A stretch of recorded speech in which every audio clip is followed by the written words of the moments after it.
Famous emo? No, no, no, no, no. But yes, today is patch notes day, which means that we're gonna do some patch notes review. It's pretty cool, pretty nice. Some cool stuff happening.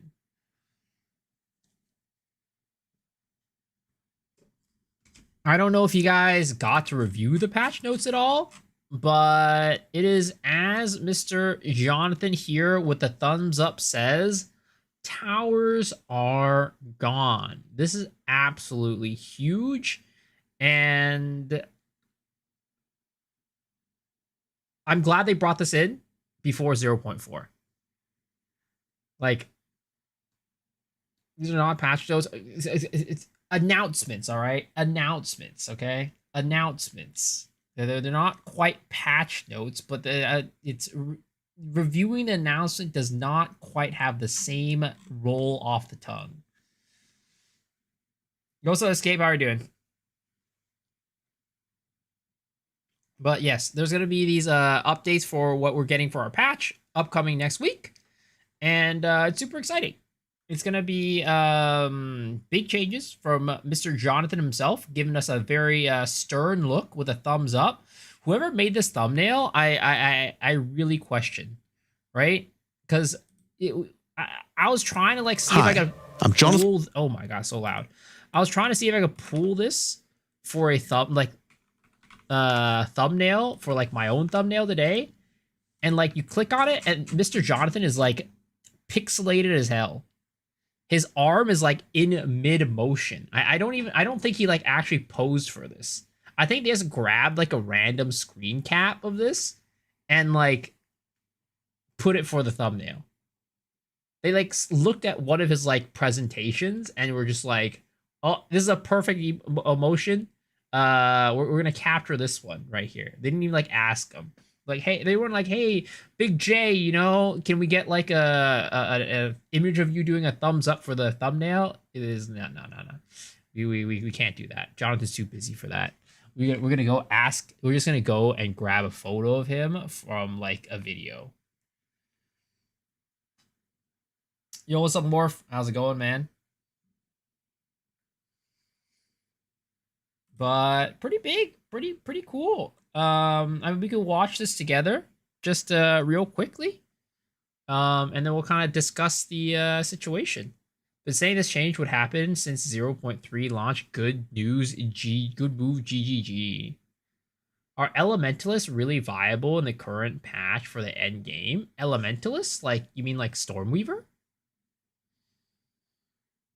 There's a part of the patch where they say that where you do map nodes with towers, they will stay. So if they're smart, hunt 3 or 4 tower setups and stack them with 6-minute quad. Yeah, that's kind of crazy. That would be kind of crazy.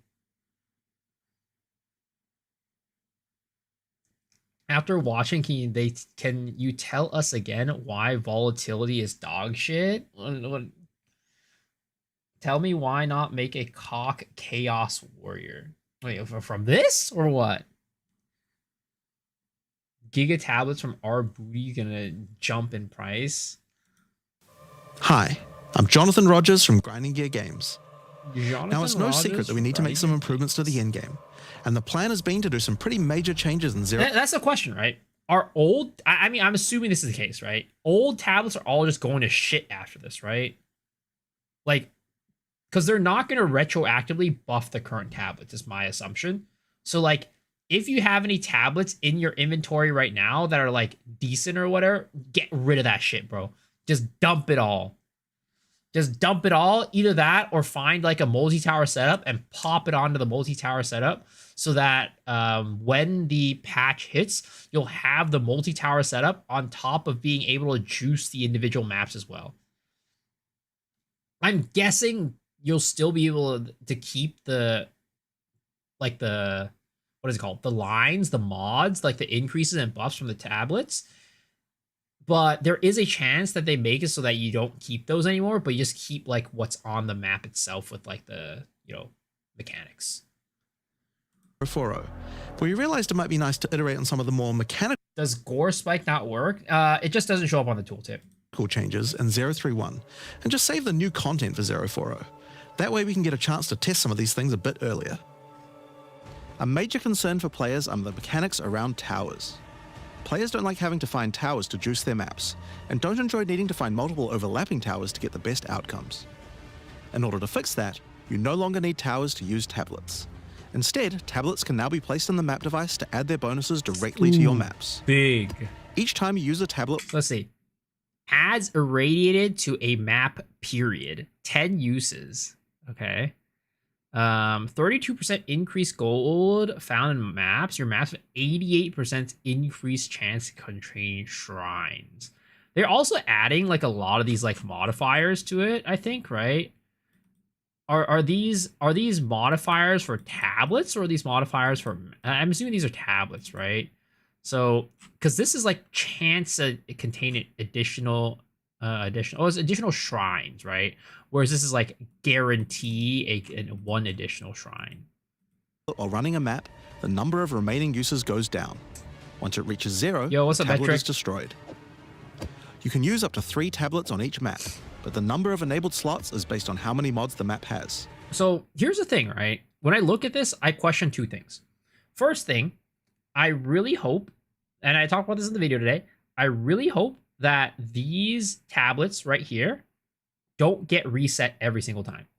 What I mean by that is like after you run a map, it stays here until you run out of like usages on them. Instead of like, oh, I'm done running a map, it's gonna go back into my inventory and I gotta reslot these every single time. That'll be terrible. Second thing, right? Second thing, what is this? I really wonder what is this. 100% that'll be the case. I hope not, man. I hope they've thought ahead and made it so that that isn't the case. So all the tablets say is 18 maps contained are going to be useless right now. I don't know what they're going to be doing to the old tablets. I'm assuming that the old tablets are just going to be not very good. I'm assuming that whatever old tablets you have right now, you just want to liquidate that shit, sell it before the new update comes. Because I don't think they're going to retroactively change the old tablets to match the new ones. They're probably going to be like, oh, you can fix it with a divine orb.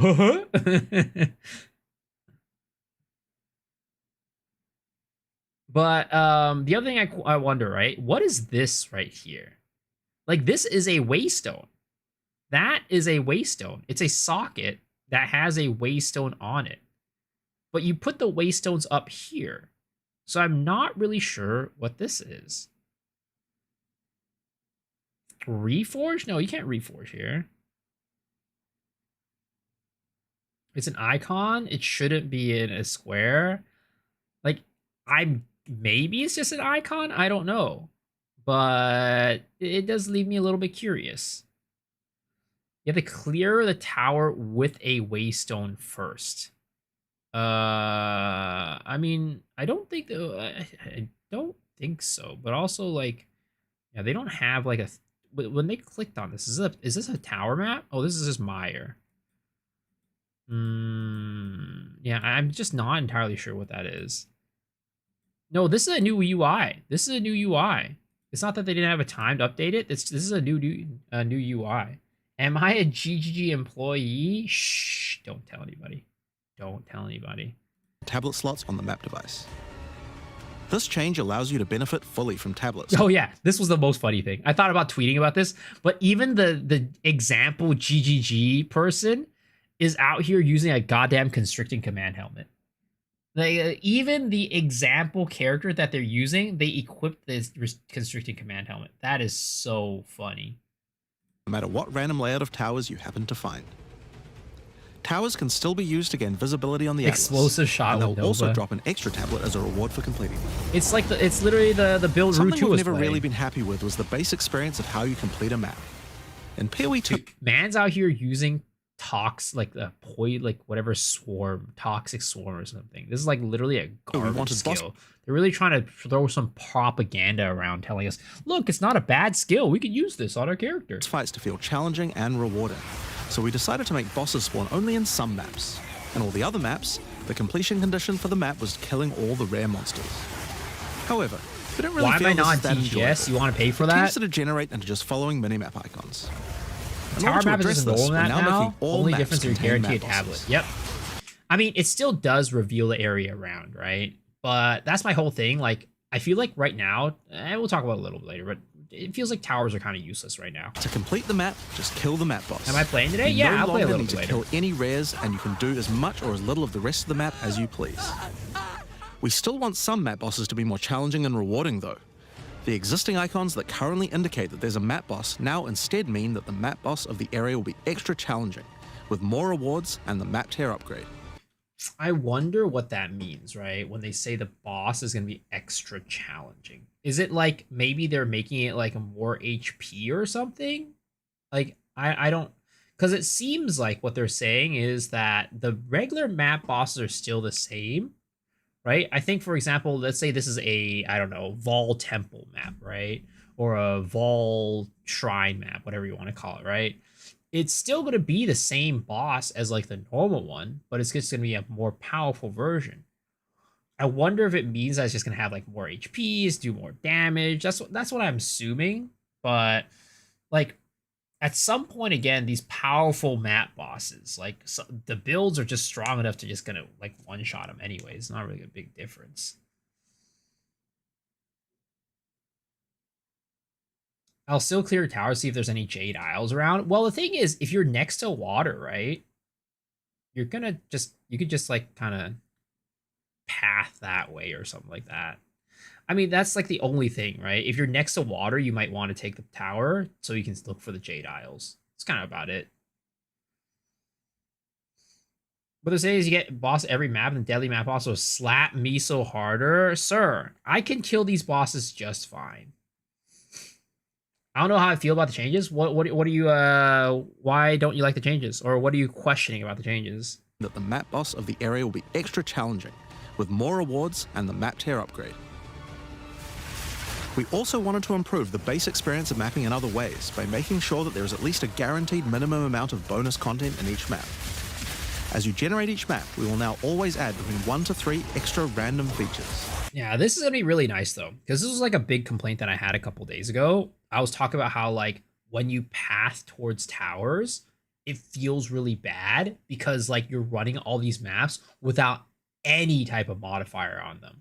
So now that every single map will have at least one thing on it, like a breach or like an exped or like a delirium or something like that, it's just gonna make the maps like feel a lot better. That way you don't have to feel like, oh, if I don't have a tower, I can't use it. But the thing is also, it kind of got fixed in a way because like you just get to put tablets in every one of your maps anyways. So you're always gonna be running maps with juice anyways. So I guess it's like kind of, I mean, now that I think about it, right? It's kind of like, did they really need to add this? I mean, I guess if you're not running with tablets, but who's not going to run with tablets?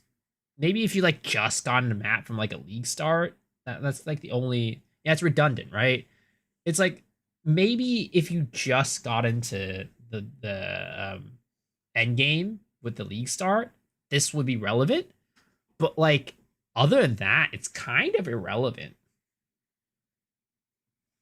It's nice while it makes more stuff, sure, more stuff is happening, and while leveling up going tiers. Yeah, it's like I think at the only time where this is gonna be useful is like when you're like first getting to end game, and then after that, it's just gonna be kind of whatever. Which I mean, to be honest, right? It's fine. It's a good change because like it doesn't affect us at the high end because we're always gonna be juicing at the end of the day, and it'll mean that there's more stuff in the map overall, regardless, right?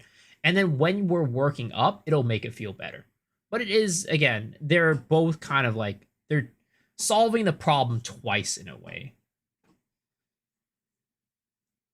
It means that you can't run 6, 9, 12 tablets while mapping. Wait, what do you mean? They nerfed juicing with this because you won't be able to stack quant to 60%. I'm sure the new patch will be like 10 when you're going to get half. We'll see how it is. I mean, they said they'll be 2 to 3x more powerful, the tablets, so it should technically be the same at the end of the day, but we'll see what it ends up being, right? Maybe it's like the, the stuff like, oh, a more tribute or whatever, right? Will be like 2 to 3x more powerful, but then like the quant and the rarity is going to be like, oh, 1.5x more powerful. Season Ritual got nerfed. It needs more than 2 tabs. No, the thing is, all the tablets are going to be 3x more powerful, right? Up to 3x more powerful. So if you're running 3 tablets, it's as though you're running 9, technically, kind of.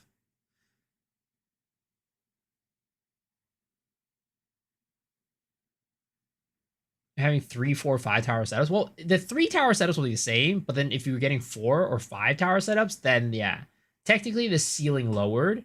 But the thing is, like, how often are you running into 4 or 5 tower setups, anyways, right? So basically, at this point, if we're taking everything at face value, the best we're gonna get is a 3 tower setup. How cores are going through the roof, are they?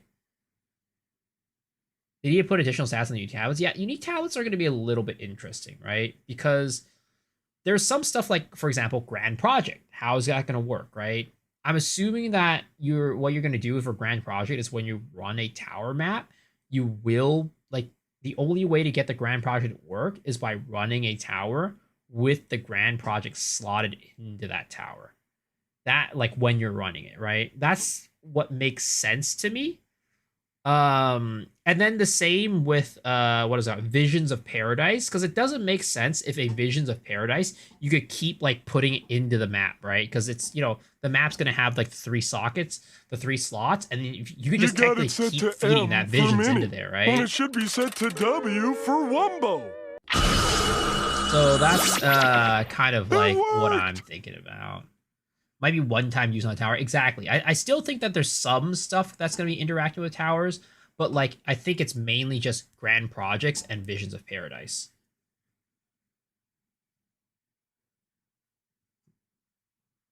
Because for the ritual ones that allow double ritual, it's almost impossible to juice enough pack size with the multiple overlays. Laps. I forget. Can you double juice a ritual with the same unique ritual tablet? Like the one that's like, oh, it adds extra rerolls, right? So if you get like 3 towers, can you put them on each of the 3 and it'll be like 6 rerolls instead of like 2 or 4 or something like that? I mean, technically, then again, you could they'll just make the unique ritual tablets 3x as powerful, right? They'll just make their unique ritual tablets 3x as powerful. So like normally it'll say like you can reroll twice. Now it's like reroll 6 times.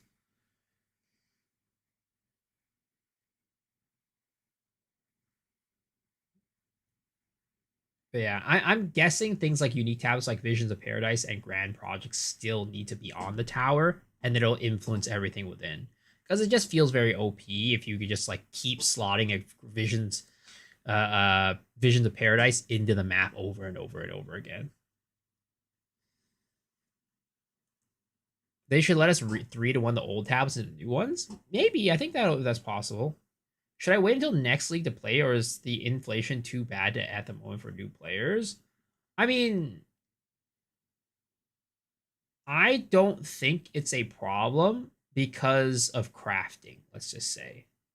Like, if anything, you could start the league off and start, like, crafting your own equipment to get, like, what you need. You don't really need to buy stuff. And also the thing is, the nice thing is a lot of the really like bad equipment is just like kind of unsellable. So a lot of people just put them for whatever. And a lot of the bad equipment is still like pretty decent.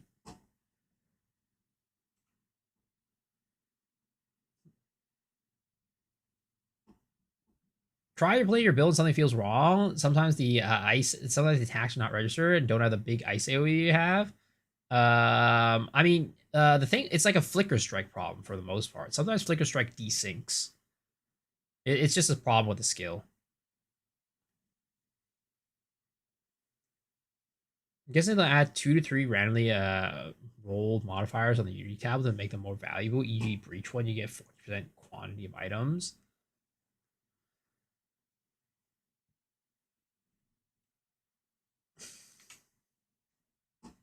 Including Breach, Delirium, Ritual, and Expedition, as well as Shrines, Strongboxes, Essences, Wisps, Rogue Exiles. Okay, so here's another thing, right?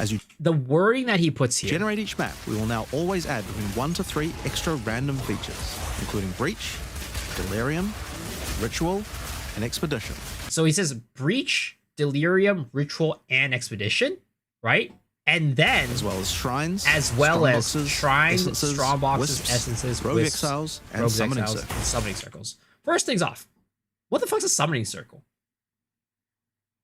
Am I just an idiot and like don't remember or something like that? But what the fuck's a summoning circle?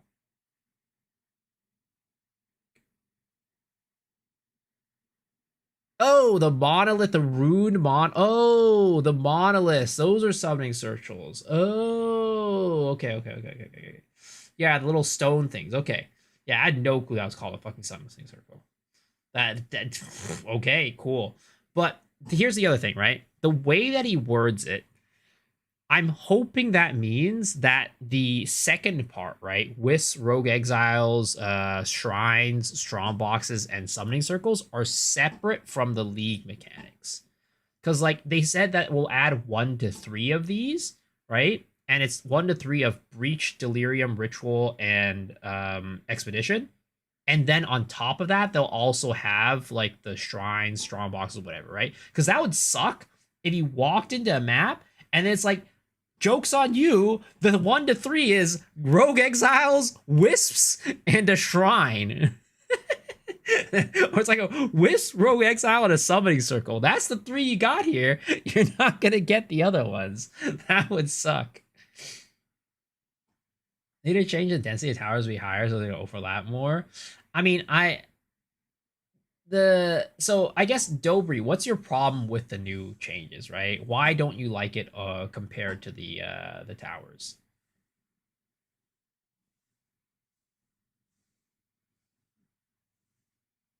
Even if I don't want to see Delirium, there's a chance I'll see it. I mean, you don't have to go through the mirror, you know, technically.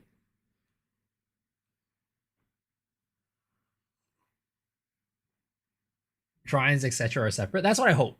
The way he's wording it makes it sound like it's separate, but like you never know with GGG. You never know. This content will be added in addition to the content added by your tablets and maps, and will be selected afterwards. This means that if you have a mob that adds an expedition which can't have more than one in a map, then we'll make sure to select something else instead. With both this change and the tower change, content icons for Breach, Delirium, Ritual, and Expedition have been removed from the Atlas. All the content you didn't add yourself will be randomly generated as you go to the area. I haven't grasped how this fixes tower lapse. You can no longer put tabs in towers, or you can't gain the bonus from the tabs, maps, and tablets. So basically, Morph, what this is that towers are no longer acting as beacons anymore for tablets, right? Because how towers work right now is that, you know, you go in, right? Basically, here's your tower, right? You go, here's your tower. And then here's like the circle of influence, right? That you see around your tower. And then here's like the maps that you have, right? That are all like connected and whatever. You know, you got a map over here, you got a map over there, right? So basically what it means right now is that you go into the tower and it's just another map. All it does is at the end, it gives you a tablet and it reveals the area around. That's all it does. This tower is just another map. You can just think of this as a map that gives you vision around the tower. That's all it is. But again, my question is, right, what will happen with grand projects and what will happen with Visions of Paradise, right? Because grand project as a concept is based off of being able to put tablets in towers.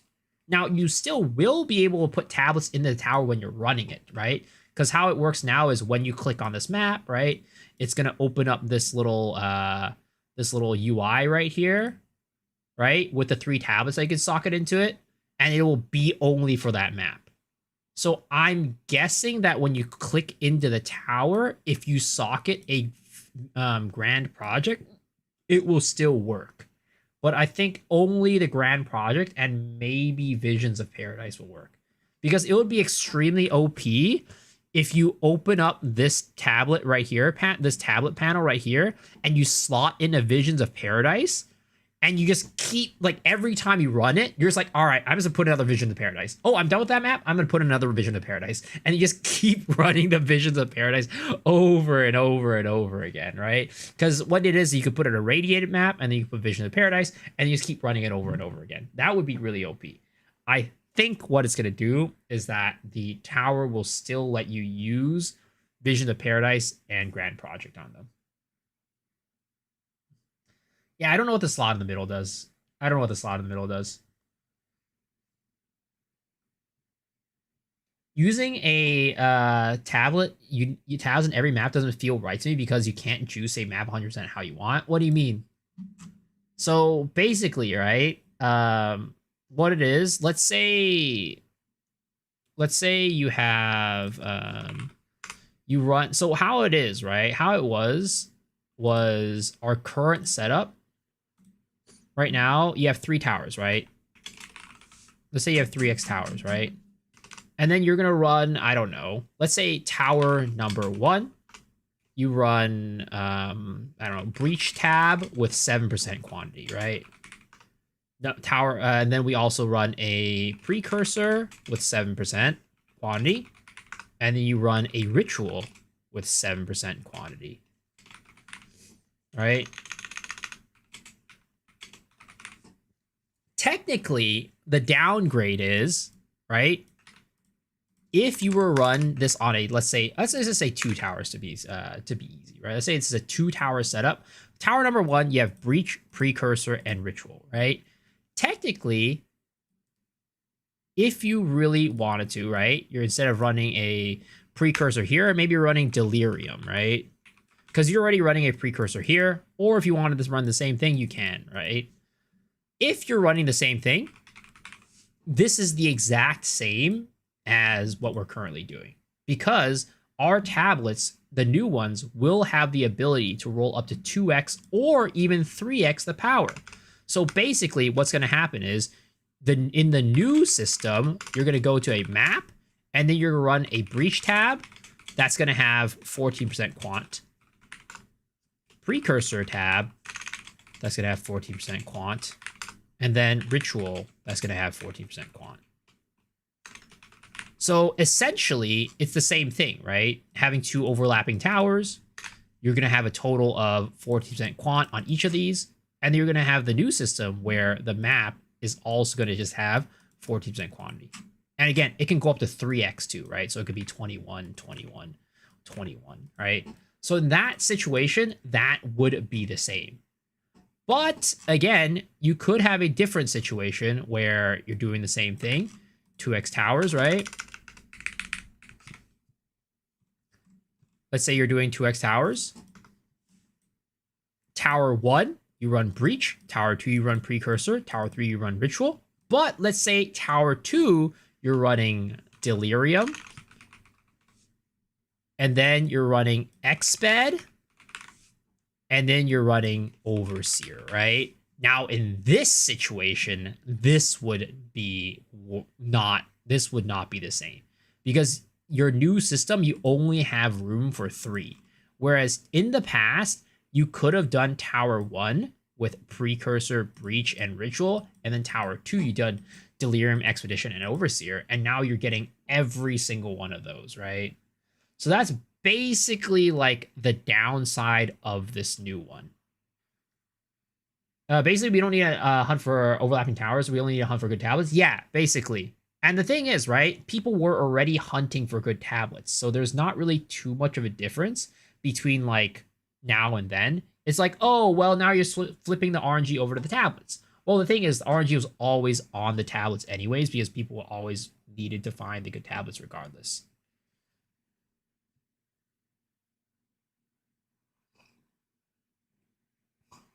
When's the update? Sometime next week.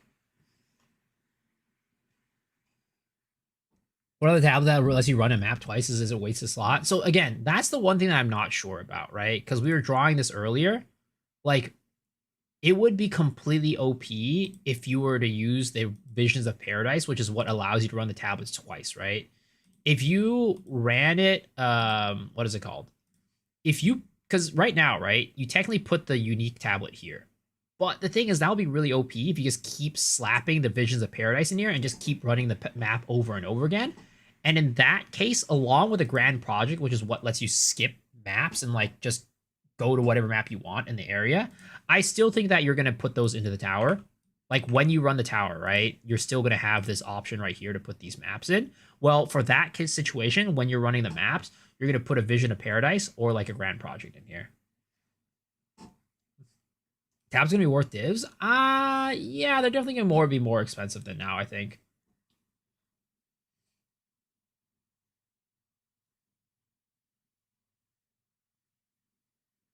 They could give us a tower's ability to change maps like Auguries of Fortress. We'll see, right? I think that they have, like, if they want to keep the towers, they need to change up what they do right now. Because the problem right now is towers feel a little bit useless. Just start listening to the podcast work, loving the work you guys are doing. Yo, thank you, man. Appreciate that. Glad you're enjoying it. Why would running it over and over be OP? You wouldn't have the bust from the towers. Well, the thing is, the OP part wouldn't be running the regular maps. The OP part is running a Citadel. The OP part would be running a Citadel because that means you get to keep running the same Citadel over and over and over again, and you keep getting the fragments. Running a regular map itself is not OP. Running the Citadels is OP. And that's why I think that you cannot have a situation where you can put a Vision of Paradise in here and just keep running the map over and over again.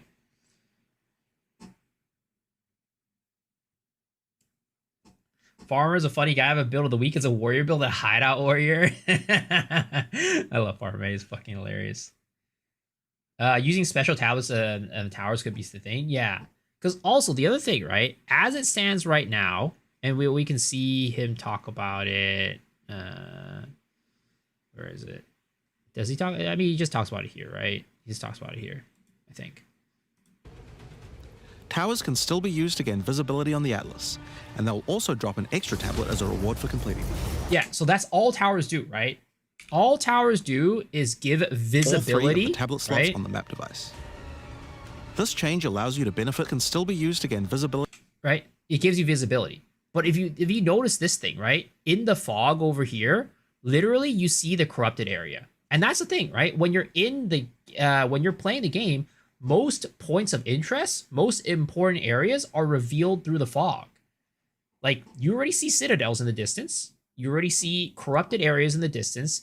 You already see I mean other towers technically, right? In the distance. Like all the important points of interest, other than maybe like Jade Isles or whatever, right? You can see through the clouds. You can see through the fog. So like at this point, what's the point of like running towers at all? And normally towers have worse layouts, right? Normally towers have like most garbage layouts out of all the maps. So it's like there's not really, at least from my perspective, the new way they're doing it is definitely not. There's no incentive to do it. Now, it's like what you guys said, right? Maybe there's some stuff they haven't told us, right? Maybe they're going to drop unique tablets. Maybe they're going to have a situation where, like I said, Visions of Paradise and Grand Project are still going to be used for the towers. Maybe they're going to, like, I don't know. There might be some sort of incentive going into it, but the thing is, at the moment, as it stands, from what we know, at least from what they Jonathan has said here, right? The towers only serve two purposes. They give you a tablet, which looks like from this one is just a regular precursor tablet, and they give you vision, which in my opinion just doesn't make it worth it to run towers. And I think that if they're going to keep it this way, they should just get rid of towers.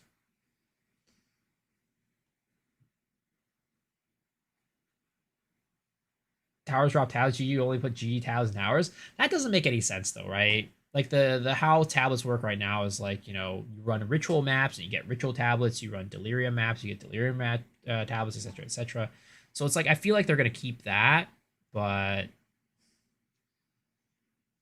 you gotta be close to the citadels to see with the tower. You can scan the fog better. I mean, when you're within like the tower range already, like I don't know, I feel like you can already see the citadels, but we'll see if they change anything. Towers show you Jade Isles and other unique nodes, though. You can't see them in the fog. Yeah, that's the only thing. Though there are some that you can see. There are some that you can see that is not just... I think Jade Isles is one of the ones you can't see, but there are other ones that you can see, if I remember correctly. Like, for example, the one with the twins, the two priests, you can see that through the fog of war. You can see that through the fog. My suggestion is remove irradiate tabs from the game and make maps irradiated when you do a tower, and the maps and the range get irradiated automatically. I mean, there's other things. I think there's definitely a lot of things that could be a cool thing that they could do, but I hope that they will add more to it, because as it stands right now, it just doesn't seem like there's much incentive. Because, like, let me see. Let's look for some areas where our towers are not revealing it, right? Like I said, right? You can see corrupted areas. You can see other towers, of course, right here. See, look, you can see this. This is like, I mean, technically it's like right on the edge, right? So you can, because of that, you can see it. But there was some stuff where I could definitely see like some of the unique maps even through the fog. Like this one, right? This is a unique map. You see that? That is this map right here. That is this map that we just looked at, right? The haunted house. So see, look, those are the windows, right? 1, 2, 3 windows. And then where is it? Again, right here, right? 1, 2, 3 windows. So you can see these unique maps through the fog, which is, again, my point of like it being kind of useless, right? Because see, look, like another one right there, right? Maybe Jade Isles you can't see that well because it doesn't have a light or something like that. But for the most part, they're just... And this one you can see too. See, there's like nothing there. It's in the fog. You can see it. And I think that one too is another one. So, yeah.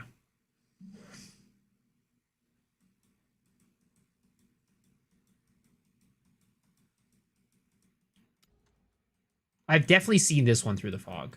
I've definitely seen this one through the fog. What if I'm Asian?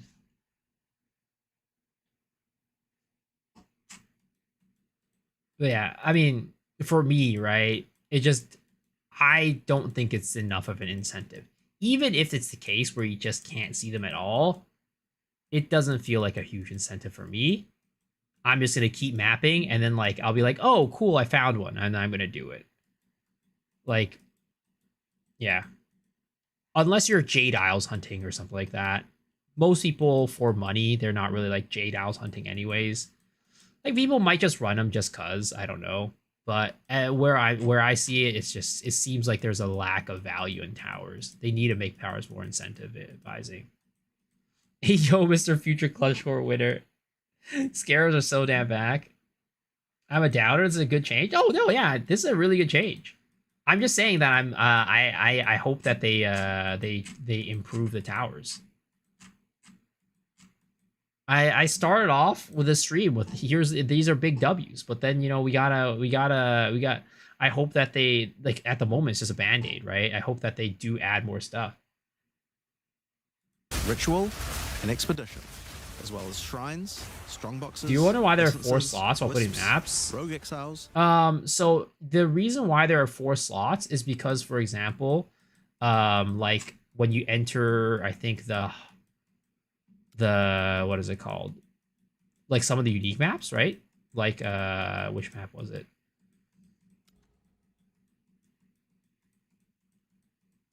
Like this one, right? You need a key to enter. So you put the key right here. You put the key right there, and then you put the map right next to it. And then that's how you use it.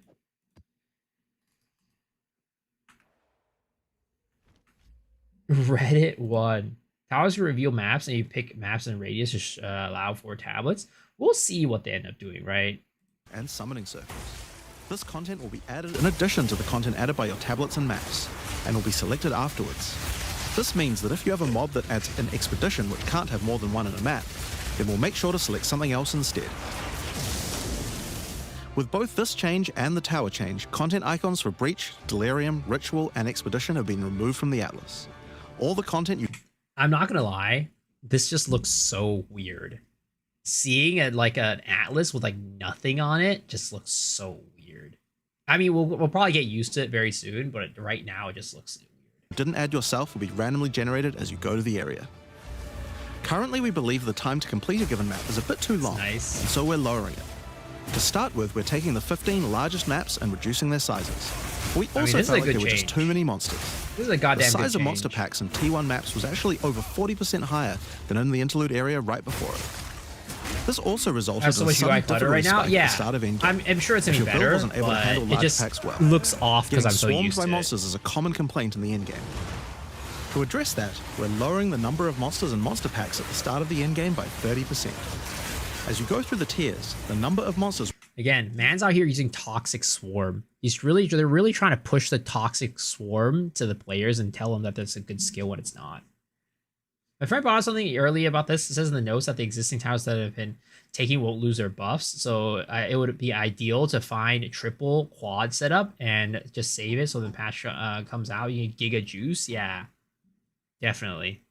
Then again, the other possibility I was saying is you could potentially, like, they could potentially just remove the lines, the mods, and only keep the, like, the breach, delirium, all that stuff in the area. I don't think they will, but it's a possibility. I want more mobs. So that by tier 15, it's the same as it was before. This will also increase the difference between map tiers. We're also making a change that PoE1 already had, where maps with very open layouts have slightly lowered pack density compared to the more closed indoor maps. This was done in order to prevent you getting swarmed too much in open maps. No respect for the swarms. Ravenous swarm, not toxic. Oh, I'm this should sorry. significantly reduce the time taken It to should clear be maps toxic and reduce the difficulty that many it was players toxic are of them experiencing to as they add enter the the skill endgame. and make it garbage. Now, there are still a lot of other new features and content that we want to add to the endgame, but we believe that these changes are a good step towards improving the base experience of mapping.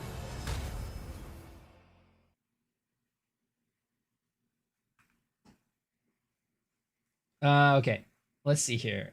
I'm nitpicky. All right, Bucko. Actually, a few days ago, I was joking around with friends about those extra slots for tablets when they removed the towers next season. Then the patch was revealed, and I was shocked. No, the thing is, what is it called? It's always been like this. Even in Path of Exile 1, where there's no tablets, right? They have always had the extra slots for the map device. Just because you can add other things like keys and whatever, right? Into them. And I guess in Path of Exile 1, I'm pretty sure you add like scarabs and stuff in those slots, but they've had that even before scarabs were in.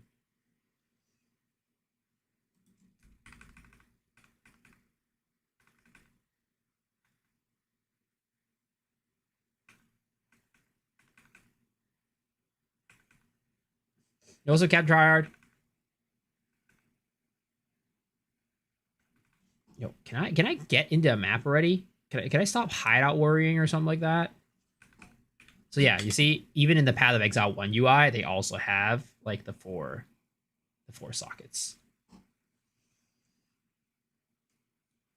Yo, Mr. Troubles with that 2 months of Prime. I appreciate it, man. Welcome back. Thank you. I mean, the way to get stuff right now is rare monsters, activities, packs. When reducing means that you can't get currencies easy. So for the update, they said that the change is only for lower tiered maps. Before. This will also so technically it's going to nerf lower tiered maps. But they did also say some maps are getting a pack size reduction or like pack reduction, which I am a little nervous about. With just too many monsters. The size of monster packs in T1 maps was actually over 40% higher than in the interlude area right before it. This also resulted in a sudden difficulty spike at the start of endgame, if your build wasn't able to handle large packs well. Getting swarmed by monsters is a common complaint in the endgame. To address that, we're lowering the number of monsters and monster packs at the start of the endgame by 30%. So yeah, at the start of the endgame, right? As you go through the tiers, the number of monsters will increase so that by tier 15, it's the same as it was before. Yeah, so tier 15 is going to be the same as before, but then working your way up, it's going to be less, which kind of sucks for people who are like, trying to ramp up because there's going to be less pack size, which means there's going to be less loot. But in reality, in Path of Exile 2, most of your good drops only come from rares anyways, so I guess it doesn't matter that much. But it's still potentially a slight nerf, right? It's got an item sold for 444 divs. Sheesh.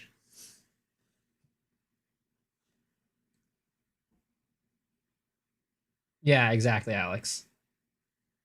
My concern is having to put tabs in every map sounds tedious. Well, that's the thing, right? I'm hoping that the tablet slots, right, it won't disappear out of it. What I mean is, like, I was saying this earlier, but when you complete a map, you go to the next map, and these 3 tablets are still in the slot until they run out. That's my hope. Hopefully they've thought about it. Hopefully they've thought about it, but I wouldn't put it past them to put these back into your inventory.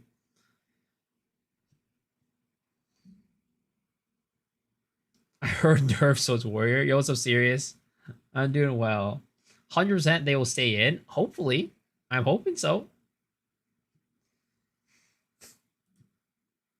That's like PoE 1. Oh, I don't know, man. GGG really doesn't like doing things like PoE 1 and PoE 2, so they might do it. They might not do it.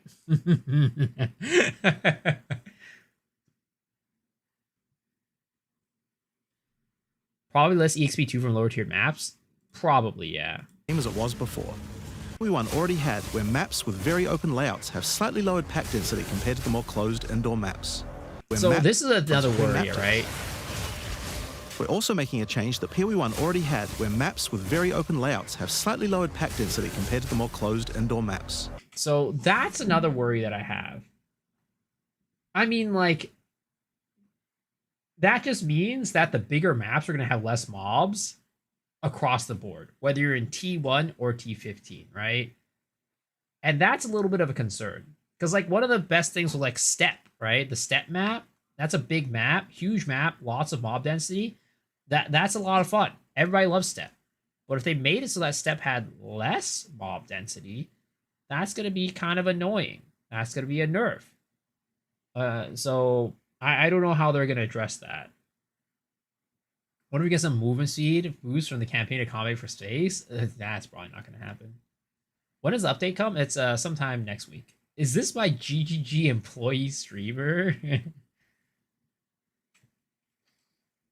It should be the same in the higher tiers? No, so that's separate, right? They said right here.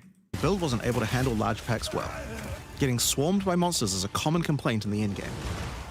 To address that, we're lowering the number of monsters and monster packs at the start of the endgame by 30%. Yep, so that's separate from what he's saying later. So this is the first part. As you go through the tiers, the number of monsters will increase so that by tier 15, it's the same as it was before. Yep. Right. This will also increase the difference. So that's between basically saying up until tier 15. We're also making a change that PoE1 already had where maps with very open layouts have slightly lowered pack density compared to the more closed indoor maps. Yes, and this is separate from that. So they're just changing across the board. Maps that are larger layouts will have smaller mob density. So I don't know about that one. That's a little worrying. This was done in order to prevent you getting swarmed too much in open maps, and so we're doing this for PoE2 as well. This should significantly reduce the time taken to clear maps and reduce the difficulty that many players are experiencing as they enter the endgame. Now, there are still a lot of other new features and content that we want to add to the endgame, but we believe that these changes are a good step towards improving the base experience of mapping. Well, it's not the problem. Well, so the first problem is, right, it's two separate problems. The first problem is when he said that when you first get into the end game, right, from campaign, the mob density between campaign and maps is so big that sometimes your characters that don't clear very well because they're just built for campaign, right, campaign density, they can get overwhelmed, which can be true for some cases. That's totally fine. But the second one was that he was saying that there are certain maps that are just way too big with too many mobs, which means that it's going to take you very long to clear them. And they want to shorten the amount of time it takes to clear them because of that. And that's kind of annoying. But, again, what they're doing is, mostly it's good. Mostly it's good, right? Map sizes. Some maps took considerably longer than others to navigate, so we've reduced the size of the following maps: Augury, Bastille, Blooming Field, Channel, Epitaph, Fortress, Grimhaven, Hidden Grotto, Oasis, Penitentiary, Rupture, Savannah, Slick, Vol City, and Wetlands, right? Now, for all of these, right, I am happy about this one, right? Augury, very good. Bastille, also great. Blooming Fields, we'll talk about it. Channel is good. Epitaph is good. Fortress, I don't know what they're doing to that one. And I'm hoping they'll fuck it up because Fortress is one of the best maps in the game, right? Grimhaven, good change. Grotto, good change. Oasis, good change. Rupture, good change. Savannah, we can talk about that. Slick, also decent. Vol City, good. Wetlands, good, right? Now, for discussion is things like Savannah, right? Fortress, Blooming Field. Yeah, those are the ones, right? I think those are the ones. So these are all good changes, but these changes I'm a little questioning, right? Because Blooming Field, I don't know about you guys. I like Blooming Field. Now, Blooming Field has a problem where there's like way too many like fucking plants that you can't like go over, right? But overall, I didn't mind the map that much. So if they're making it like not as good, that would be bad. The other one though is Fortress, right? So they say this one, the goal is to reduce the size, right? I mean, reducing size of Blooming Field isn't terrible, but reducing the size of Fortress, I don't think Fortress is that big. And again, the mob density in that map is really, really nice. It's one of my favorite maps in the game. I don't understand why they're reducing the size of it. This is potentially a negative change. Savannah, on the other hand, is an interesting one, right? Because I think most people are okay with Savannah. But Savannah has this problem where you spawn into Savannah, right? Let's say this is the map of Savannah, right? It's usually kind of like this. Kind of looks like a big old bean, right? The problem with Savannah is you spawn in right here, and then you need to go left, and then you need to backtrack through this area you've killed already, and then go right. Because there's rares all over the place, right? There's rares over here, over here, over here, over here, over here, over here, over here. That's the main problem with Savannah, in my opinion. It's the flow, right? It's the flow that's bad. So if they make Savannah smaller without changing the flow, I don't think that's going to change anything. Again, Savannah is a good map. I like Savannah.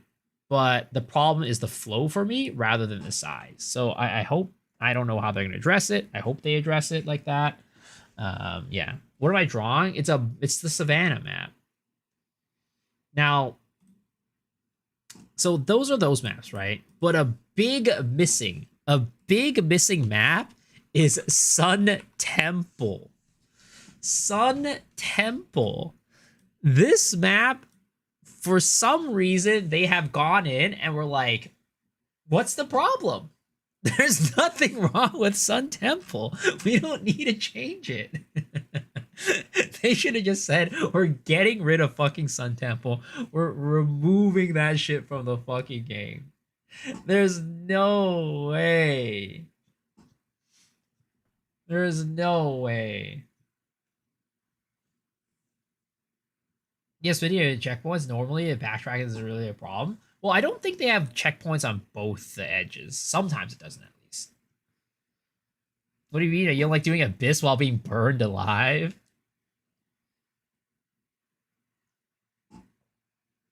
To compensate for the reduction, Sun Temple is now bigger. Please no. Please no. Burial Bog is also pretty bad. Well, the problem with Burial Bog is like, I play Flicker, so Burial Bog, a lot of the mobs, when they're outside the area and they're walking in, I can't hit them, but Flicker tries to hit them. And that's really annoying. Next Monday when you go to work, can you talk to Jonathan or who's Sun Temple? Please will pretend we don't know.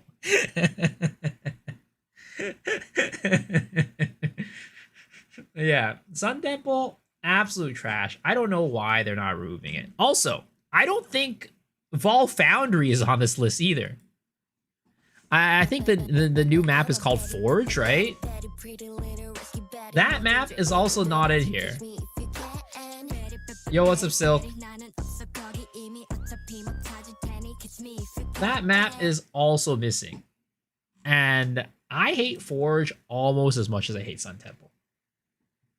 So both of those, apparently, according to GGG, are just fine. The Molten map? Yeah, that's this. This is the Forge is the Molten map. Boss annoying, password horrible. It's terrible. It's terrible. All Act 3 maps. Interesting. We're trying to see a fat pattern, you know? And in the past, what's another map people hated? Vol Foundry, which is called like the Assembly or some shit, right? I don't have too much of a problem with Vol Foundry these days, but I know a lot of people don't like it. And then also another map that people don't like, Vol City. But luckily, you know, that's getting changed. Wow, all these Act 3 maps that people don't like? That's really weird.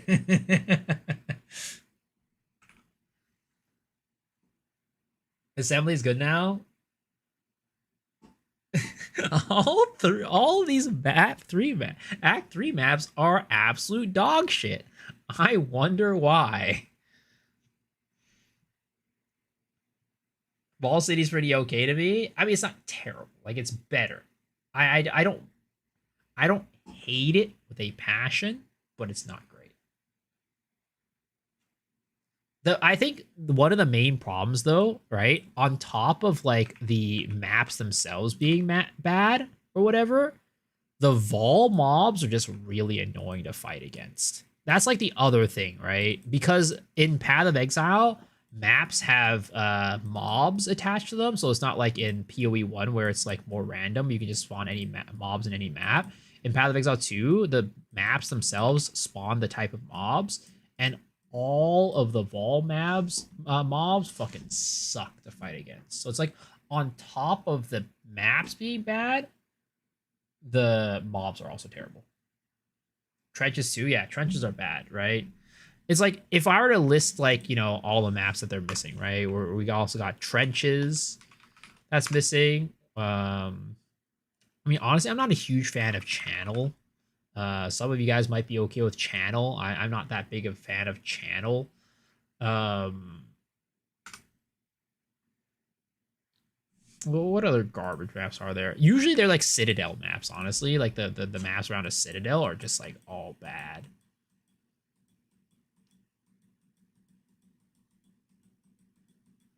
It's like, what is this? Molten Vault. Absolute garbage, right? Vol City, Molten Vault. Why are there so many goddamn Molten Vaults here? Holy shit.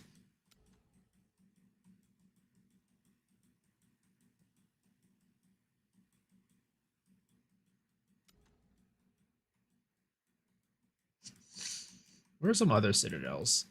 What are some other Citadel maps? Penitentiary, Trenches, yup. Like, Penitentiary bad. Necropolis, also garbage. Grimhaven's bad. It's always these, like, ones around the Citadels that are just bad. Like, look at these. Bastille, people don't, again, some people don't like Assembly. Penitentiary, Necropolis, fucking Grimhaven. Like, why do they do this? Why are all the bad maps just like around the Citadel? It's like you've got to make it through and wade through the trash before you can actually go and claim your boss key. It almost feels like they're saying that. Bloom feels unrunnable with the boss at the moment. It bugs every time. Yeah, you're too powerful at this point, and it's just destroying it. Right? Another one, more that they're changing. Oasis is here, right? Though I don't really mind Oasis that much. It's just Mine shaft. That's also another bad one. Mine shaft is another bad one. The basic behind Sun Temple is quite nice, but the implementation of the map is somehow boring and annoying. The basic idea of the region where you need to resist to feel confident, it doesn't fit well. Well, so at the end game, right? I don't really have a problem with the resist thing with Sun Temple. The problem with Sun Temple is that, like, so here's like Sun Temple, right? It's like this. It looks like this, right? The problem is not like the shit in the middle. The problem is there's like a bajillion fucking like rooms and corridors that are all around that just like make the entire map absolutely insufferable to run. Like the sun shit is bad, right? It ain't great, but honestly, I don't mind it that much unless there's like a fucking abyss there. The problem is this stupid ass layout that's like this. Superman underwear, got it. It's this shit that causes the map to be bad. Add flame ground.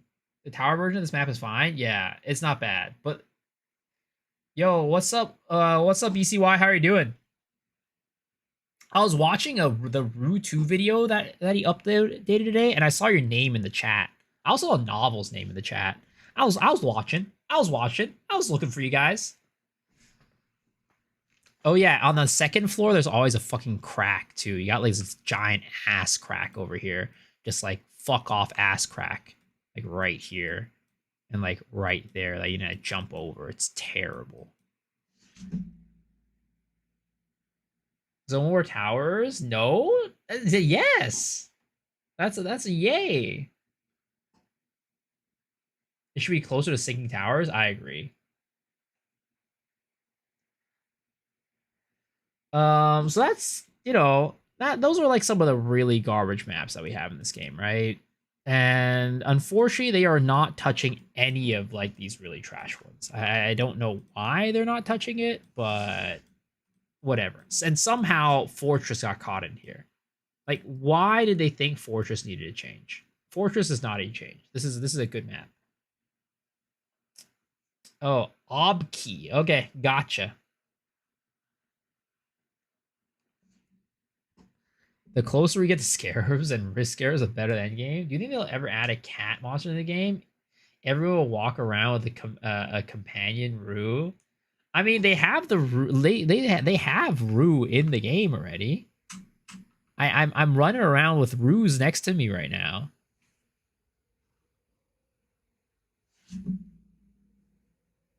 They changed Fortress and Biso said he likes it. That would be terrible. Absolutely terrible. What advice would you give to a new player who's never played something like Poe before, trying to help a friend not to get overwhelmed? I mean, I'm gonna be honest, right? It's one, find a build that looks fun. That's not like a starter build, a league starter build that looks fun. Maybe it's gonna be like Essence Drain Contagion or like a Warrior kind of Bone Shatter build or something like that, right? But the two, it's like, don't try to rush things, right? You're gonna run into walls, but it's fine. You'll get over them. That's the other thing. Is 0.31 out yet? Not yet. Next week. V when I see trenches. You can have this. Why no more towers? Because towers were bad. People did not like towers. But the funny thing is, though, right? And I ran this for a reason. But when I asked people about towers, the majority of people actually didn't really like care too much about them. Like, because I asked this question, right? I was curious, do you actually care about finding multi-tower setups, or do you just map regularly without caring too much, right? 61% of the people out of the 1.5 thousand votes just said, I don't really care, but I feel lucky when I do one, right? Of course, towers are a problem. I think they need to fix them. I agree. But I do think that it's not as big of a problem as people think they are, I guess, right? Because like most people, which are, not the sweats of the game, just don't really care about them.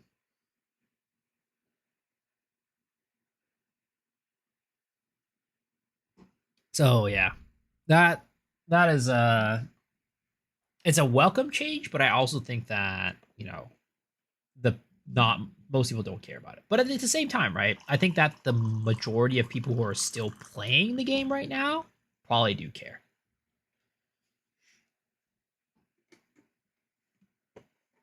They say a date? No, they did not say a date. They said next week. I care. I can't wait. I mean, I can't wait either. It's gonna be great. It's gonna be amazing. Again, I think there is some of the ceiling stuff, right? Some ceiling situations that we might miss out on. How do I redo? Awkward.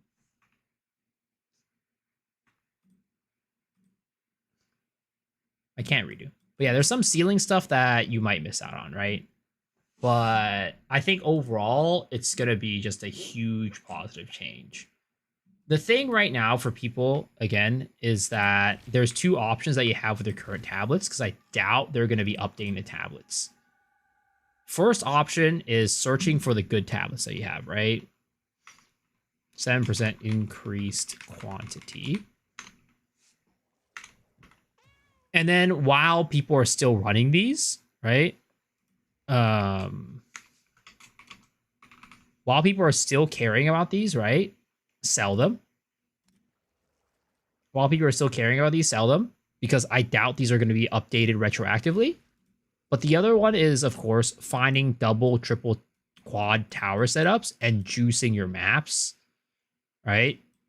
To make it so that when the change does hit, you're going to be able to go and take advantage of that, because they said, at least, that they are keeping what you've juiced.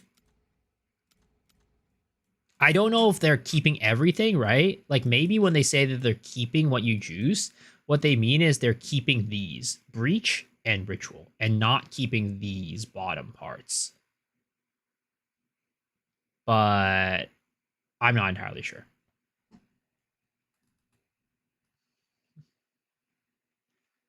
If you ask the same people if they like to change or the old towers, they'll all go with the change. Oh, for sure, for sure. So you sell all of tabs before the update. Either that or find like tower setups to juice them, because they will probably stay and then they will stack with your new tablets. Purely incorrect. They will keep everything and reward the abusers.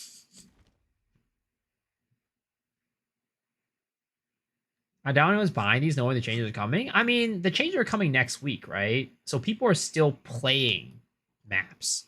People are still playing juiced maps. Right? It's not like time is stopping and people just aren't going to play it until next week. People are going to continue playing until the update. And for those people who are playing, what do? Are they just going to not juice their maps? I don't think so. So the tabs will be with the map, yes.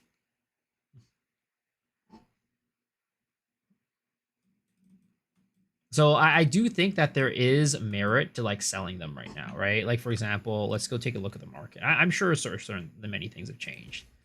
For example, let's say like precursor tablet, right? Or just regular precursor. Precursor tablet with like increased quantity of items, 7%, right? Let's see how much they're going for right now. They're still going for 140 exalts. Like, you know, you can definitely still sell these.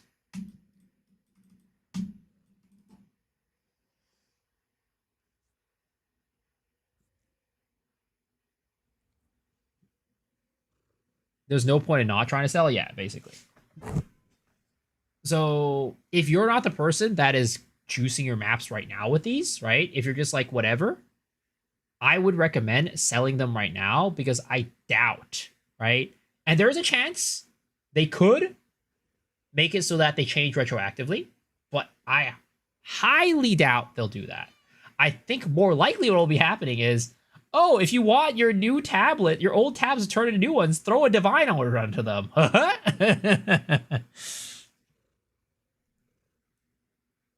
What are the breach ones going for? About 100. It's because it's against Visa and Visa has poor investment choices.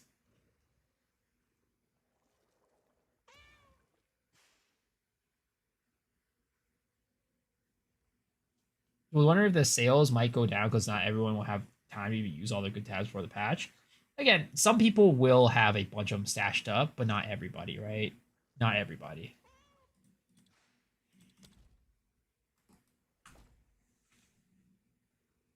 Gonna make a lot of divs? Well, it's only the quantity, max quantity, 7% quantity. If they change tablets retroactive, you will be the one to blame. Hey, don't blame me, all right? Don't blame me. I didn't tell you guys to do anything. 3 full stash of tablets anyways to sell them all quick. 8 Jade Isles, 8 combs. Rest in pepperonis. Wow, Rocky Eyes on flow on my first Jade Isle. Didn't even know what the map looked like today. When it should be That's set so to funny W how these are Wumbo. literally back-to-back messages.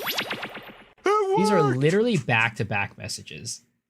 Right here, Mr. Brooks has said that, wow, Rocky Eyes flow on my first Jade Isle. Next message. 8 Jade Isles, 8 combs, FFS. 07, boys. 07.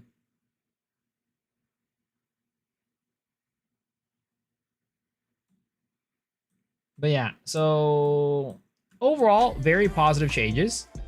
The thing that is, I would say, is kind of the dark horse of this update. Well, of course, we have Citadels, right? Citadels have their spawn rates increased by 66%, which, I don't know, I think is a good thing. I think that being able to get more Citadels is a good thing and run more Citadels. Some people might be like, oh no, my Citadel pieces are going to drop in price or something like that. I don't know. But I think overall, Citadels being more common is a good thing because that means that we'll be able to run the bosses more often. I think Citadel bosses are fun to run, but also the other thing is you'll be able to run more Arbor to Bash, right? It's not a lot, to be honest. I mean, we'll see, right? We'll see. If you had an Adelude drop recently, a good Lineage gem so far, and it's one div now only. Citadel pieces are cheap as hell anyways. Are they? I think they're like a div each, right? Fragments. Yeah, they're like a div each.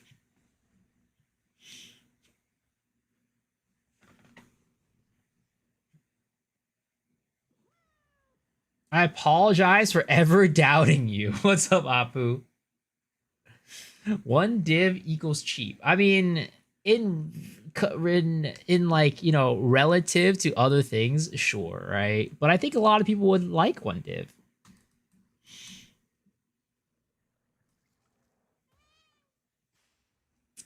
Yo, what's up, Tofu? How's it going? Are you full on Po 2 now, Miso? I am.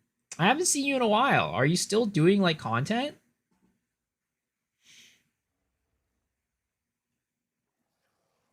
Did you end up crafting the GG gloves? I had to go to bed. Oh, that was the helmet, and we did. And these ones went out without much of a hitch, to be honest.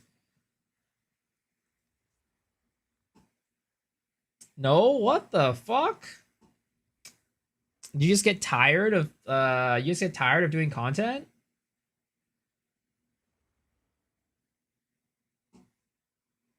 Took a break for a year now. Yeah, damn. It's time to come back, man. It's time to come back. Time to go back to Lost Ark or something.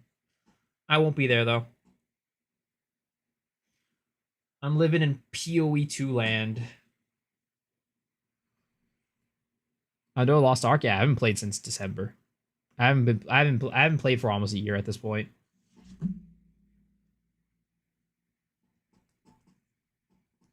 I'm full in on the Path of Exile 2s. But the other thing is, let's recall it. Patch notes wise, modifier. This is like a dark horse, right? This is an absolute dark horse. Chilled ground, 66% less. 66% of the chilled ground effects removed. I hope to God that this means that chilled ground could actually be run. Oh my God. Also, do you enjoy it a lot more? Yeah, I mean, it's a lot less stressful. Lost Ark was stressful. Both the people and also playing the game itself. I just enter the stream, and the first thing I hear is Lost Ark. You came in at a bad time, man. When's patch out? Next week. Quitting Lost Ark was freedom for me. Played for 3 years. Same. 66% less, but 100% magnitude? Please don't say that. Do you guys think the 100% socket effect mod stealthy reduced to chance hit +1 socket corruption? I hit +1 socket so damn often on items without a mod, and I failed 12 times in a row with it. I mean, I think it's probably just RNG, but you know, maybe copium. As long as you have the blue support, most of this chilled ground is no problem. Or are you talking about what is it called? This node right here? This one? Or no, which one is it? Immune. Is it this one? Yeah, this one.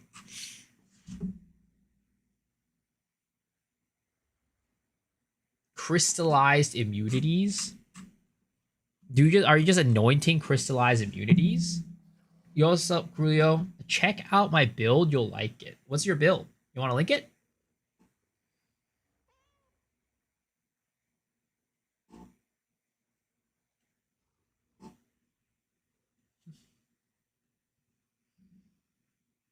Also, Pathfinder rips low effects. Yeah, I mean, I also kind of have immunity somewhat, right? I'm playing Ritualist with infinite charm charges with slow silver charm, so that definitely helps out. Megalo or Anoint? Last Lament Chayula. Do you have like a link?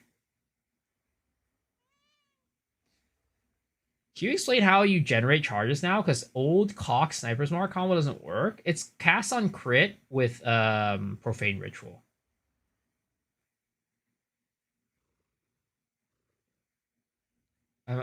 Undoing curse build for maps, chilled ground, and temporal chains do nothing to me.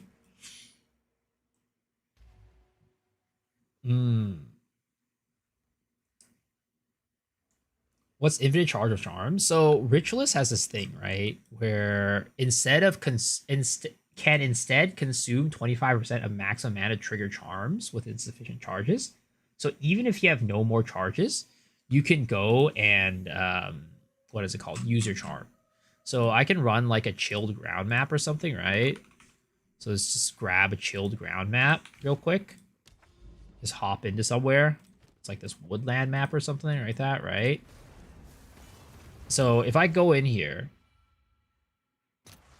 you'll see that when I hit chilled ground, let's find some chilled ground, right? There's some chilled ground right here. You see, I'm at 0% chill. And I'm still at 0% chill, right? I have 0 charm charges though now, you see down here. But the thing is, I can still hop on here and be at 0% because I just use my mana, right? Even if I have 0 charm charges, I just use my mana and then it still keeps me up. So you see right here, I have 0 charges.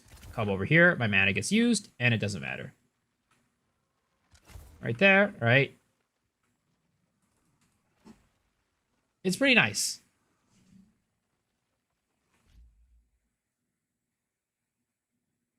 Not doing any more towers. This is a famous tech. No, they are changing it so towers no longer need to be done.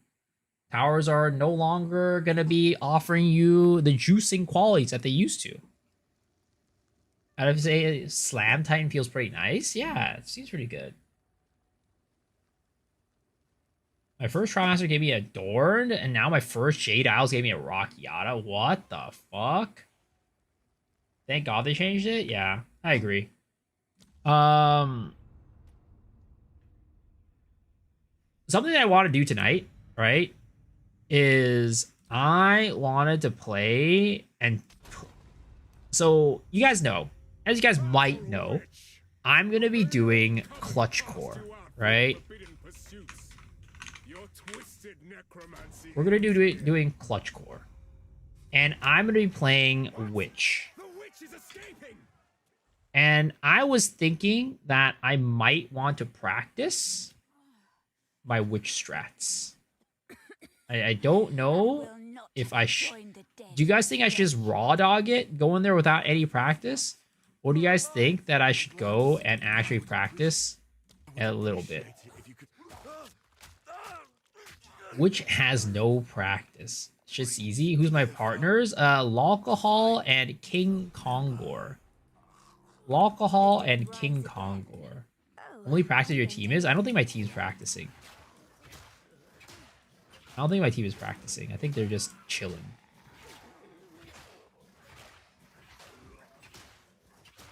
This is add some mods for extra speed monster. Yeah, it's extra HP. The boss monsters will have 100% extra HP. And what's Clutchcore? Clutchcore is a event that is happening that Ziz is hosting, where it'll be a team event where you're teaming up with 2 other people, so a total of 3 people per team, and we're all racing each other to get to the end of Act 4. And the catch is, when somebody dies on your team, you cannot revive at checkpoint. You have to let your teammates revive you. Because in Path of Exile, when you play in a group, you have a function that allows you to revive your downed teammates. Kind of like in like a, like a battle royale or something like that, right? Did I choose them as random? We chose them. We chose our teams.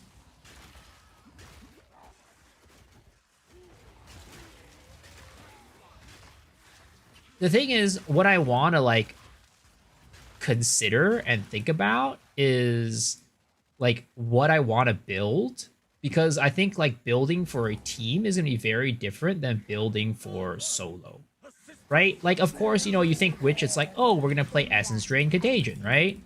But the thing is, right, I think like as a team, I'm going to want to do like, oh, let's go like more curses, right? We'll pick up Enfeeble on the way to like, lower the monsters' damage that they're doing to my team. Or it's like, I might want to pick up like Temp Chains early on in the campaign, right? Whenever I can get it, we pop on Temp Chains to slow the monsters down so my teammate doesn't get hurt as much. Like, that's the thing that I'm like, thinking about and considering and need to like kind of think and theory craft. The 2 skeletons of Lolcall and Kongor, got it. Oh, I hope they wouldn't be dying that much. I hope your piecing is good enough if it has a Lolcall. Team synergy. Yep, exactly, right? And it's not even like real synergy, because like I think if we were gonna go true synergy, we'd probably have like Kongor play we'll probably have Kongor play, what is it called? We'll have him play Monk. But as it stands, he is playing Warrior. But I mean, Curse, Freeze, Chill character, Grenade character, do damage, goes hard. Ooh, the other thing is, right, if we do like what is it called? Isn't there like a crossbow skill that interacts with like frozen mobs, right? I could like do like freezing chaotic freeze on like my contagion or whatever, and then like Lolcall can come in with his crossbow and like use that to like just like destroy mob packs. Is there a class limit or weapon limit or both? Yeah, so it's 1 melee character, 1 archer, ranger character, right? So crossbow slash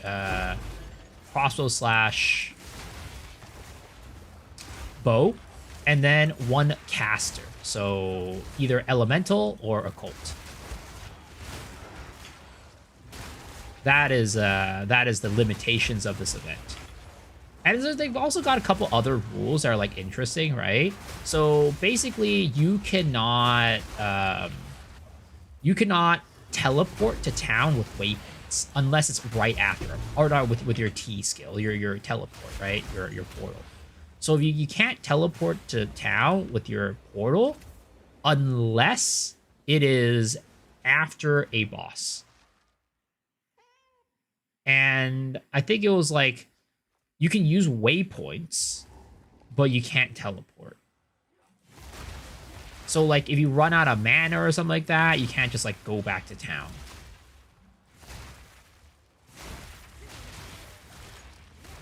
Holy crap, it's Uncle Jay. Who's Uncle Jay? Who is Uncle Jay? The goat, obviously. The man who never wears a shirt in his videos. And in that case, it's only to go range, spear, and other support. I think it was quarterstaff. I don't think spear was part of it. Let me see. Zizaran Clutchcore, right? So the exact rules are as follows. Archetypes. Quarterstaff mace. Oh, martial. Bow, crossbow, spear. So spear is in the ranged category, I guess. So it's quarterstaff, mace, bow, crossbow, spear, and elementalist and occult.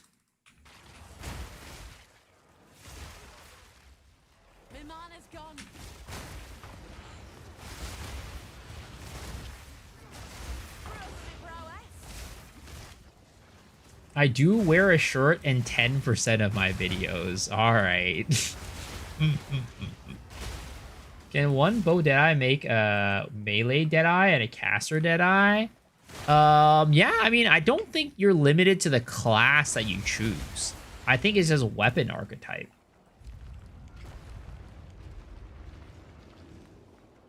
So you could go any class that you wanted, technically.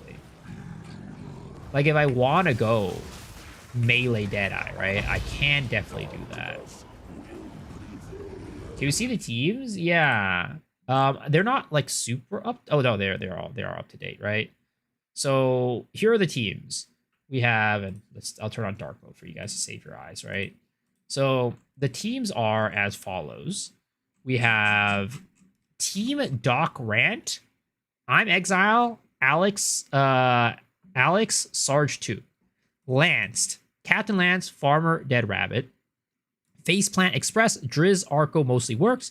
Los Diablos, and Gormus, Lundberger, and Guy That Dies. This is our number one opponents, by the way. These are our rivals. Honestly, nobody else really matters. We're going to beat everybody else except that these guys are our real, like, rivals, right? These guys are, like, the number one, and we're, like, the number two. Poor Lance? Why Poor Lance? South North American European Railways. Four Finger, Fire MCG, Beta Test Coin. Barbed Club with Bunka, Fire to Sky, and Vela. Need that for my build. Quasic, Suyer, A Pink Pony. Sir Exiles, Sir Mario, Perpy, Ping. Otters Fights Back, Team Otter, Roth, Team Silverfist, Crimson, Wonder Puppy, and Corbin. Trumertrup, Pile Brill, Lope, and Mighty Olcus, IDK, Karn, Pack, and Reelin, Monkey Death, Lily, Oscrix, and Major Aimless. Don't forget to wipe Logall, King Kongor, yours truly, and Giga Bonking Tourist, Darth Microtransaction, Rax, and Gazzy. You think you could beat Sarge? I know Sarge is really good too. I know Sarge is really good, but it's fine. But the real opponent right here is right here. The real opponent is right here. I feel bad for your team. Why do you feel bad for my team? Why do you feel bad for my team? All right. I'm fine. I understand where I sit on this team. All right. I am playing Witch for a reason. I'm going to be playing Curse Bitch. Will people playing cross region have high ping? Yes. And you know what that means? I am going to be playing in EU ping. It's going to be insufferable. It's going to be terrible. But you know what? It's fine. I'm not the carry of the team. It's not hardcore. So how it works is it's semi-hardcore in that when you die, you can't revive at the checkpoint. When you die, the only way to revive is if your teammate revives you. You thought our team name was Wipe Condition? Yeah, Law Call apparently went with Don't Forget to Wipe. I don't know. Lance's team's going hard. I mean, imagine Dead Rabbit doing everything by himself while the other two do hideout warrior stuff. I did Loa hunting 5 hours last night. Why would you do such a thing? What if everyone dies? Then you're out. You're out. If everyone dies, you're out. So you gotta, it's a race to the top, but also it's like a battle royale as well. 225k gold. I mean, I don't even think that's much for like what the game is, but congratulations. Like right now, I think people make like 500k to mil per week on their roster, or like per character. If you had a VPN booster, is super good. Well, funny you should say that, because I happen to be partnered with Exit Lag, and if you want to get 20% off your Exit Lag purchase, you can use my link for Exit Lag to get that.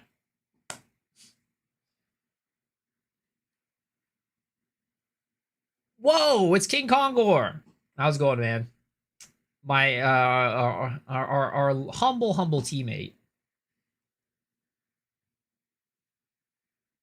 You need to finish Act 4. It'll take 10 hours. We'll see how long it takes. Act 4 will probably say, I'd say takes sub 5 hours or player who knows the game. I mean, that's a lot. That's a you know, a lot. There's a saying a lot when it comes to me.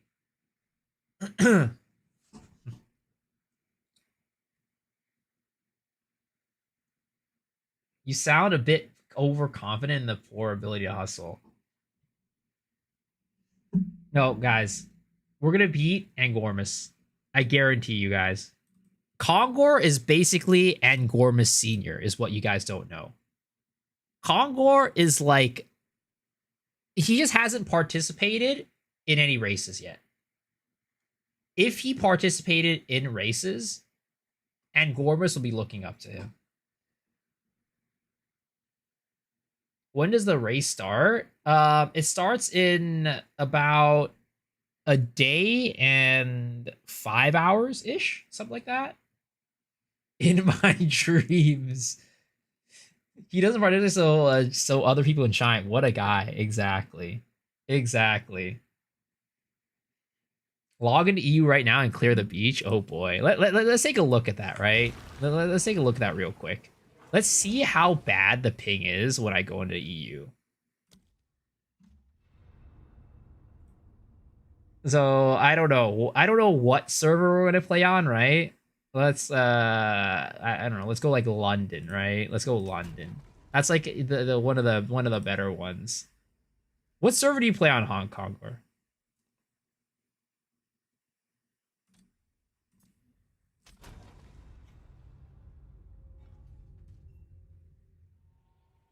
let's see how bad this feels. Oh, I mean, honestly, it's not terrible. It's okay, right? It's not terrible. It's not great, right? It's not. It doesn't feel like amazing, but honestly, it's doable. Honestly, it's doable.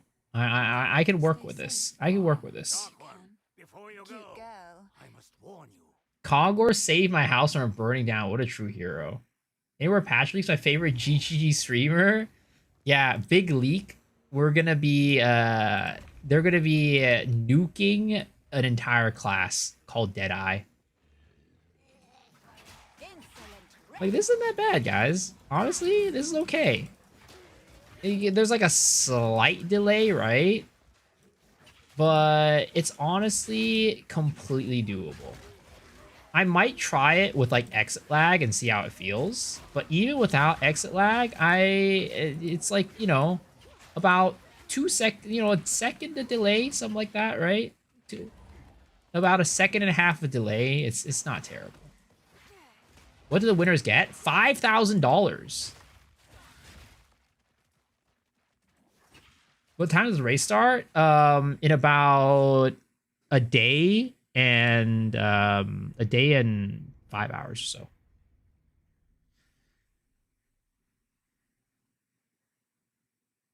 Where can I bet? Bet on what? Bet on my downfall?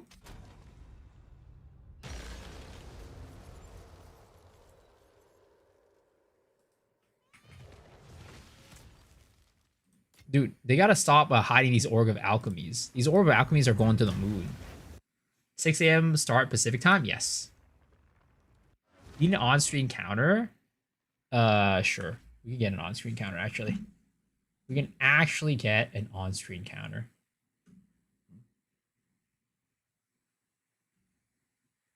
Let me pull that up.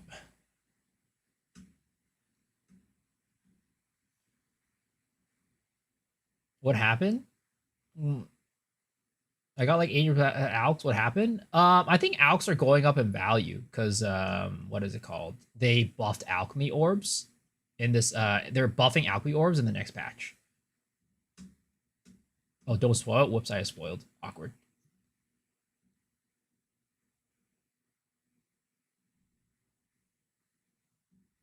Just pretend you didn't hear anything. Pretend you didn't hear anything.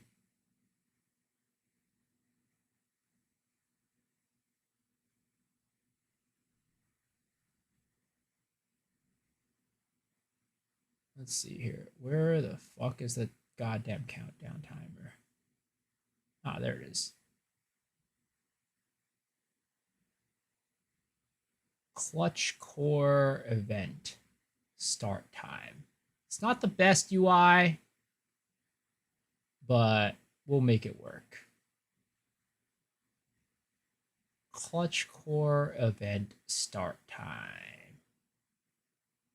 There you go, boys. There it is.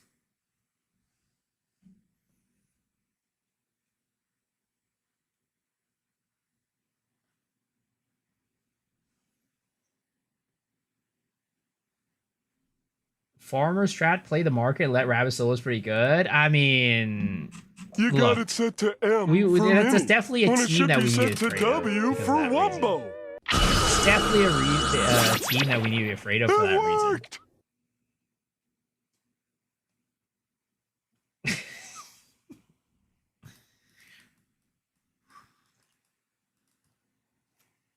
Kind of saying how cheap perfect jeweler is right now too. I'm gonna sell my Alks even with a new patch. I don't see myself using them. All my map drops are rare anyways. What the heck? I need mana. No mana. You're mine. Fully support Miso losing. What the hell? King Kongor redeeming squats? What the hell? Sorry, but sorry you won't be able to see me do them because I do them at the end of the stream.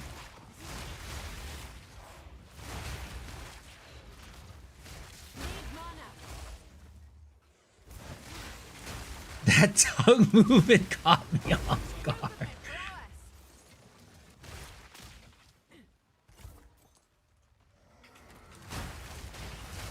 I've never seen you do a single squat or sit up because you don't stay until the end of the stream, obviously.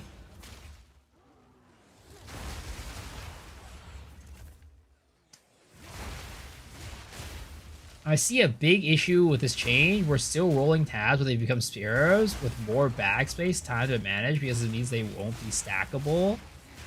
I don't see a difference between the tabs now compared to the new ones when it comes to like rolling them though. Like you're still rolling tabs in this current version, right?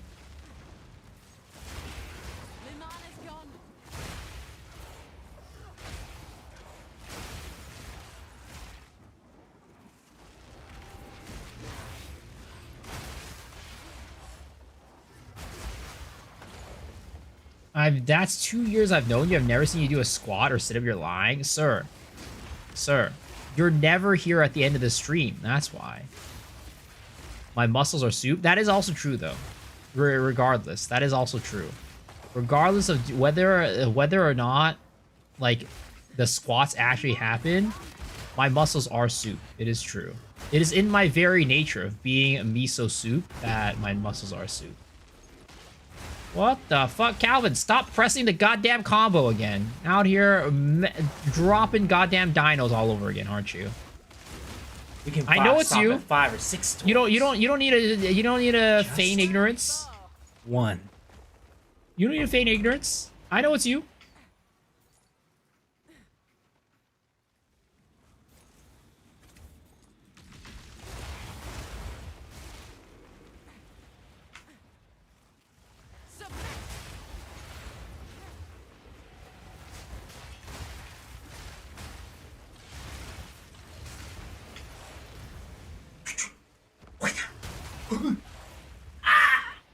Now you only need to drop into one tower for a group of maps. This looks like you need to put it on every map.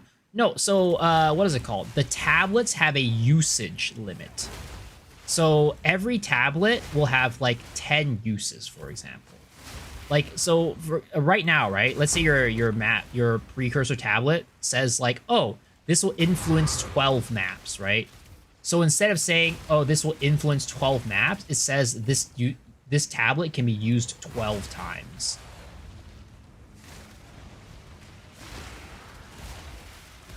That's the new system.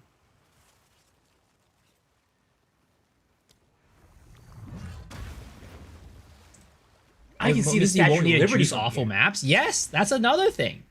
If you run into some garbage ass map like Trenches, right, which is a map that they are not buffing or changing, you don't have to put tablets onto them. You can just do them raw dog.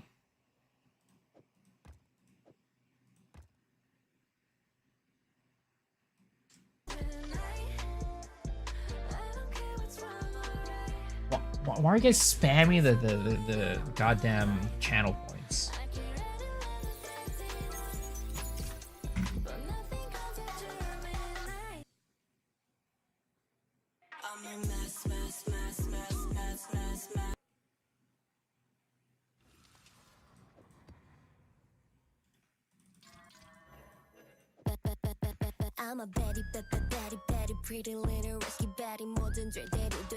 Oh, am I still playing EU?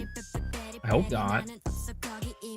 I don't think so. I think my internet is just shitting itself, or the servers are shitting themselves. I swear to God, man, I gotta like not play in California servers or something. I feel like California servers are just like eternally fucked. Well, I'm still in London. No wonder why. Okay, let's change my servers back to California. Let's not play in London.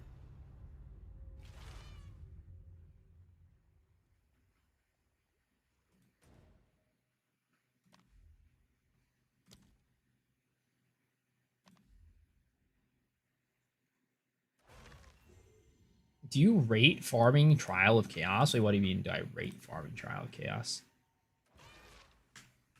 Dude, I can't fix it. It's just always me London realm. I can't make a new instance for my hideout. It's terrible. I'm always playing on London realm. It's over for me.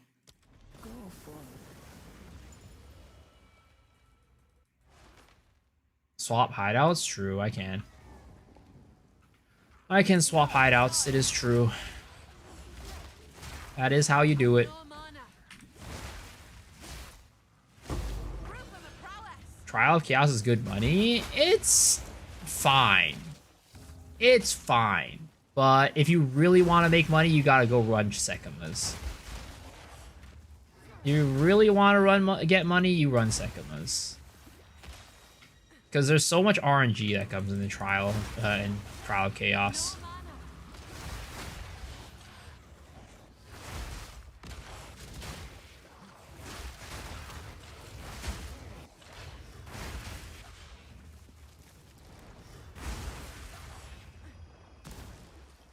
Three leagues back to back, Sekima's the best. Yeah, I really wonder if they're ever gonna change that balance.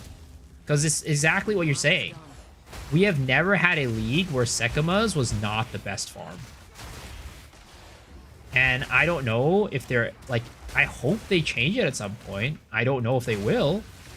I mean, honestly, that might be one of the bigger problems in the game that nobody's talking about. The fact that Trial of Sekimas has been the best farm for 3 leagues straight. Like, does nobody, it's like, nobody actually talks about that. And like, now thinking about it, right? I'm asking you guys, do you guys think that's a problem that Sekimas has been the best farm for 3 leagues in a row? Why didn't I pick up the Divine? What the fuck? You can't trick me. There was no Divine.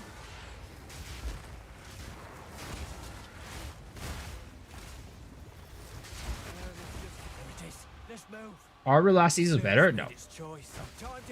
Sekimas has always been the most consistent and best farm every single league.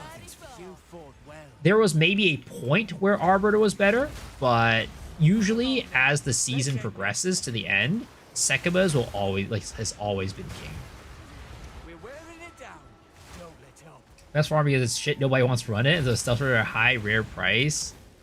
I mean, but the thing is, if you make a Sekimas farmer, it's not that bad.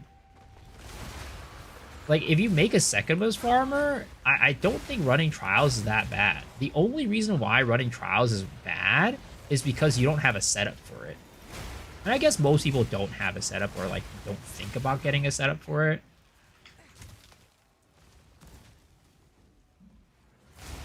Like, maybe that's something that I should do, right? Make a build that's like, hey, here's an easy Sekima farmer that you can make. And, like, show, like, how easy it can be to make a good Sekima farmer. And, like, run it and, like, show the profits. Like, because most of the Sekima runners that I've seen in terms of their builds are usually pretty juiced out, right? Like, maybe that's an angle that I can go towards.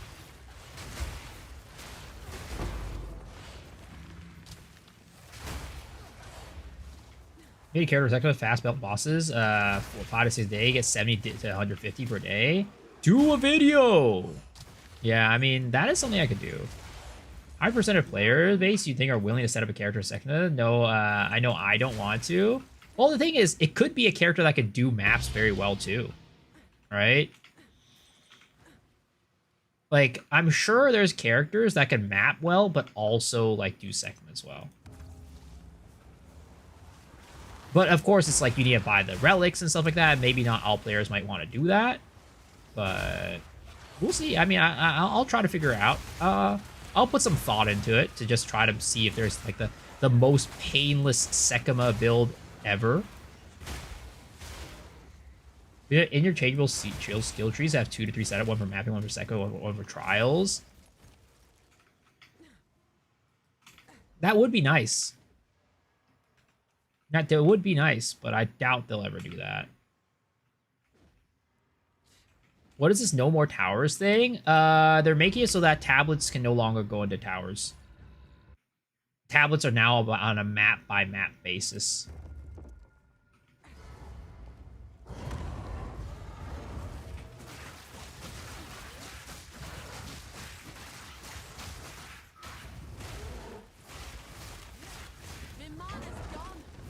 Mimana's gone.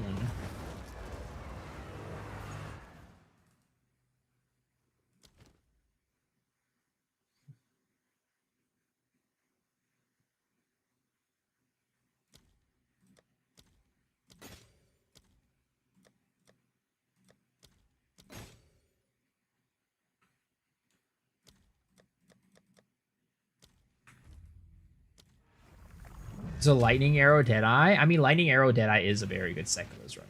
It is true. Lightning Arrow Deadeye is a very good Sekima runner. It is very true. Let us hope Zest now lies dormant.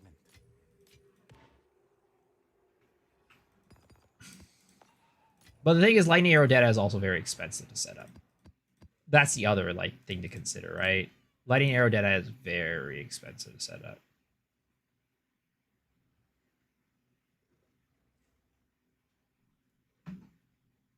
In my language, LAD, Lade means laser. Very fitting name. I tried cast on crit versus cast on ailment with Profane Ritual. How is it? I prefer cast on crit. I found cast on ailment is still very inconsistent. Especially because sometimes you run into these ailment, what is it called? Ailment threshold maps, and that ends up being rough.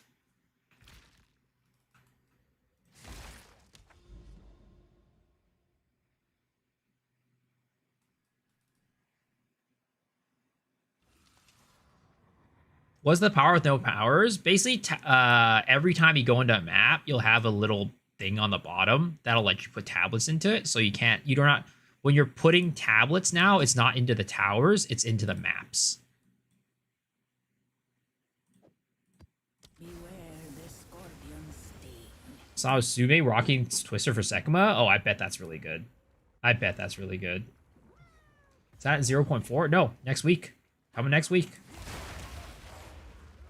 Concoction Pathfinder, pretty insane for Sekimas too. Oh yeah, I mean Concoction Pathfinder is just good. It's just strong. I think what I need to do, right? Maybe I revisit my Pathfinder, change up the build a little bit from Spiral of Volley to something else, and then use that as like a Sekima runner.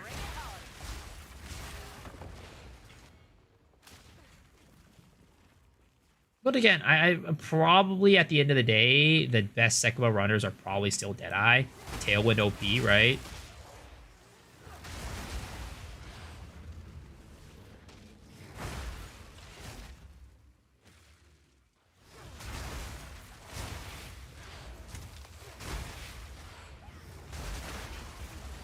I was thinking about doing I was also thinking about doing a Plague Bearer build. That was also another thing I was thinking about doing at some point, because Plague Bearer build seems really cool and really fun. Basically, you just run around and you kill everything with Plague Bearer, and that's all you do.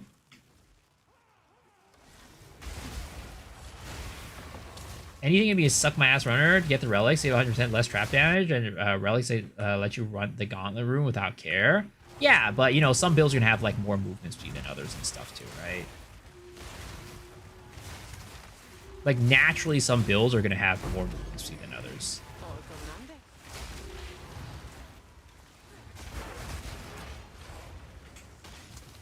The fire burns bright.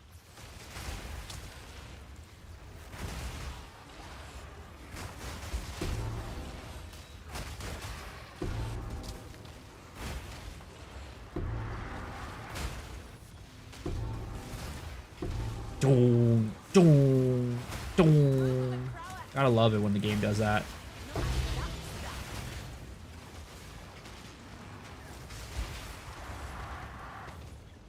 I'm out here running this build, this squishy build with Headhunter again.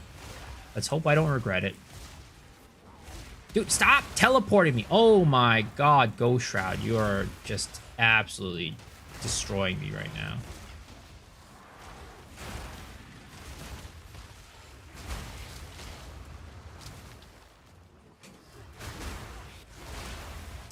I would love more of those tinks. Oh, of course. 100%.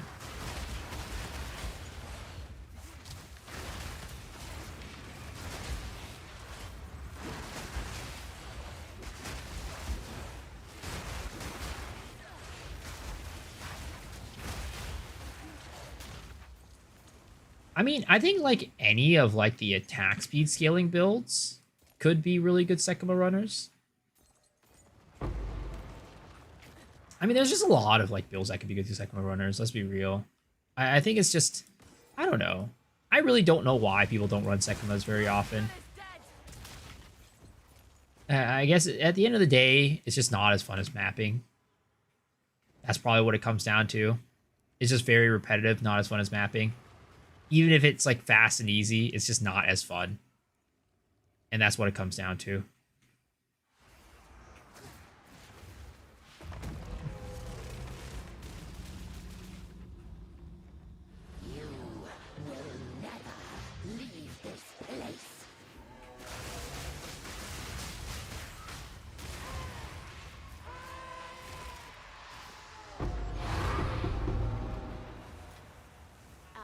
say no to that.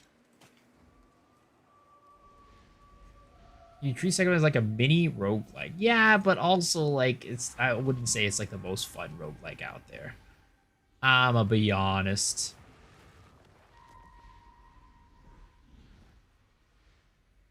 Alright, Mr. Wispy. Follow me. Follow me into the distance. Into the future. Alright, both of you guys, get into this bad boy. And it gave me nothing. Woohoo! Guys, maybe wisps are not it. Maybe wisps You got are it set not to it. M for mini, when it should be set to W for Wumbo. It worked! Just saw the PoE2 update video. Seems really nice. Yes. I mean, it's like there are potential issues, but overall, huge positive. Look for a lightning spear Amazon build this patch. Didn't really find any good ones. Any recommendations? I do not know, unfortunately. I do not know. Right click shout. I think you just right click shout rocket to get rid of it. I don't know if that's the case. I think it's still in the stack.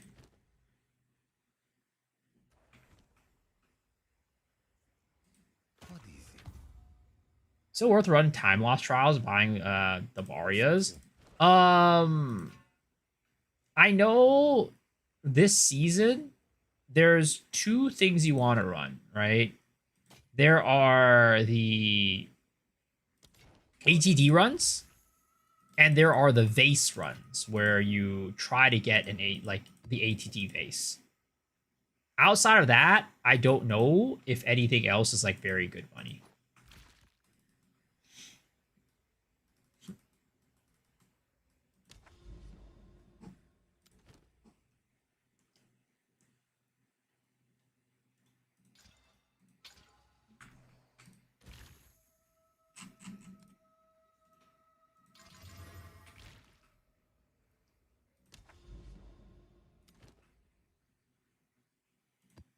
Face your fate.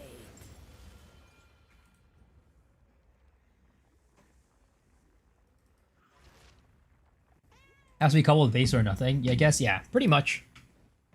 Not from nothing, against the darkness. Against the darkness. I've never actually owned an Against the Darkness on my character. Like, because they've always just been too expensive for me to afford. One of these days, you know, this is the season, guys, we get an Against the Darkness for our character. This is the season where we do some Sekima, some Sugma farming, right? And get ourselves an Against the Darkness.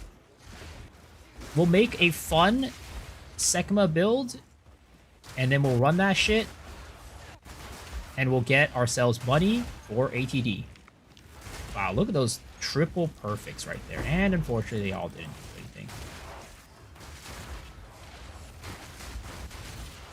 Double extra or double or spirit. Yeah, I'd want to get double extra if I can. Double extra is just so much damage.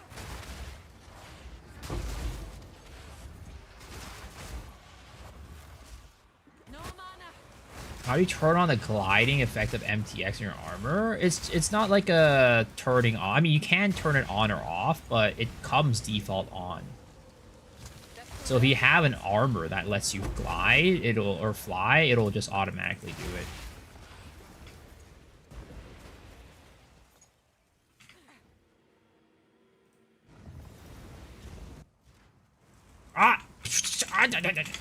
See, this is the worst thing about Shroudwalker.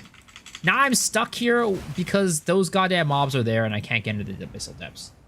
How does Rockiatas work? So how does Rockiatas work is basically it inverts the resistances. So if they have positive 20 resistance, it goes to negative 20. If they have positive 75, it goes to negative 75. But on the other hand, if they have negative 30, right, you place a curse on them, they get negative 30, then it goes to positive 30. It just takes that number and flips it. It also smell like...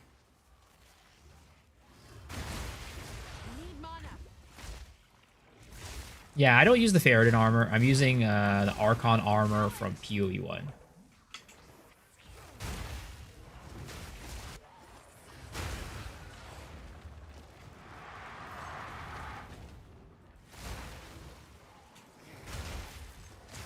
Am I not gonna practice? Well, I mean, chat was telling me, right? And I always listen to chat, by the way, guys. Just so you understand. I always listen to chat because, you know, chat's amazing, right? You guys are amazing, so I should always listen to you guys. Chat was telling me that if my teammates are not practicing, I shouldn't practice. So I don't think Congore's practicing, and I don't think Lawcall's practicing, so I'm not gonna practice. I might theory craft some builds tomorrow, right? Theory craft like the skills that I want to use and like the tree that I want to use, but I don't think I'm gonna practice.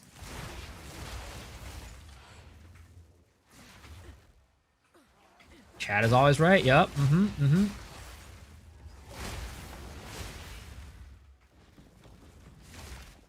I thought if it had 75 resist, 25. No. Is it as the enemy has 75, it goes to negative 75.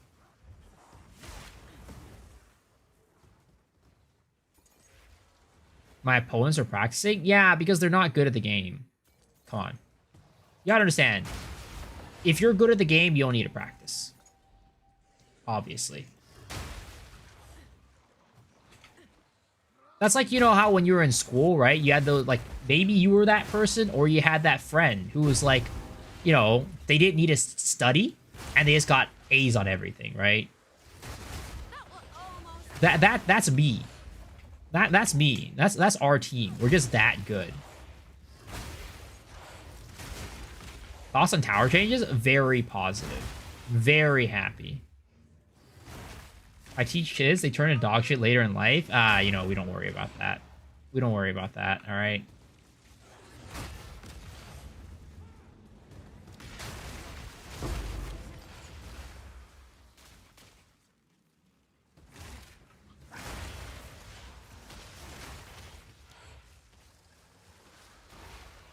See, I used to teach kids too, and under my tutelage, I've had many kids become consultants, getting some high-paying jobs, some working as venture capitalists under my tutelage. So, you know, I've been teaching them the right things, so you guys should listen. Yep.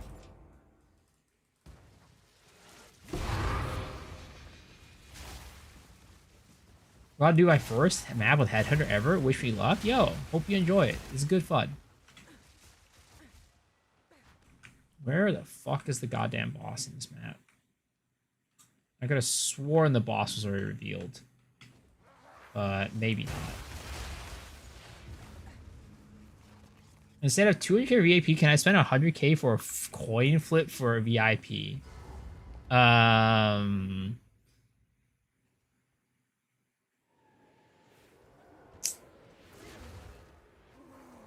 Can you spend 100k on a coin flip for a VIP? Oh my god. Stupid lag.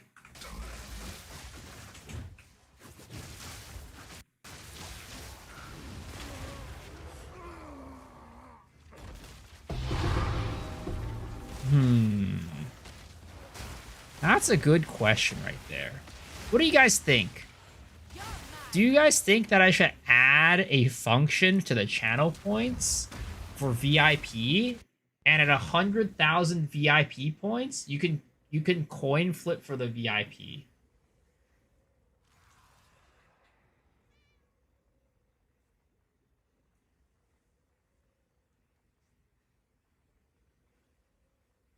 Venture capitalists racing rich kids investing their parents' money. What are you talking about? I mean, you have to be fairly smart to be a venture capitalist.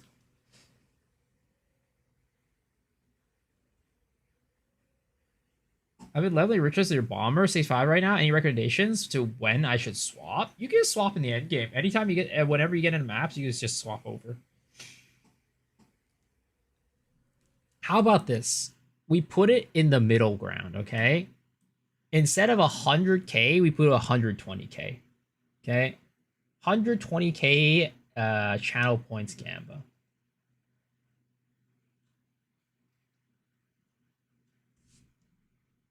What do you guys think about that? 120k channel points Gamba for VIP.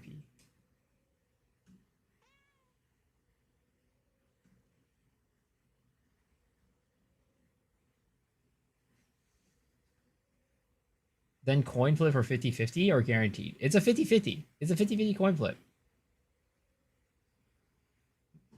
You need millions of capital to start investing in ventures. There's no scholarships. There's not there. No, but the company has money. You're not investing your own money. You're investing the company's money. That's what it means to be a part of a venture capital firm. The venture capitalists get paid from the company. They're not investing their own money.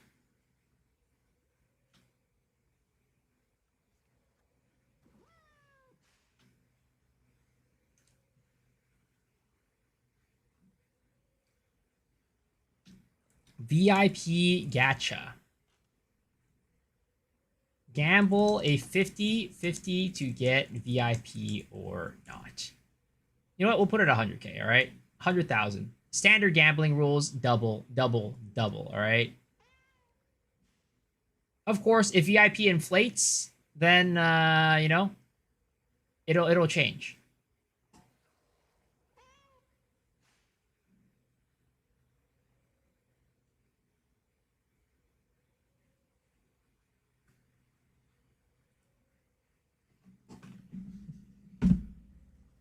You do not say working for venture capital or venture capitalist, there's a difference. Well, she's a venture capitalist, or they are a venture capitalist working in a venture capitalist firm. That is what they're doing. I feel like it's very hard to like work as a venture capitalist outside of a venture capitalist firm unless you're like uber rich.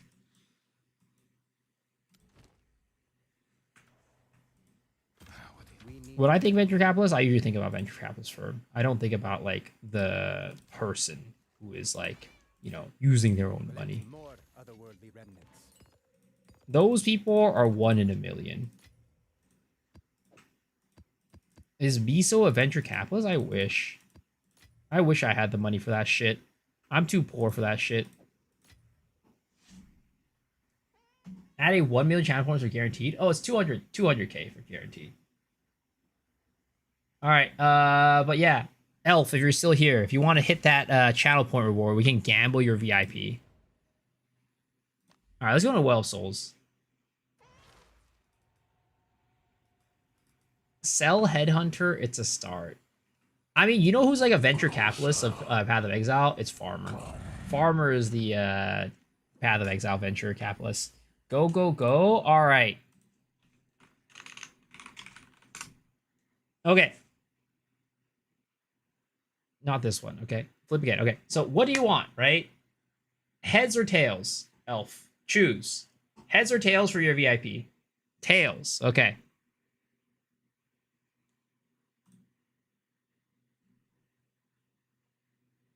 Oh, unfortunate, sir.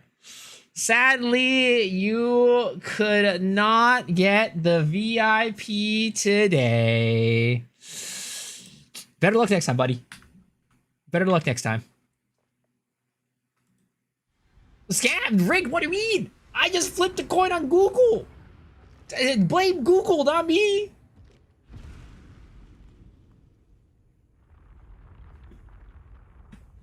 Did they remove the Deepest Tower helmet this season? They did.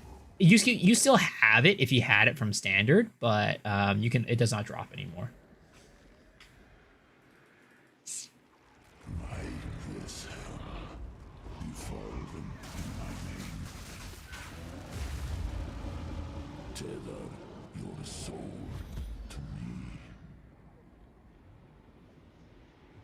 Miso is always scamming. That's not true. I've never scammed a single day in my life.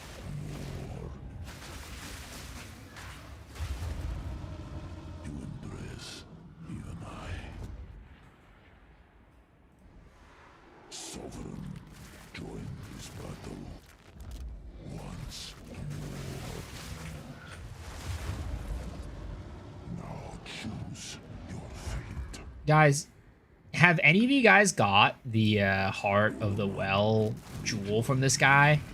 Because in all my times of farming this guy, I have never gotten a single one. Stu should be in that race also, by the way. Sarge is too strong. Nah. Don't worry. I'm going to win. Don't worry about Sarge. It's going to be me. I'm the one they need to worry about. Also, I'm stuck. I'm stuck, step bro. This is not good. Can I flicker to them? Okay, good.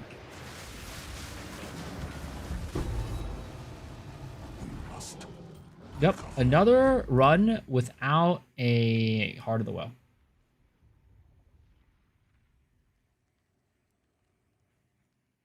Got a oh, is it from Rogue Exiles only? Ooh, maybe that's why I've never gotten it.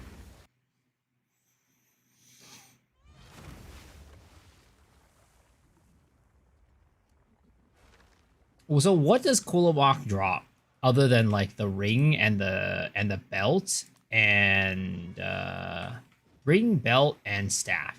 Are those the only ones that he drops?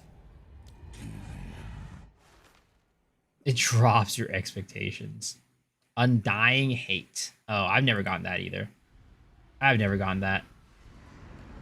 Those Heart of the Wells are arguably better at ATDs, extra damage value-wise. Yeah, but getting them is very hard.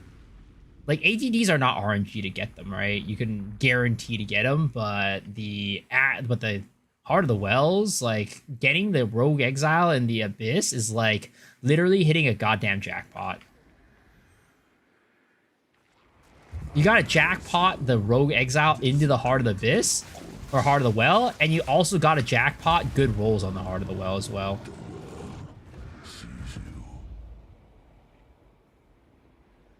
How do you enter here? So you need to go into the Abyss in a map, right? And there's 2 abysses that have bosses. I forget what it's called. It's like something dark light or some shit, and like some other lightless well or whatever. They're not called abyssal depths. They're called something else. You'll see it when like the little hole in your map pops up, and then when you go down, it'll be basically a normal abyss, but then at the end there will be a boss. And that boss, when you kill it, will drop a Kolomox invitation, and you can use that invitation to come here. Dark Domain and Lightless Void. Yes, there it is. Sounds like they're talking about some chick's coochie, but you know, you could say that potentially my ex's coochie was that. But yes, that's where you go.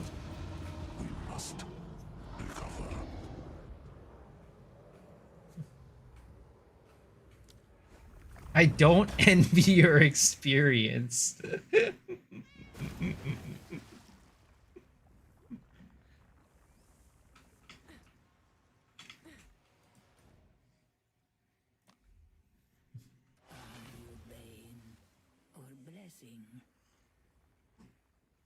I liked me my ex's lightless void. Are doing 3 autos and suddenly 1 shot? I mean, it's not autos. I'm using Tempest Flurry, right? Tempest Flurry builds up combo for Culmination on Falling Thunder, which is our 1-shotting attack, right? Builds up combo. You do that, and then this makes it so that every combo you have, the skill deals more damage, right? 3% more damage for a combo. So we basically hit enough times, build up combo to high enough, and then we let it go, and it one-shots. You can set up Atlas for Rogue Exiles to do overrun maps.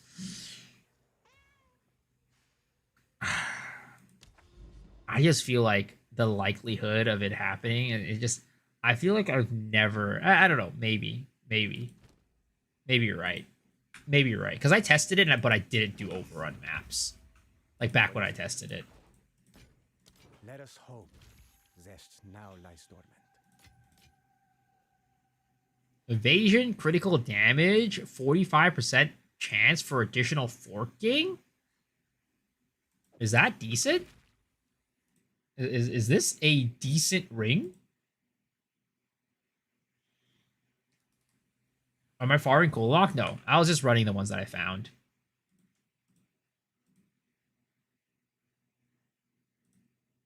Never mind. It's too exalted.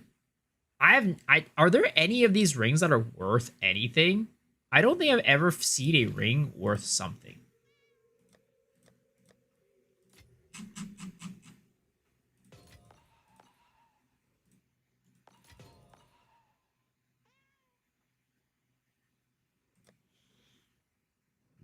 I've just been collecting them here for them to like collect dust. Gain 3 extra, only that's worth anything. Rest in pepperonis.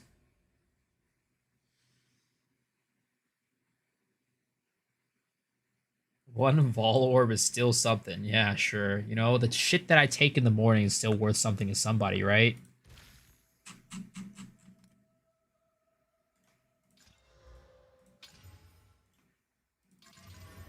I'm sure somebody out there wants a jar of my farts. I've never met that person, but I'm sure there's somebody.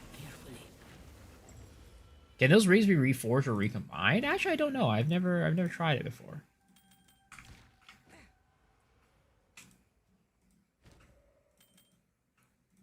Oh yeah. Oh, it turns into a base value one. Rest in pepperonis. You just reforge your 9-incher into a 1-inch. GG. Who sent you?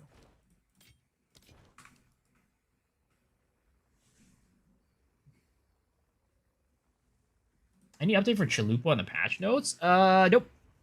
At least not on the announcements. It is not a balance update. It's just for it is just for towers and maps. You're not Belle Delphine. Hey. You know what? You say that. Yes.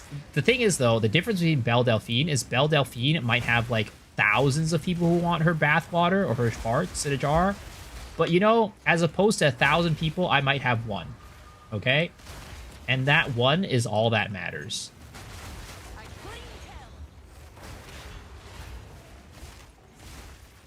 You have me, at least.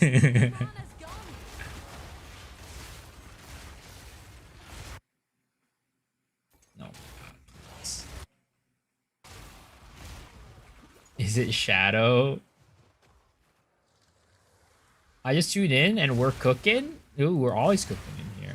When are we not cooking? This stream is the cooking stream.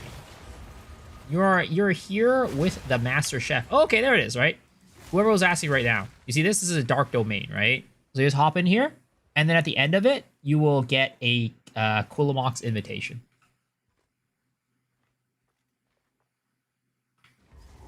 Can you explain how to know which things snapshot and which things don't just by testing? Pretty much. Pretty much.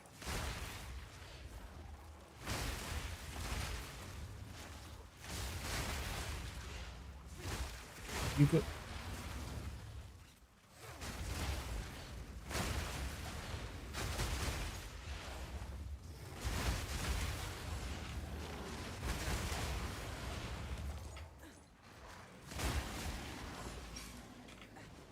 So, you know, you just basically you just find one of those, like Lightless Void or what is it, Dark Domain. You jump into it, and congratulations, you are now in Jonathan's asshole, and you know, you're able to go and get a invitation, Coolbox invitation. Kill this guy right here, right? Go real quick. Boom, bap, right? And there it is. Coolbox invitation. And you use that, and you'll be able to enter the area before.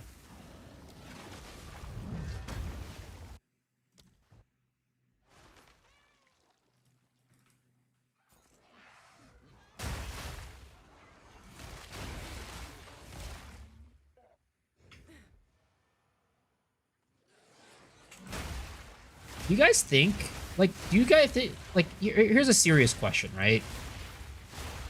If I told Jonathan that I compared the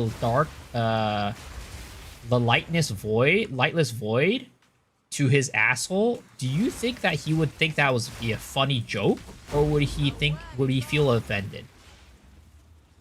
Do you think he would laugh if I told him that, or do you think he would be offended?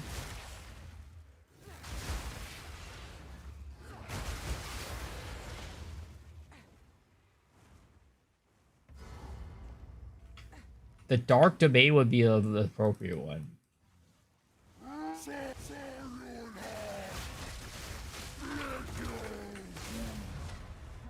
Depends how confident he is in his masculinity.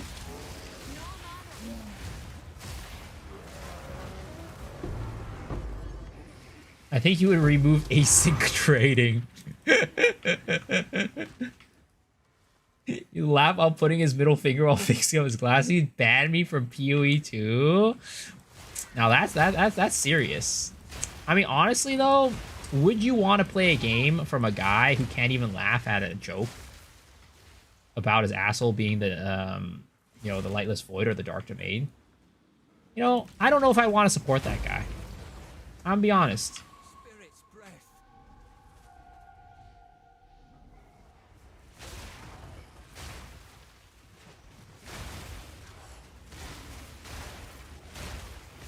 Yo, this goddamn wisp needs to figure its shit out. Where the fuck are you going?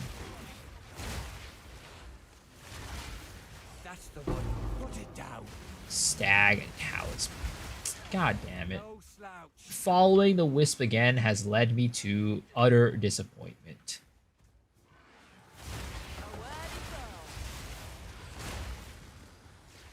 Peak ARPG starts in a month.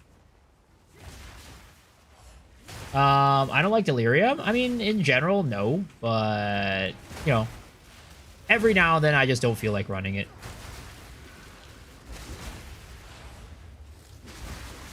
Are you talking about TLI? Is that what you're talking about, PK RPG?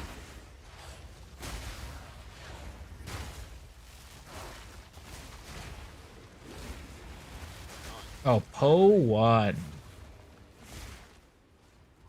Because TLI also starts in a little bit.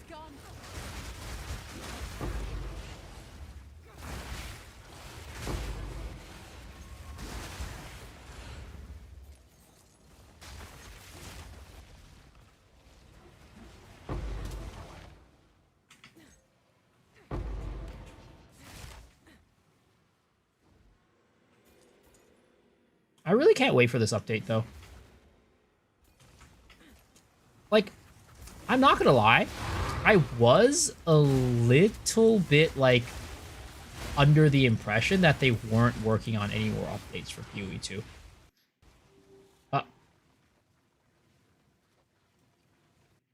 Fix this, Jonathan. Fix it, Jonathan. Please. Fix your goddamn crashes. Which deli gives plus mirror monsters? Paranoia. I hope that happens tomorrow. Please no. Please no. Did it say please pay? Jonathan must have heard me. Jonathan must have heard me talking about his asshole. And he came in and just said, you know what? If you want to say that, I don't think you're allowed to play the game anymore.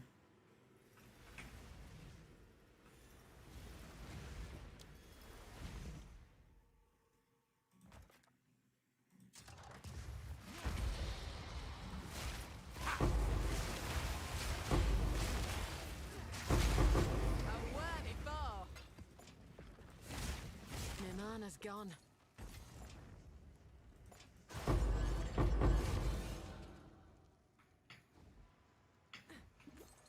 Oh yeah, also, guys, I think it is official. I think it is official that I am actually Cute Dog's Asian brother. I went into his stream today to say hi, and he immediately went, oh my god, is that Miso Shiru, my Asian brother? I'm in, boys. I'm in.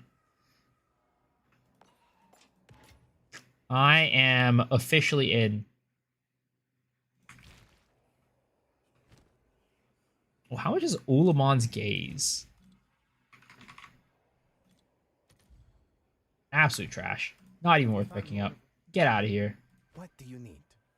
Critical hit chance is lucky against parried enemies. Who thinks that this is a good item? Not even worth disenchanting, honestly. I'm going to sell that shit. How many divs does my build cost? I mean, you can start it for fairly cheap. You only need this, Ulnatal's Embrace. You need Ming's Heart, Pulse Circle ring, and that's about it. Old and Tall's Embrace, I bought it for like 5 div. I don't know how much it is now.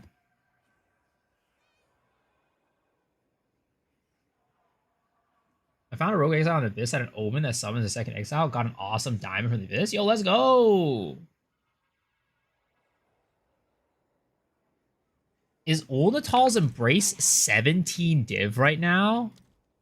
You gotta be kidding me, right?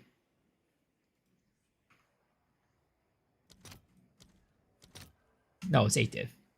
It's still not cheap, right? It did get more expensive, but it's not 17 div. 17 div is that would be ridiculous. How much are alchemy orbs right now? How much are alchemy orbs compared to like exalts? They're 1-to-1 now? What the heck? That's crazy.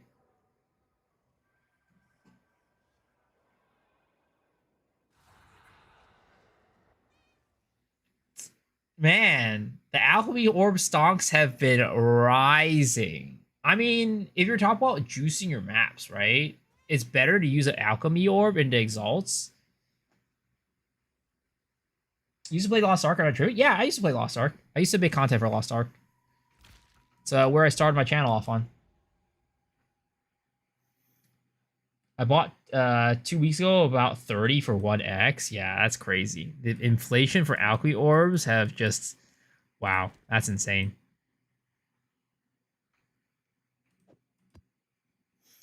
Well, the thing is, like, now you can get tablets that say, like, always contain a Rogue Exile. So you can, like, go into this and, like, be like, all right, let's just get a Rogue Exile in there.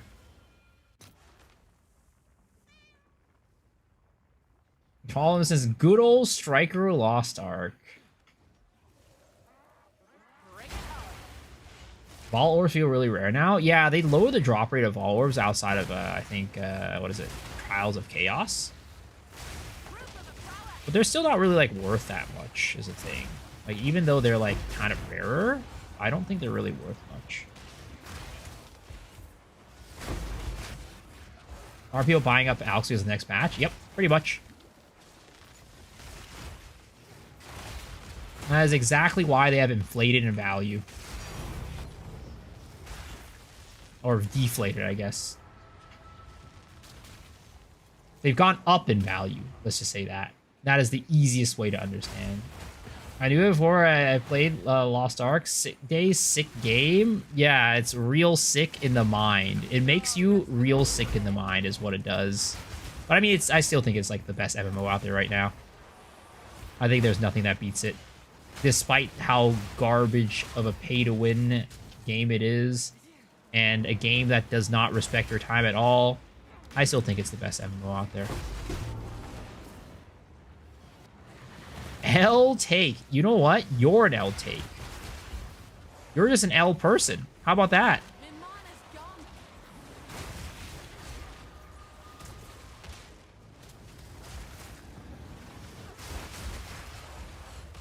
Crystal of Atlan. God. Yeah, next month, Blue Protocol coming out. We're going to be playing that for sure. I'm a little bit worried, though, like, because I still have, like, builds I want to make in Path of Exile. But if I'm going to be playing Blue Protocol, I don't know if I'll have time to make those builds.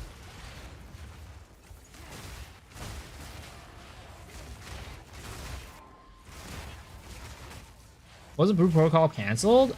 So it was, but Tencent came in and said, hold my beer, and then they bought the rights of Blue Protocol, and they remade it. They remade it.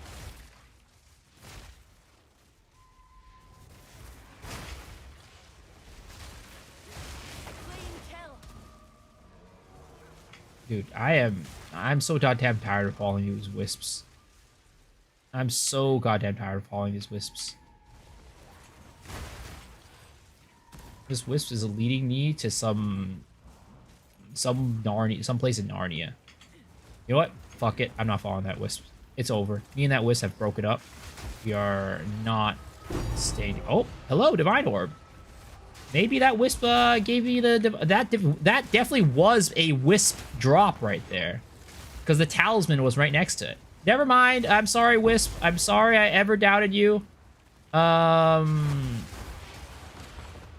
Thank you for your contribution. Ananta is better than Blue Protocol. Well, Ananta's not going to be a an MMO, right? It's just a different genre. But I will be playing Ananta.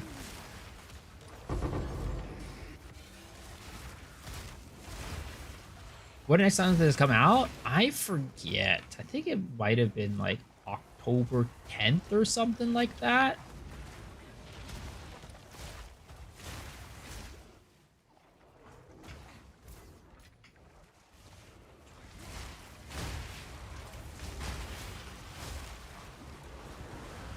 W-Wisp.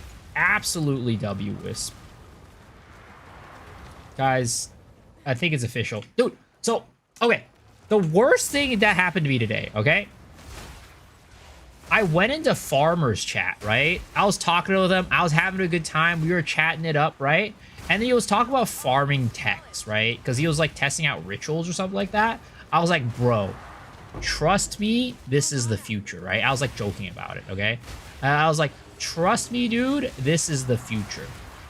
I ran a map with Wisp last night, right? My first map, I got a serious talisman. And then my second map after that, I got a div from the boss. And he goes, and I expected him to be like, oh, wow, that's pretty cool. That's pretty good, right? He goes, what the fuck, Miso? How down bad for money are you? Fucking drops a div from a boss and goes and pogs out? Are you that down bad and poor?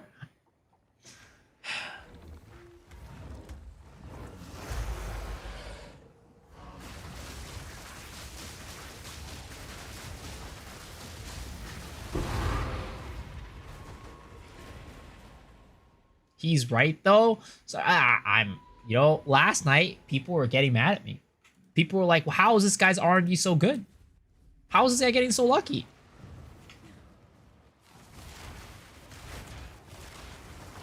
Maybe I'm just jaded.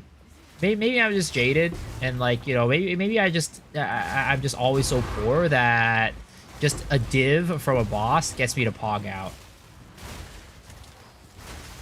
And he goes, well, oh, what happened next? Did you kill the next boss and you had it and it dropped to chaos and you pogged out off that as well? I was like, oh my god. This guy just thinks I'm a homeless man, doesn't he? He absolutely thinks I'm a homeless man. Shut up about your savior.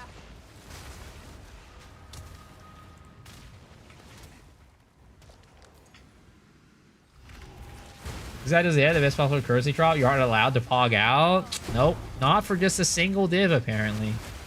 Not for a single div.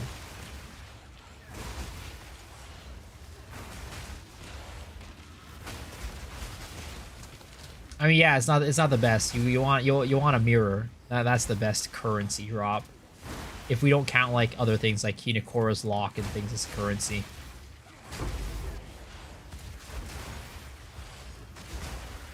Bar was a lot of fun though. Oh yeah, I love the guy. He's great.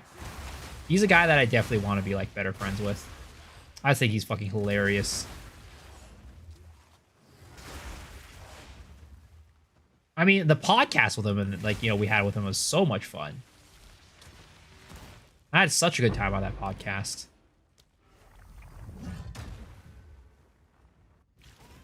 Droppable currency? Well, mirrors are droppable technically. Technically. I've never seen one before, but they're technically droppable.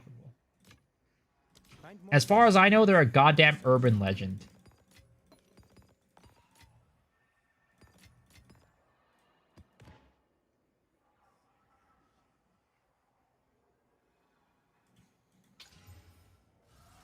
Dude, next patch, I'm not going to carry Regal Orbs with me anymore. Right now, we're carrying Regal Orbs with me. Next patch, in my inventory slot, is going to be an Orb of Alchemy right there. Ooh, that's going to be a good time. That's going to be a real good time. And then we're going to save Exalts on it, too. It's going to be crazy. A mirror could drop off a destroyed jar. Yup.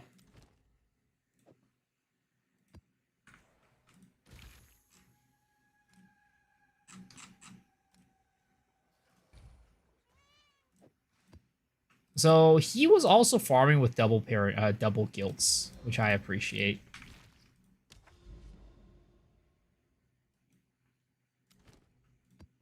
Go forth.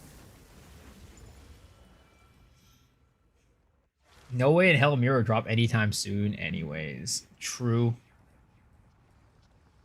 Broke Shiru. Hey, it is what it is. I told him. It's so that I can stay grounded. Okay? It's because I want to stay grounded and not lose sight of how it feels to be an average player. It's because I want to be able to stand up for the everyday player. If I was sitting there with a ton of currency like him and Rabbit, you know, I wouldn't understand how it feels to be the average player. But because I don't employ these techniques to get big currency, I get to stay grounded. I do it for you guys. You gotta understand, right? I do it for you guys. I do it for out of my love for you guys. I chain myself down. I put on the shackles, right? So I can be closer to you know, the everyday.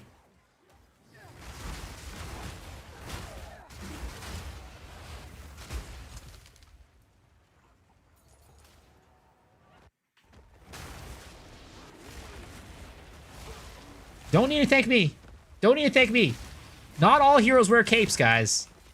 Not all heroes wear capes.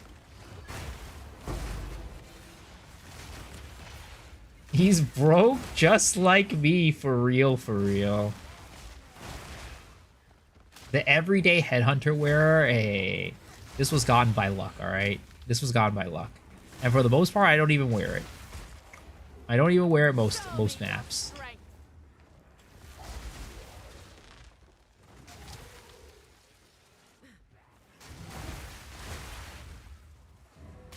Average players don't only play OE. He is a full contrary. Stop victim blaming for being Papega. No. I just want to be there for you guys. I want to be there for the average player. Am I a hero, though? I mean, that's up to you guys to figure it out. That's up to you guys to decide. I can't decide if I'm a hero or not. You guys get to decide that. But if I were to decide, yeah, I'm a goddamn hero, all right? I'm a hero of the people.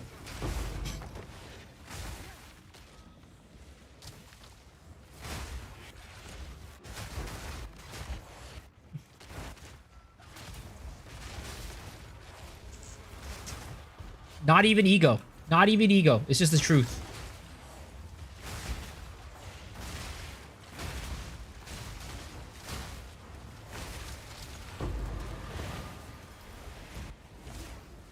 Copium. Can I have a build with Monk? I have a build for Hollow Palm.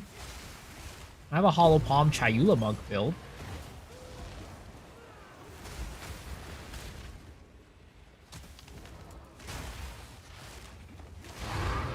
I think Miso is the side chick. What the fuck?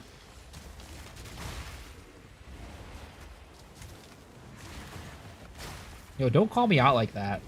Stop trying to just describe my last relationship, alright? You weren't there. You wouldn't know the struggles I had to go through. A challenger. Did I watch the Demon Slayer movie yet? No, I haven't. I want to. But I haven't gotten a chance to. Slash, I mean, I don't know about you guys, but I'm not the type of person to go to the theaters by myself. Like, I don't know. I think that's kind of like Pepe weird, you know? Unca S. This isn't practice. Well, chat convinced me not to practice. Chat convinced me not to practice, and I always listen to chat. I always listen to chat. The day you stop listening to chat is the day you've failed as a streamer.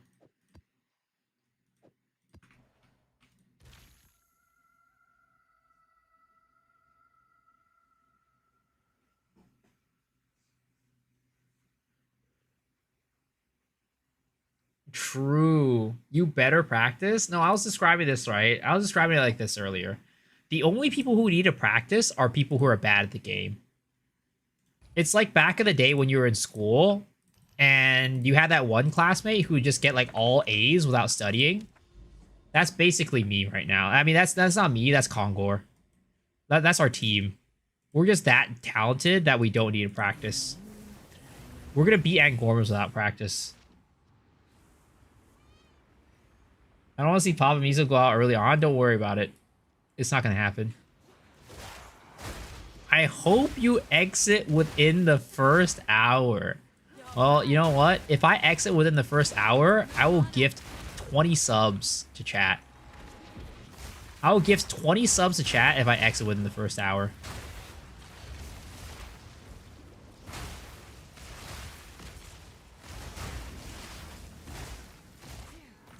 I've no mana. Is it probably worth a new Herald Tech on Ice Strike Monk? A clean kill. Or without using Chaos Raid? You could do both, yeah. That works for both. But the Chaos Ring definitely makes it easier. Because you need Chaos damage on your abilities, and it's a good way to give you Chaos damage.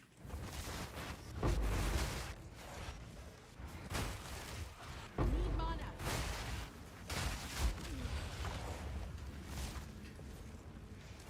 I should go corrupt, desecrate all my gear. No. Oh yeah, I mean, again, another thing, right? Next Saturday, October 4th, right? I am doing a charity stream where we are trying to raise $1,750 for mental health and suicide awareness, right? And for that stream, every $100 raised is going to be a piece of my gear corrupted. We're gonna go corrupt a piece of my gear for every $100 raised. So look forward to that. I'm probably going to walk out with no gear.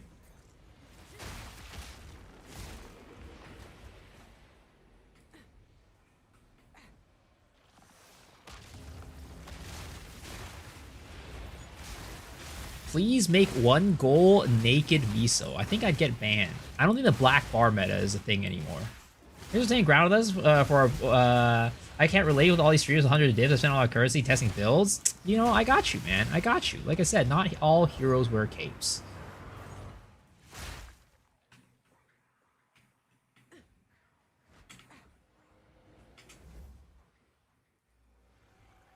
You got nothing down there, no one will see, but they don't know that. They don't know that. I don't think, what is it called? The CEO of Twitch is going to be trying to goon to my body. So he's probably going to ban me before anything else.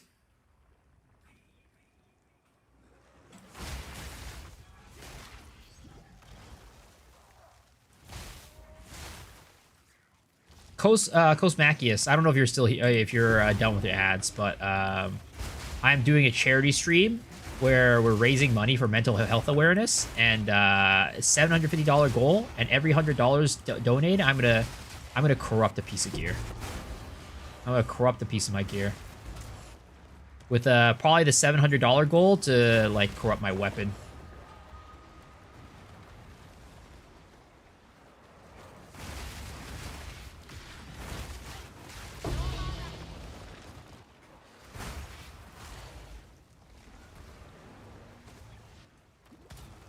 Have you seen the Twitch ad with the CEO in it? What Twitch ad? Oh, they updated Perfect Jewelers to no longer be a tank. Nice. I just updated my Never Sink filter today, so they updated Perfect Jewelers to not be a tank anymore. Yo, Mr. West with the raid. I appreciate it, man. Hopefully your stream went well. How are you doing?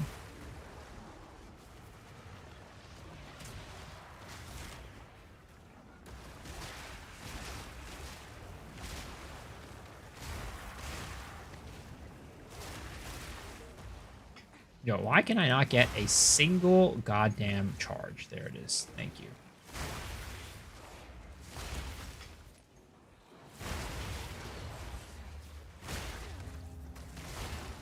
Slow grind. I was lurking in your stream for like a little bit earlier. I heard you say that you might want to make a new character at some point, or you might ride out your character until the end of the league. That were almost a challenge.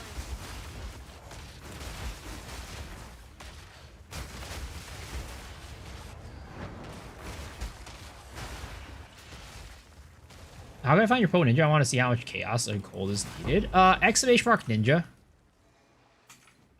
But I honestly have like way over what you need, probably. Any tips for finding citadels? Just head in a direction and cross your fingers. That's basically it. And keep your eye out for the fog.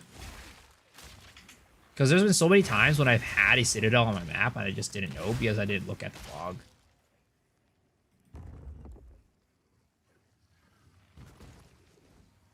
What's next patch? Next patch is next week.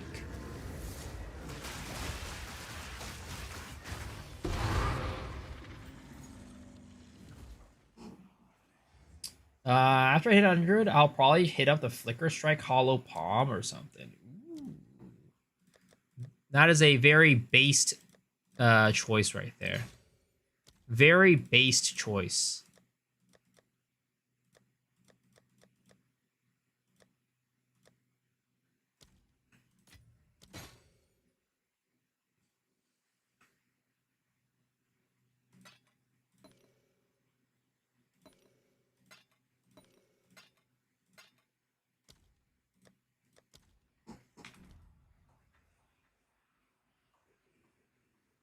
I was trying to get all along, and I found one since launch. Appreciate tips, though. Sadly, it's just luck. That's all it is. So from Ice Strike to Tempest Worry, Saturn Palm, Shockwave, might be a lot faster. I think for boss much of a difference. Guess you build combo fast. Good turn and lurk and sleep. All right, sounds good, man. Thanks for lurk. Appreciate it. Sleep well. Can you check the link that Scissors shared?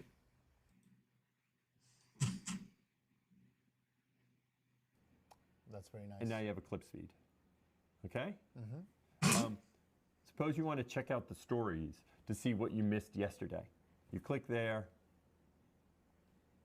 All the hot tub And streamers. now you're in your stories feed. Wow. Wow. Okay? Wow. Look at all his stories. That's very nice. Yeah. That's also That's really nice. Yeah, that's really nice. That's really nice. Yeah, don't you guys Now you agree have a that that's clip pretty feed. nice? Okay? Suppose you want to check out the stories to see what you missed yesterday. You click there. And now you're in your stories feed. Now you're in your stories. That's crazy. That's insane. Wow. Also, I realized my webcam's in the wrong spot.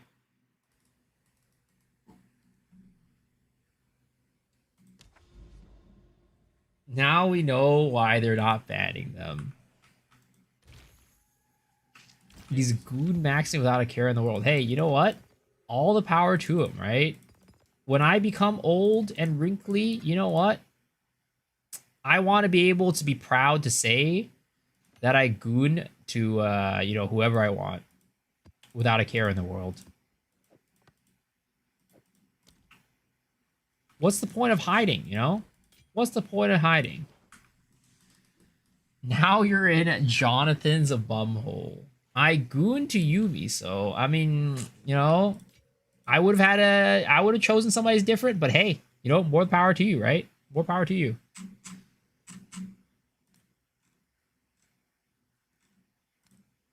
I probably would have preferred somebody who had maybe some bigger tits or something like that, or maybe a bigger cock, but hey, it is what it is. I can't tell you who to be interested in or not.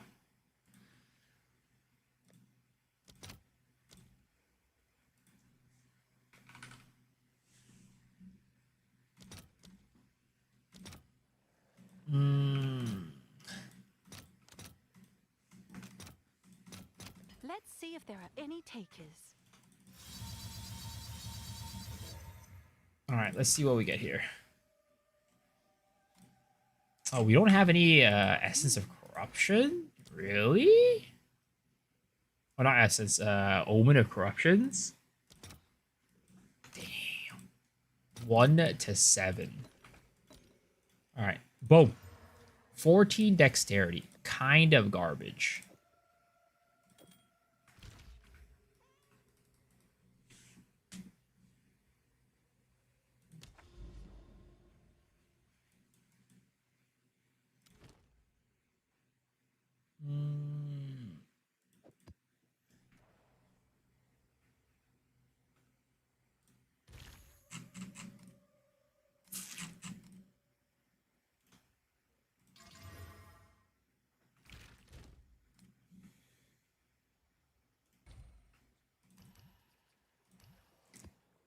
Also, is anybody playing Hades 2 outside of Shadow? I know he's playing Hades 2, but I've heard that it's a fun game. I heard people are enjoying it. I was watching Q-Dog stream it earlier. He seemed to have a good time. What does the ritual charm passes do for you? Basically, it helps me when I am. Mostly, it's for like chilled ground. So it basically means I'll never be affected by chilled ground, because I'll always have a slow charm activated, like a silver charm. Playing Mega Bonk? Oh, a lot of people are playing Mega Bonk as well. It seems really good. I'm definitely interested, but, you know, I gotta keep grinding the PoE 2, boys. Gotta keep grinding the PoE 2. No mana. What do you think about the announced map changes? I think they're great, though I am worried that Fortress is getting changed because Fortress is one of my favorite maps. And I wish that they would have just said they're getting rid of, what is it called? Sun Temple. No mana.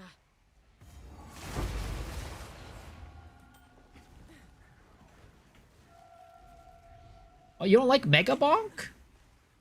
I've heard it's pretty good. People who are playing it are all having fun. At least all the streamers I've been watching it playing it.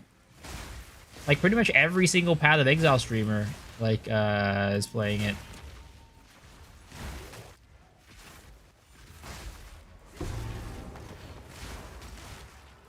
No Change of the Mire Surprising is the only map that I dislike. I actually don't find that much of an issue with Mire. It's not great, but I actually don't really mind it that much. Surprising. What's Mega Bonk? It's basically like another kind of like Vampire Survivors-esque like roguelike. Well, it's not Vampire Survivors, sorry. It's another roguelike that's recently people have been really into. I think people have been comparing it to like Risk of Rain 2. Is what I've heard people compare it to. Also, I cannot be using Headhunter in this map, I just realized, because there's Ignited Ground.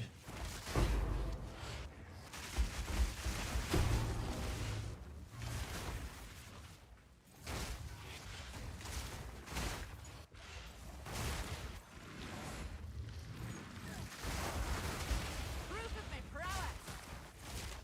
More like Vampire Survivors. They incorporate a lot of meme culture into the power-ups. I see. I mean, it seems fun. It seems enjoyable, but I don't know. It's very hard to get me to stop streaming PoE during, like, season. Like, I don't know. It's weird, right? Would you guys still, like, technically it's been about... It hasn't even been a month yet since playing.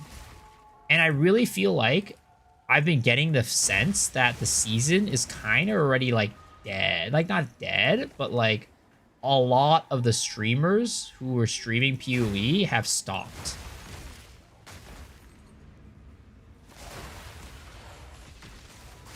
Even though this was, like, you know, and I've talked about this before, too, on, like, the thing. I think it's, like, the season is a lot more fun, but probably a lot, like, less... It's a lot more fun to get to the top, but it's a lot... But it's a lot faster, right? Getting to the top is a lot faster.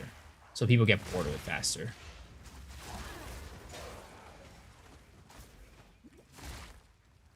I dislike games that are designed around streamer-based marketing. I don't know if I'd call Mega Bonk a streamer-based marketing game, though. These a lot of people liked it and are playing it.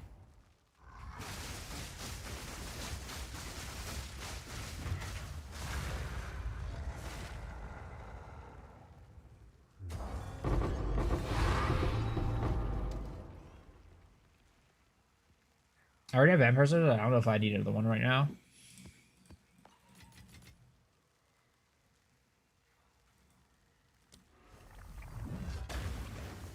Most streamer also plays Scrub Core, which is boring as fuck. I mean, if most people are playing it, I don't think it's boring. It might be boring to you, but if there's a lot of people playing it, I don't think people play it because they think it's boring. I think people play it because they enjoy it.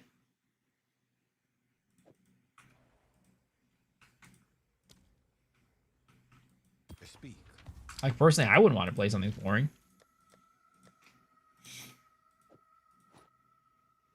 Mega Bonk slaps.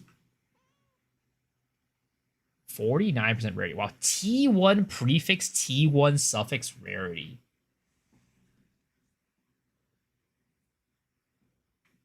The cold res is garbage.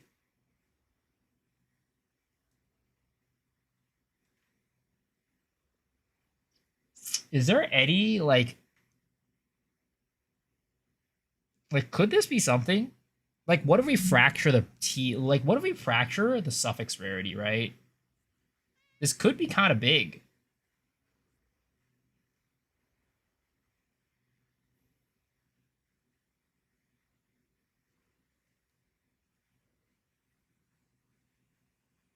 Am I not playing PoE 2? Yeah, because I have fun with it. All right. Should we fracture the suffix rarity?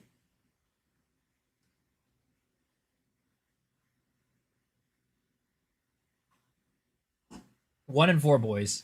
Or what we can do is we can also Gamba the Annul for 1 and 4 and then Desecrate.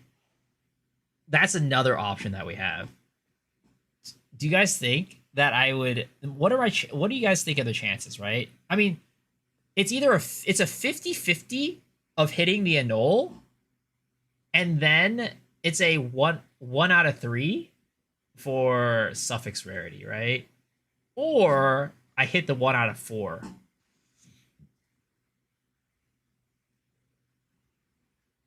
All right. I think I'm going to annul first, right? We're going to anal first. Okay. Anal first. Boom. Oh!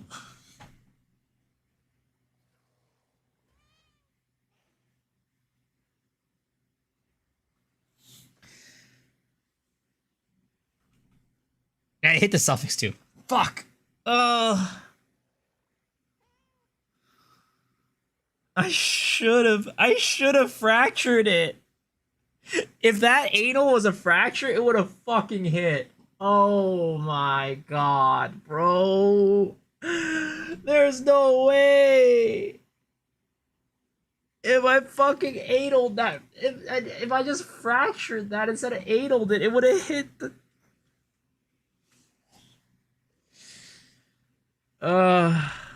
It do be like that sometimes, boys. It do be like that sometimes. Life does have a way of fucking you over.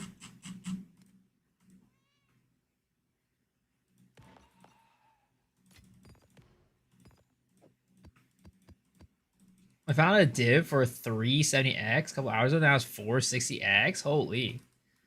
Clip farming? Nah, nobody clips my channel. I've literally gotten into situations where I'm like, hey guys, somebody clip that. And I go back and nobody's clipped it. Yeah, people, yo, we don't have clippers here. We're all good. We're safe from the clippers. Oh god, both these maps are so bad. Bastille and Rupture to get to Channel and Spider Woods.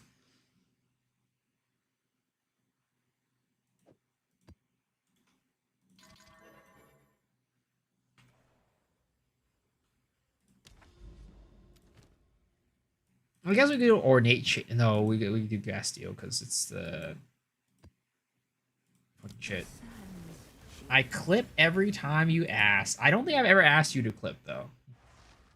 Crazy Exchange 1600 Exchange 4 div about 30 minutes ago. I mean, the economy right now is just in flux, right? Because of some of the announcements. If you are playing the economy, now is the time to play the economy. Because if you don't play the economy now, the economy is just going to play you. That being said, I'm not playing the economy.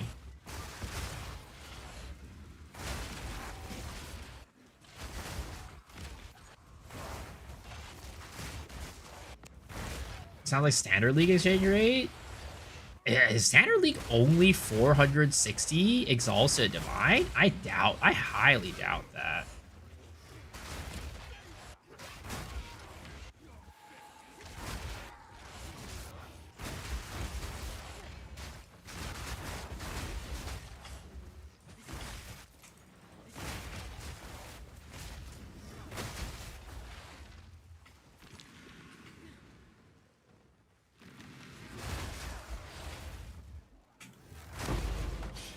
Woo! Damn, that blew up the screen all the way over here. Holy.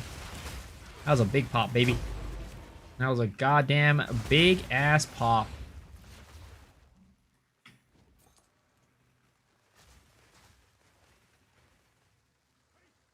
It just keeps getting stranger. Follow that wisp.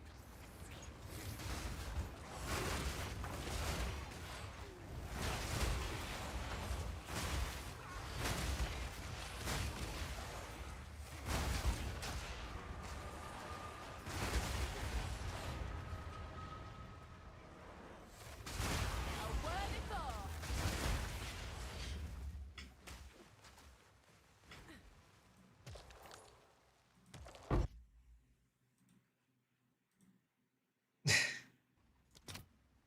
What is this? 4. Oh no, Okay. not this. Let's Not do this this. clip again. Not this clip Ba, ba, ba, again. ba, ba, ba, ba, ba. Oh wait, whoops. These are corrupts. What am I doing? I'm an idiot. I'm cooked, guys. I'm cooked. I'm cooked. I'm absolutely cooked. It's over. I'm cooked. Hello. We don't talk about this moment. I'm cooked. We don't speak of this moment, guys. We don't speak of that moment, all right? That is in my dark past, all right? We don't do those types of things anymore. We've graduated. We've graduated from doing that, guys, all right? That was a part of my dark past. Go to tourist.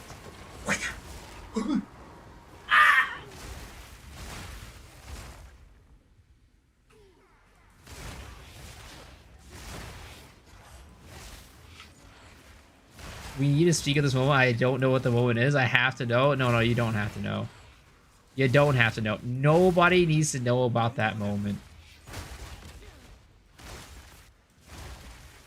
The spirit's made its choice. Time to finish this. Aye, another one down. I'm getting secondhand embarrassment from that clip. You guys don't need to know about it, okay? It is gonna be stuck in my dark history, my dark past, and you know, that's about it. We don't need to bring it up again.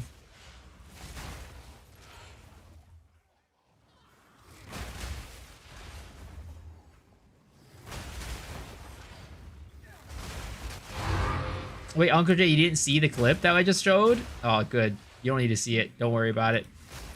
It's nothing special.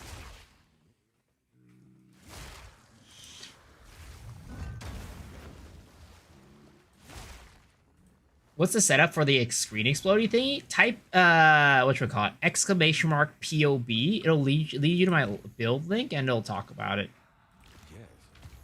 It'll lead you to my build guide and it'll talk about it there.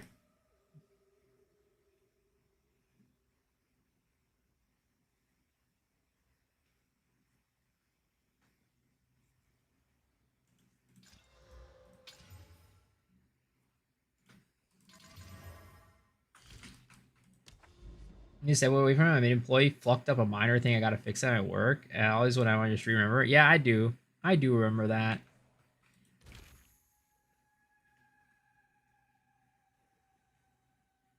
How does every one of these maps have an ailment threshold on it?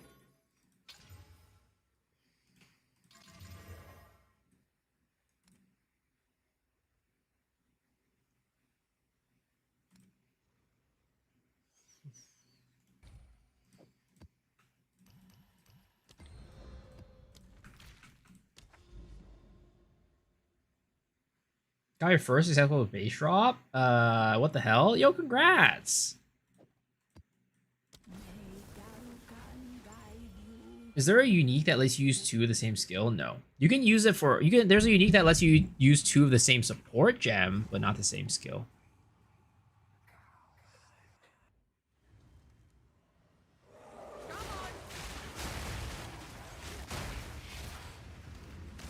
No mana.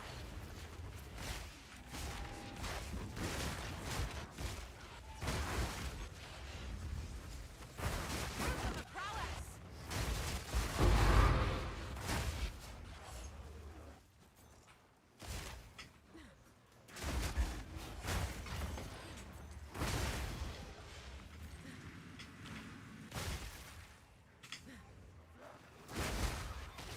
This is why I don't like the channel map. There is so much goddamn shit blocking me from going. And I just want to flicker. That's all I want to do. Just let me flicker, game. Oh wow, an exceptional, a hood. But it was not a double socket exceptional. Rest in pepperonis.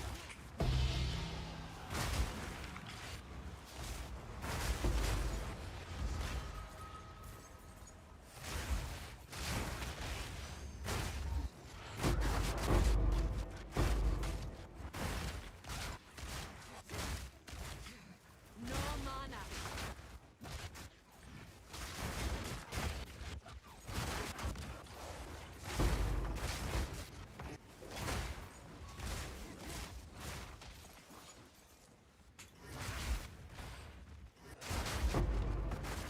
No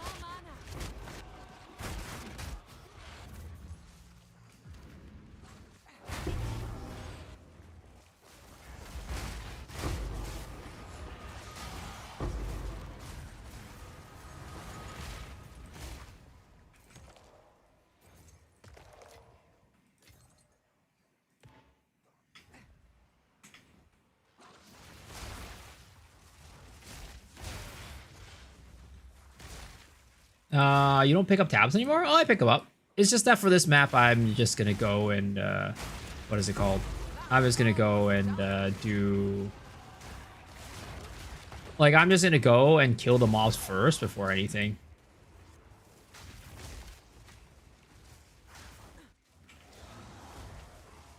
Because there's just, like, a lot of density and I just want to flicker through it.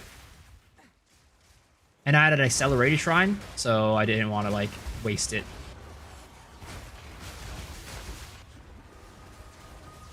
I'm just gonna... Oh! Well, never mind. I guess I'm not picking up anything. I don't even know what melted me.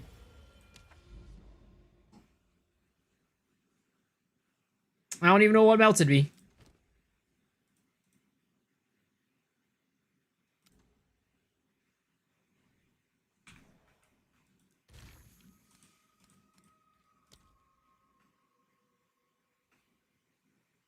Sometimes that shit just goddamn happens. Was it goo on the floor? I have no clue. I was not looking. I like looked away for like half a second and my life was like from full to like half, like to like 10%. Can't transform into demon form after expedition bombs. Rest in pepperonis. Guess I've never played a demon form build. Why is your my Herald of Thunder yellow and yours mine is yellow and yours is blue? It's an MTX. It's just a skin.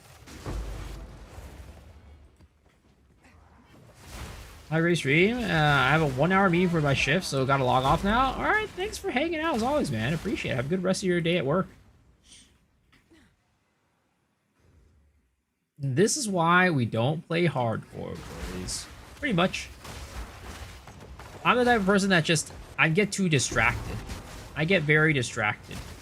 Playing hardcore is a disaster for me for that reason.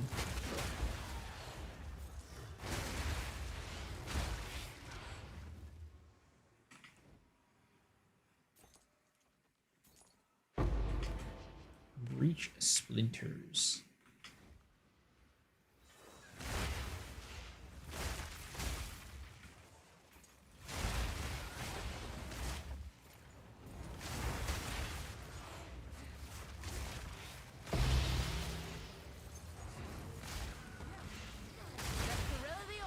Is that really? I mean, whatever.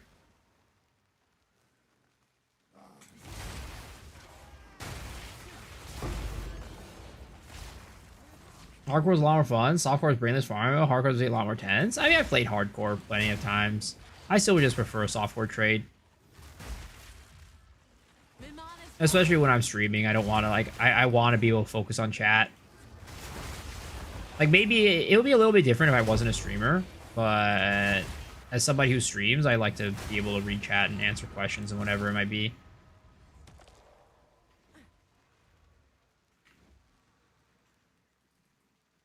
How do you get charges on this build? Cast on crit, profane ritual.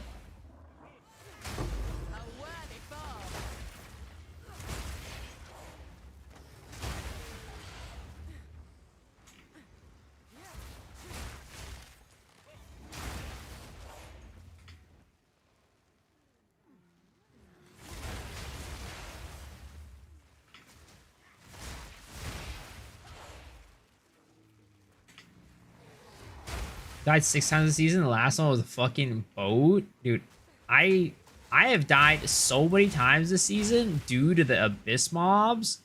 It's insane. I mean, wasn't Ziz saying that a lot of people who were playing hardcore stopped playing hardcore at the beginning of the season because, like, so much shit in the campaign was just killing them and offing them?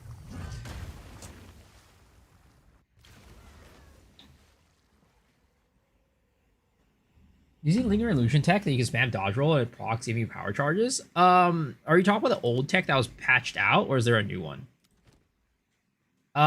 What's the best thing about streaming?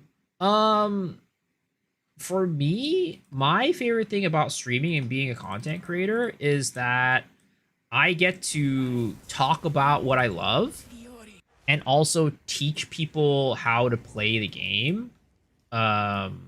And see them, like, you know, be like, oh, thank you so much for, like, you know, like, posting the guide or, like, posting the build. I really like it. I really enjoy it, right? That, to me, is, like, the biggest joy of being a content creator. Just, like, I don't know, being able to, like, put something out there for people and having people, like, care about it, I guess, at the end of the day. Like, part of it's, of course, like, teaching. Part of it's, like, you know, seeing people be happy about the stuff you put out. But at the end of the day, it boils down to, you know, being able to put something out there, whether it be your opinions, whether it be a build or whatever, and having people like, wow, that's great. And also, like, entertaining and just, like, you know, making people happy, giving them a good time, giving people a place to talk. Like, all of those things are, like, reasons why I enjoy streaming and making content. At the end of the day, though, I don't know. It's hard to exactly explain it, but I just enjoy doing it. It's just fun. And it doesn't even have to be about games. I could do content about other stuff too. I just enjoy, you know, entertaining and educating. At the end of the day, I mean, it's part of the reason why I enjoyed being a teacher back in the day, right?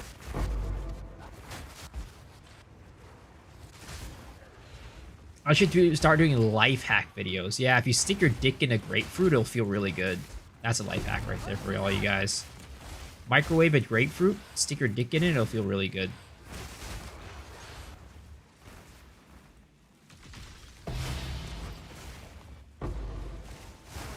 That's a freebie. You don't even need to pay for that one.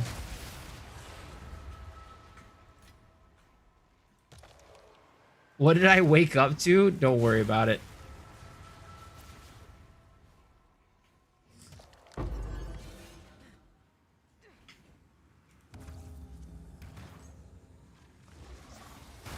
Yeah, I was a teacher.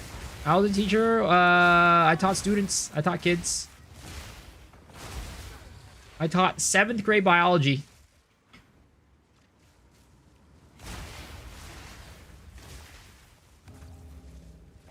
Do I know this from experience or what? No comment. No comment. Did I teach that trick to my students as well? I mean, let's just say there was one point where I was teaching sex education.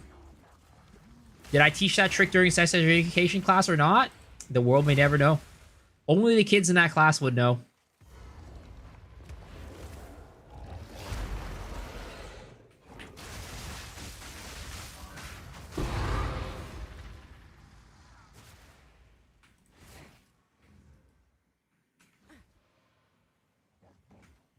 These days, it's probably the kids who told you about it.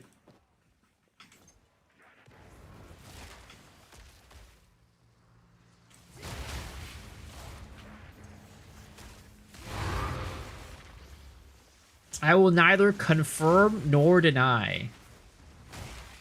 I was one of the kiddos in the class. He taught us about the rubber glove in a can trick as well. Now, that's an advanced technique that I do not know about. I myself do not know about that advanced technique. Do tell. I need to take notes from the master.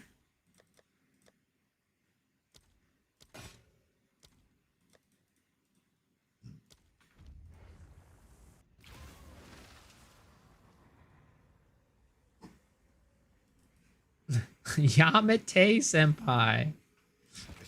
We need to collect more. Fine, fine. I did get a good number of kids into anime, though. That is a thing that I did.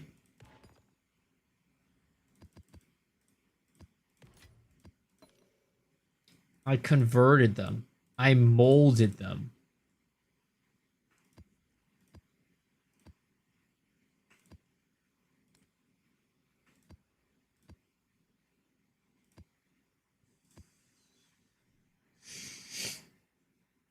A poor man's flashlight.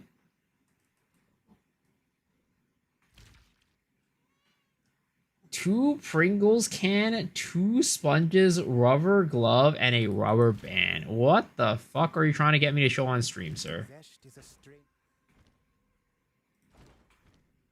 If you must. I recommended Boku no Pico. Sir, I do not have such tastes. I do not have such tastes.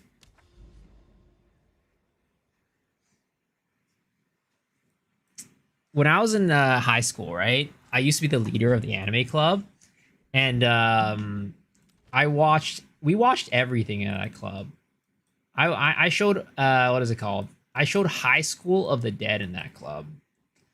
It was you know, a nice little just like in the back of the library type of situation. We were like tucked in the back of the library, and we were in like the quiet room, and you know, just a group of like 7 dudes and 4 girls watching High School of the Dead together. It was a good time. It was a real good time. Nerd, that means they went to chess club. Hey, nothing to be ashamed about chess club. I used to go to chess club in middle school.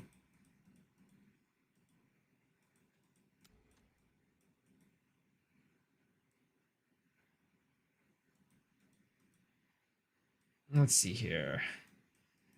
Where are we going right now?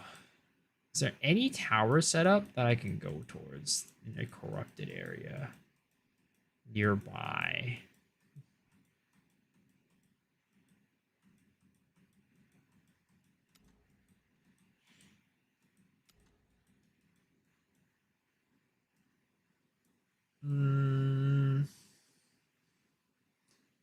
Guess maybe here is where we go next.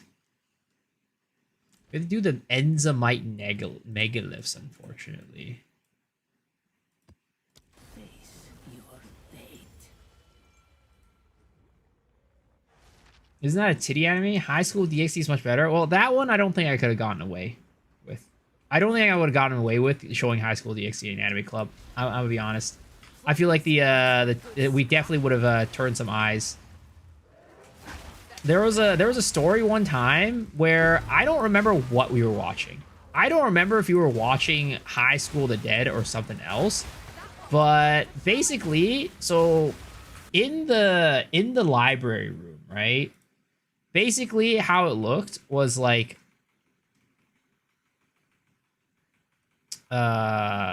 here was like the door, right? The door was like right here. There was like And here's like the door handle, right? And then right next to the door was a tiny little window that looked like this, right? And on this wall over here, I projected the anime onto. There was one time we were definitely watching something maybe not the best for school is how I would describe it, right? And then we're like watching this, and all of a sudden we see a man with his like face pressed onto the window like this, basically. All right? And we look over, and this man is the dean of students with his face pressed onto the window. We look at him. He gives us the most blank stare, and he just walks away.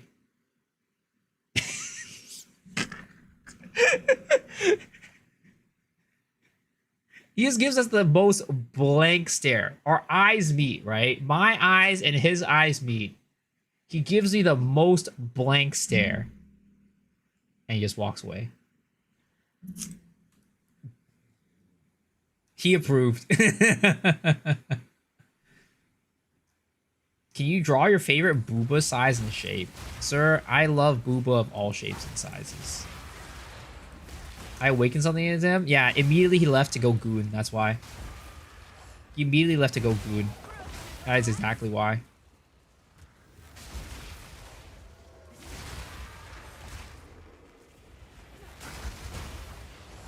Oh my god, this man's out here starting combos again.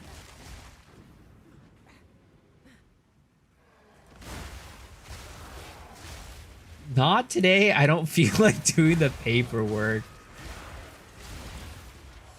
I mean, those were the days. I'm gonna be honest, right? I was the guy who peaked in high school. I peaked in high school. I'm not afraid to say it. I'm not ashamed. Those moments in the back room in Anime Club were some of the peak achievements that I've had in life. And I don't think I'll ever top those achievements ever again. And then I crashed hard, yep. And then I crashed hard.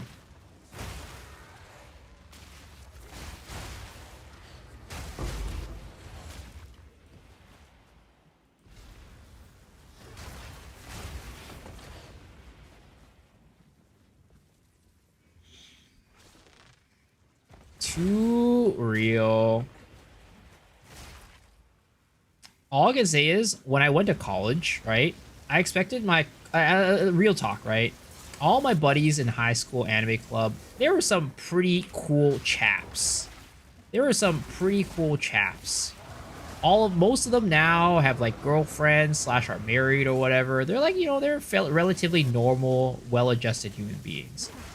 But I went to college and joined the anime club there. There was some goddamn weirdos. Holy crap.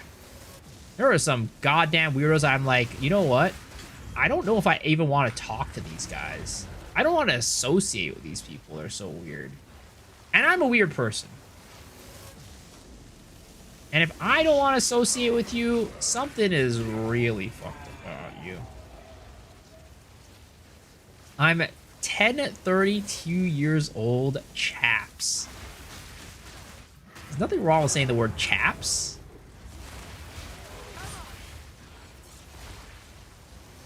That's my experience with every weave I've seen IRL. I don't know. Maybe my high school was like a weird place, right? Where like even normies would like anime for some reason.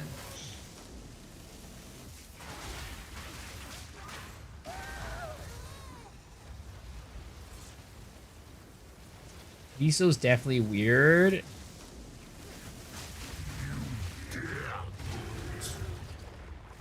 Who the hell he be saying chaps? Me. Alright? Me.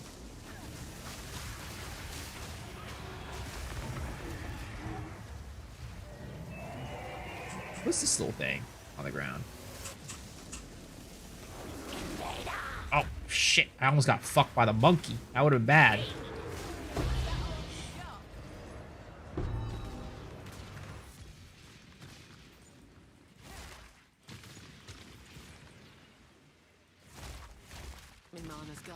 I'm gonna stream full horse girl cosplay that I bought a few weeks ago. Nah, that's for my frisky nights out.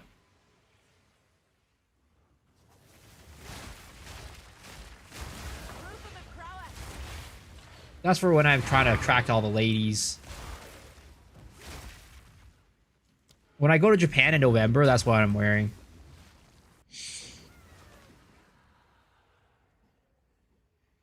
They're mares, not ladies. I'm not trying to attract horses, all right? I'm trying to attract other ladies.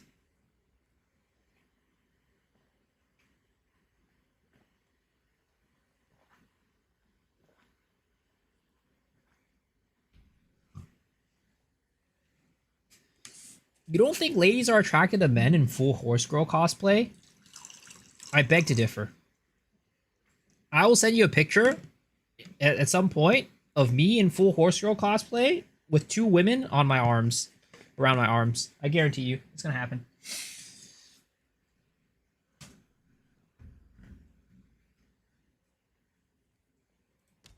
Have you ever happened to play Amazon Lightning Arrow? If so, do you have a guide? I have not. I have not.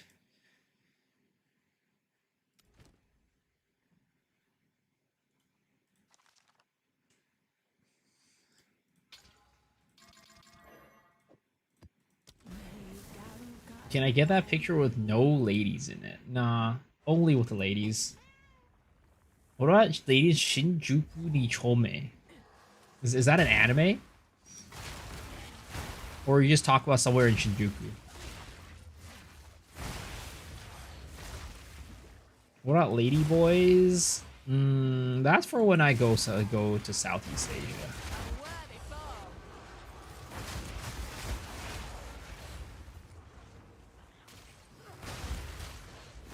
Go to Google and you'll know. All right, I'll do that off stream, not on stream. That sounds dangerous for on stream shenanigans. Who was it? Oh yeah, was it? I think Rabbit, right? There was a time when Rabbit, he said he didn't know. I don't believe him. All right, first off, I don't believe him. He said that he had no clue what a bad dragon was, and he said that chat tricked him to Google it on stream. I don't believe him for a second. I 100% know and expect that he knew what a bad dragon was. And he just feigned ignorance. He's like, oh, what is this? I wonder. Most normal people don't know what a bad dragon is. Yeah, but Rabbit's not a normal person. Anybody who streams Path of Exile is not a normal person. I'm gonna be honest, most streamers are not normal people. If you're a normal person, you don't choose streaming as your career. All right? That's all I'm gonna say.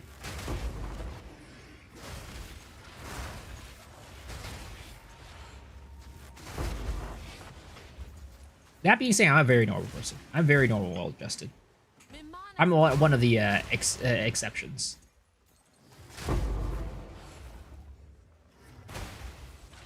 Dragon stuff is overpriced. Damn, you have a better source?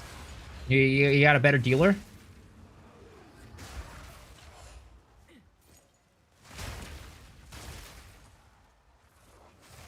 I won't search that ever. Don't worry. You don't need to. The bad dragon finds you. You don't need to seek it out.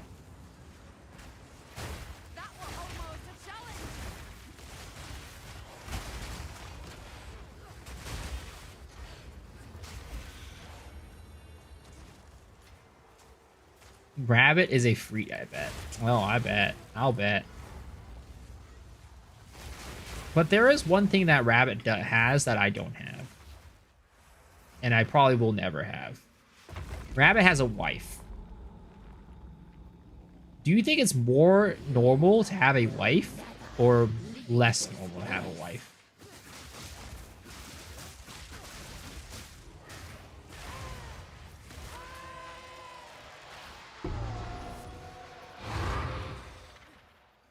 Is that some tabletop RPG game where there's good dragons? You know, it can be used on a tabletop. That's for sure. In fact, that's a popular place to use them.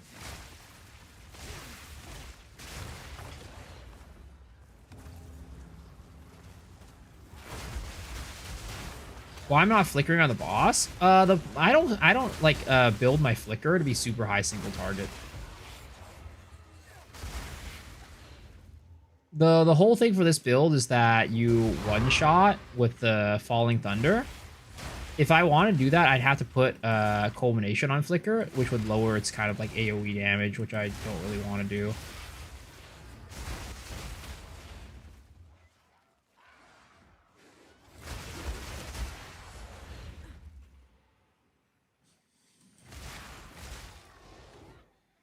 If XUC could almost get a wife, so could you.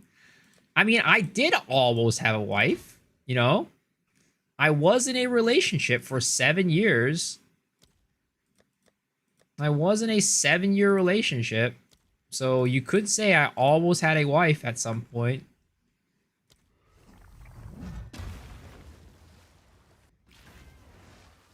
And then the Uba Musume happened. No, the Uba Musume did not happen. Zest is a strange. Let us hope Zest now lies. Why'd I break up with him? First off, it was not a him, it was a her, and maybe that was the mistake. But second off, the reason why we broke up was because what is it called? She had no fucking clue what she wanted in a relationship. To put it simply. The sands shift.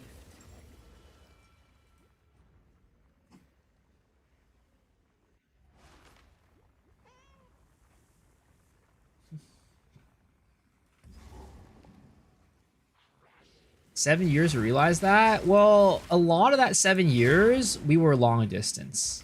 Because I got together with her when I was a senior in college.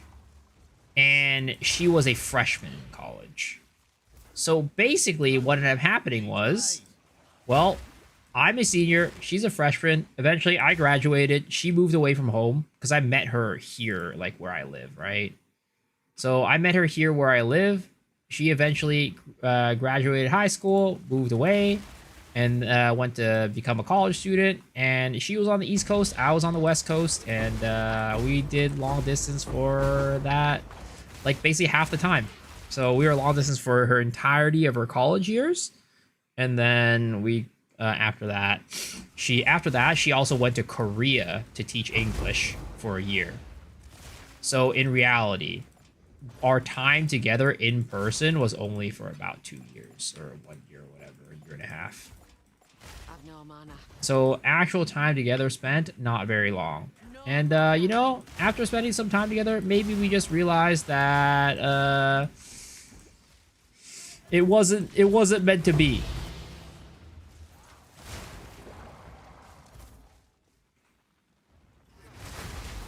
I've been out of college for 7 years, sir. I've been out of college for longer than that. I am 30 years old, or 32 years old.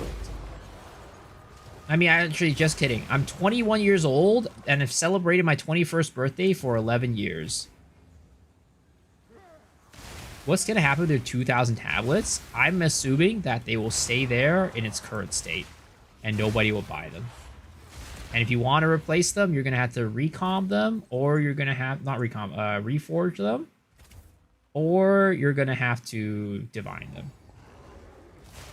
You can probably just reforge your tablets, honestly. That's probably the best way.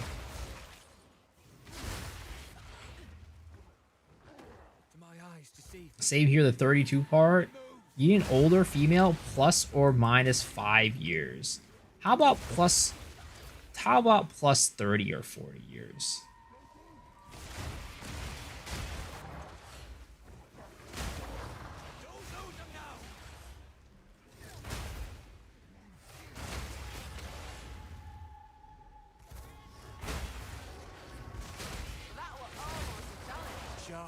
That beast is marked. I mean, the nice thing about plus 40 years is that, you know, if anything, right, you might get some of their money after they, you know, after they leave you in their will or something. And I always say this, but less teeth, less problems. When you throw teeth into the equation, it could get a little bit messy and painful.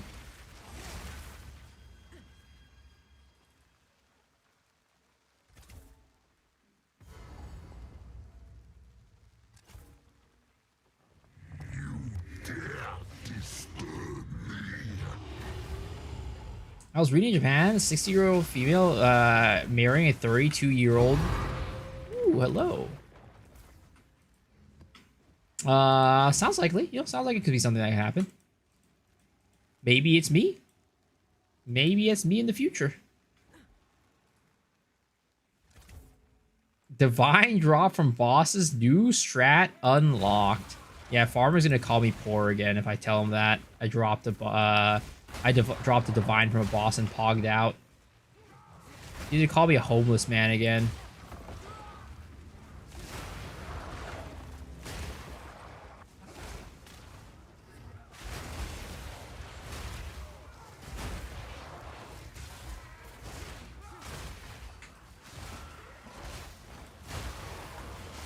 We're hitting generation returns with that now since we're all living longer. Oh, I can change that. Not in a bad way though. You know, it would be in a happy way.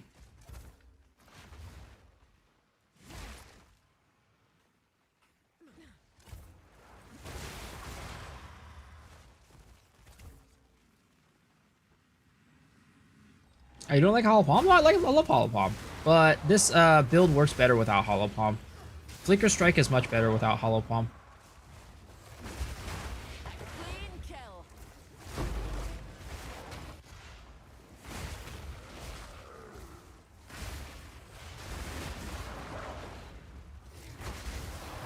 In a happy accident type of way. Hey, Bob Ross loved happy accidents, alright?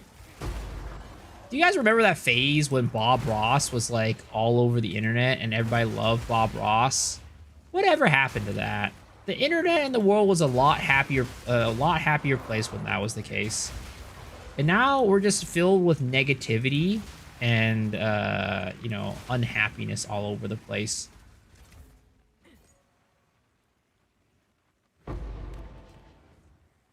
What's your best build for Hollow Palm in your opinion?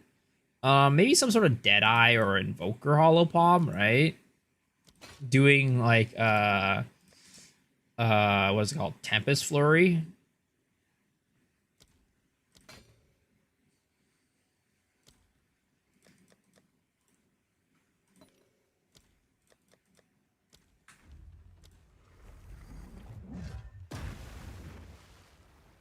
Why doesn't my Flicker Strike look like this? I always have Flicker in an Abyss Pool and die. Maybe damage? Maybe you don't have enough damage? And also, I'm using the Herald tech with the Armor Explosion and Herald of Ice, so that when I do hit enemies, for the most part, the entire screen blows up. That way, when I flicker into a mob of enemies, they usually just blow up and die. You don't like Culmination build? I use Culmination on this character. But what is it called? The Flicker Strike is the reason why I use my current setup. Blooming Field. Beware the scorpion sting. Yeah, all the skill animation stuff is just for breach skills. Unfortunately, they're not that great. The Bell one looks pretty decent, I'd say. That's kind of about it. None of the other quarterstaff animations look very good for MTX.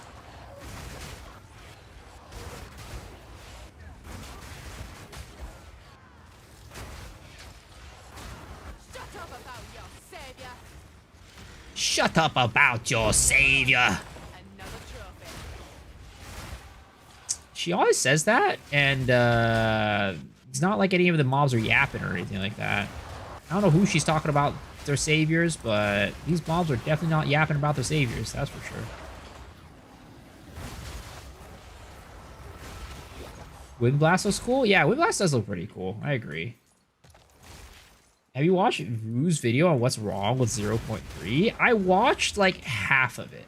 I didn't watch the entire thing. But honestly, I'll be honest, right? I think Rue has really good takes on the game. I think Rue's takes are like always really good. I agree with like pretty much almost everything that he says about the game. And like what it needs and like what it's lacking and things like that. Can I join your guild? You can.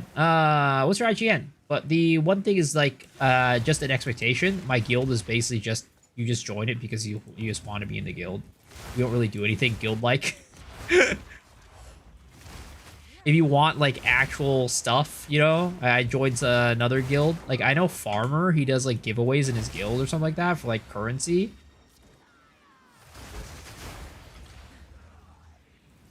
No rest for the wicked. Yo, what's up, Lang? How's it going, man?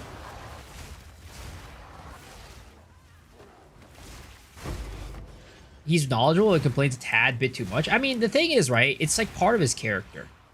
It's part of his character. He just like, you know, he just plays a character, in my opinion. There are certain things about like him like that I'm not like a huge fan of, but you know, when it comes to PoE and his opinions on PoE, I think it's just they are very good. They're very, very good. He's very knowledgeable about the game and knowledgeable about what the game needs. Mr. President, the final patch is coming for Tower. Oh, shit! Fucking Divine Shrine! Oh, Lord! Oh, I hate Divine Shrine so much.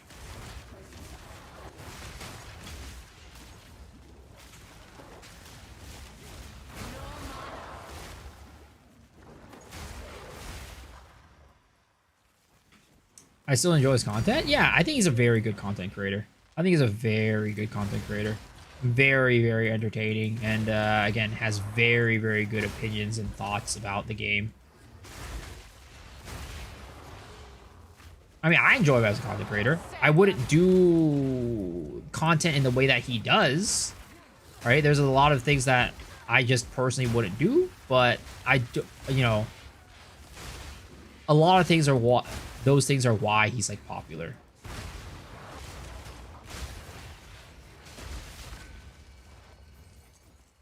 Oh god, this is a goddamn crow boss. Oh no.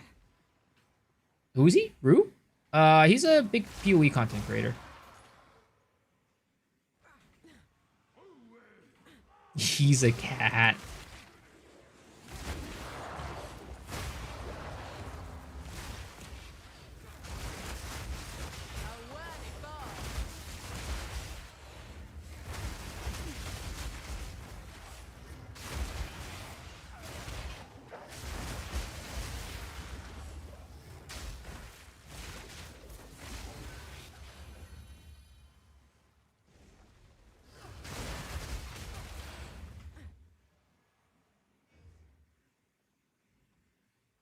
Rue is a cat on the forums is so stupid.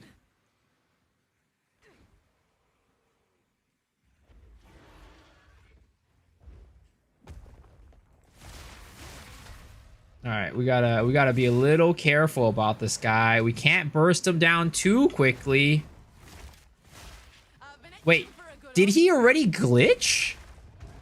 Wait a second, is he just unkillable? Like, can you just... Is he just perma-bugged? And you can't beat him? Because I could swear I did not get him to, like, a threshold where he can't be, like, hurt.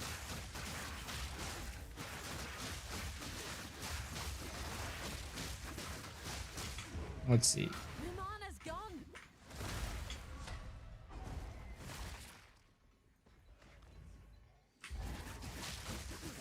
Yeah, we can't even hurt him anymore at this point. Oh my god. That's so ass. I thought, like, he just, like, yeah, you do too much damage to him and he bugs out, but it looks like he just gets bugged regardless of how much damage you do to him. Because that was the bug in the previous seasons, right? If you did too much damage to him, he would bug out. But it looks like it's not even do too much damage. He just bugs out. While it streams? Yeah, I got you. I got you. 3 times when he jailed me inside.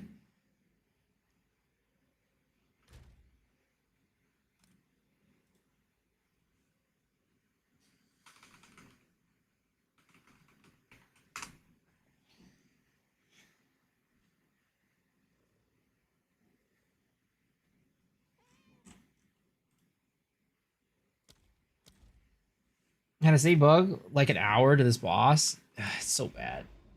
Just don't do much damage. I mean, I don't think I even did too much damage on that one. It just bugged out.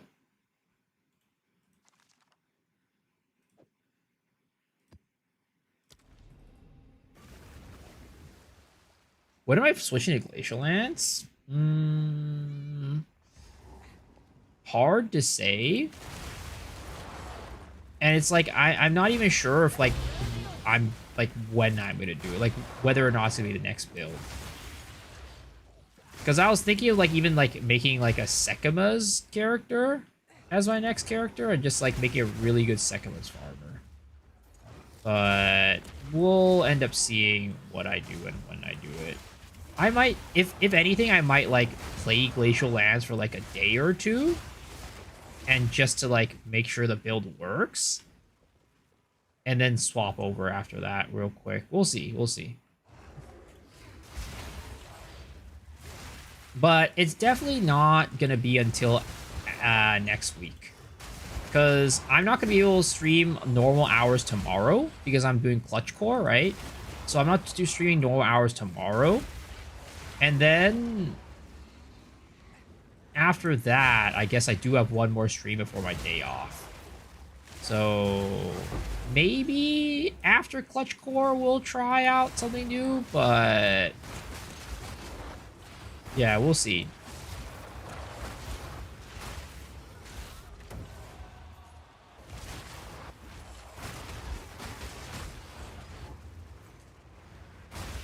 There's a reason that I don't juice maps with Deli. Sometimes I'm just too lazy, honestly. I also, you know, Deli's not very pleasing to look at. I will juice maps with Deli on like, what is it called? Like every single time when I'm doing cleansed areas. But for like right now, we're just traveling. We're not even going to, we're not, this is not even like a tower influenced area yet, right? So because of that, I'm not juicing Deli.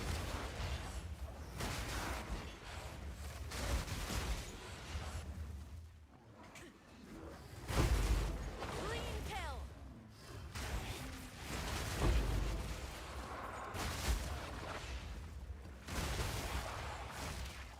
Why am I not playing Pathfinder anymore? I finished with that build. I had my fun with it, and you know, I'm typically the type of person that moves from build to build like once every week. That is kind of how this stream goes. Sometimes I stay for a little bit longer, maybe like a week and a half, maybe 2 weeks sometimes, but typically we do a build every week. Playing it right now so fun? Yo, I'm glad you're enjoying it, man. Copy my build from Mobalytics and it doesn't explode like this? Like, I guess the question is, right, what does your gear look like? This build is fairly gear dependent to make the mobs explode like they do.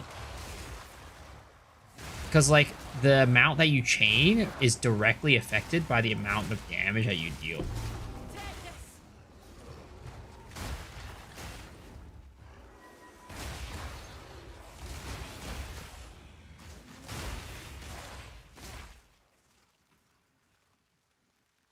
How's the grind? Any good drops tonight? A couple stray divs here and there. That's about it. Oh, monkey.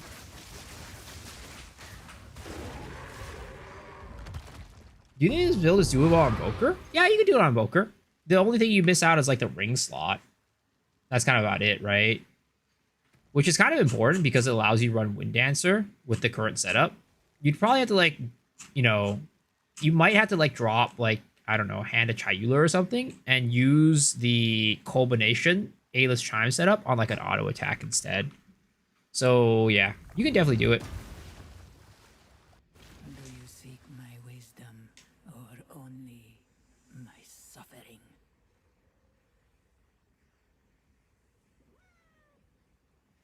Monkey is so ass.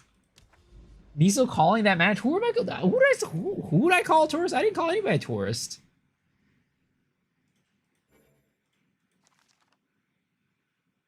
Yo, yo, yo, Mr. Legendary. Thank you for the daily bit. I appreciate it. When do you get to gamba on your gear?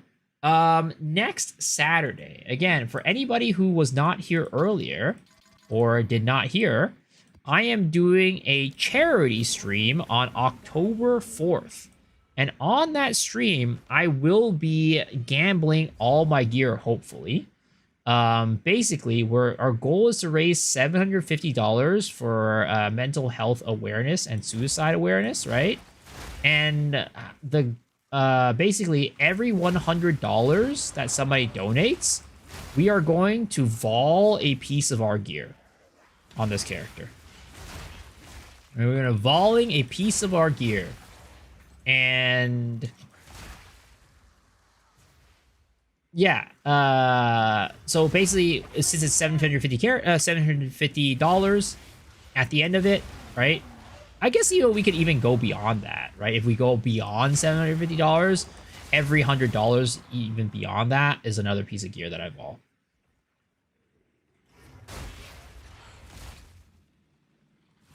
What's the point? What do you mean? What's the point of the charity, or what? The charity stream, or what do you mean?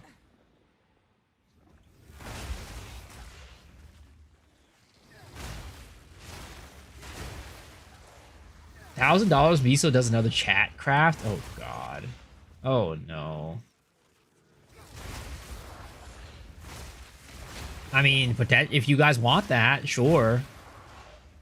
I'm putting my divs on the line for charity. And like potentially we could do some other stuff too, like, you know, I don't know, some IRL stuff. Maybe like every I was also thinking like every $50, like, so every $50 is like a shot, and then every $100 is a vol, right? I was also thinking that might be a thing too. Of course. So it's like $50 shot, then $100 milestone would be a vol.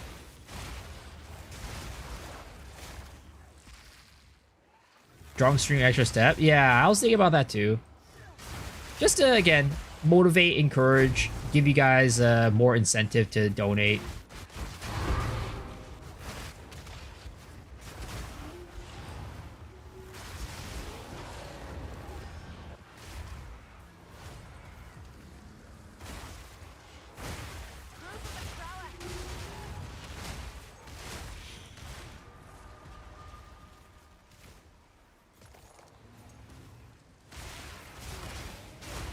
Getting drunk for mental health awareness. Best idea. Hey, I'm luckily, for the most part, a mentally sound person. And drinking, you know, will be okay for me. Ooh, another dank domain. Holy shit. We're jumping into Jonathan's asshole again. Once again, tonight, for the third time.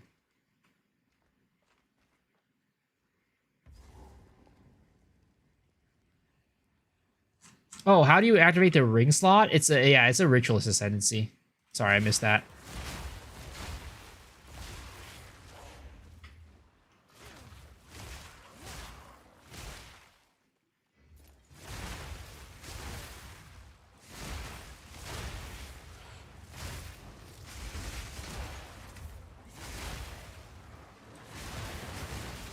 What does it smell like down here? I don't know. It's honestly, rather than the only sense that you have down in the dank domain in Jonathan's asshole is your vision. You get cut off from every other sense when you're down here. So I can't actually tell the smell. It's probably a good thing that I can't tell the smell.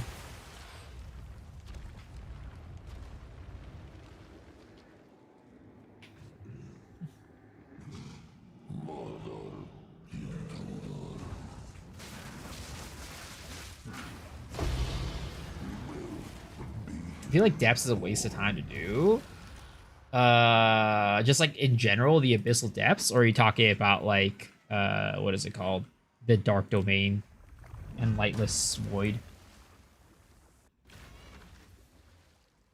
You make a good game, then people call it your asshole. Hey, you know what? I'd be flattered. I'd be flattered if I was him.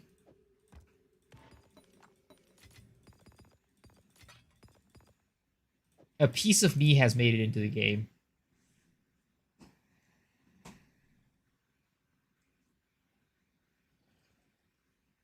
Yeah, the Dark Domain has a chance to appear as the Abyssal Depths. It's Dark Domain and Lightless Void. And then when you kill them, you get, like the boss at the end, you get the Kulamok's Invitation, which is what lets you fight Kulamok. You lose your Headhunter, and it takes your character 30 seconds to stand up. Yeah, it is kind of rough. But, you know, you can get some Omen of Lights down here, which is nice.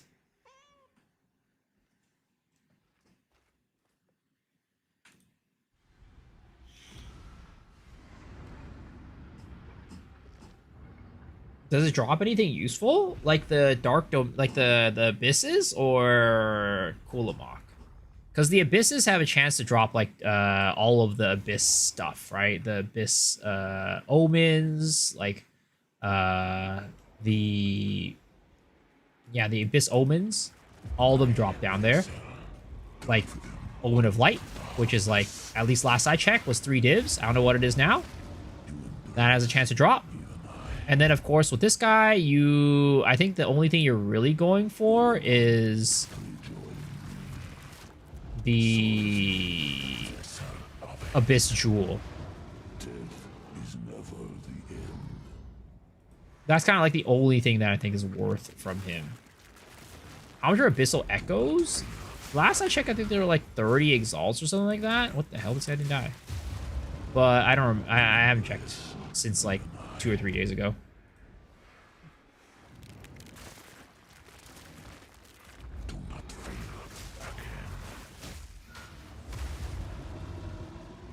A corrupted belt will also sell for a lot. Yeah, if you get a glove belt and corrupt it, right, to high percentages, that will also sell for a good bit.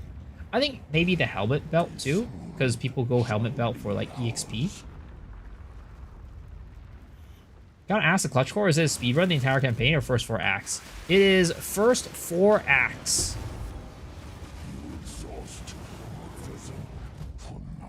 Dude, the belt doesn't even show up anymore on the filter. That's crazy. I've no love for the dark, but this here's got bite. Extra lightning damage.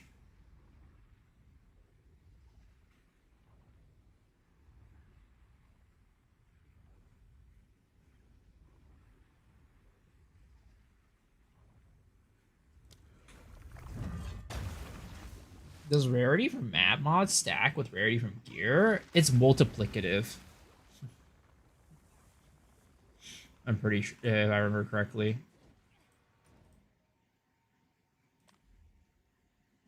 Try the head under, but teleporting is annoying. Yeah. It multiplies. I think so. It's like the rarity from the gear. It multiplies with, what is it? The map mods or the tablets or both. I'm forgetting.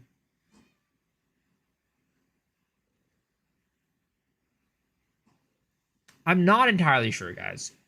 We can double check, right? We can double check.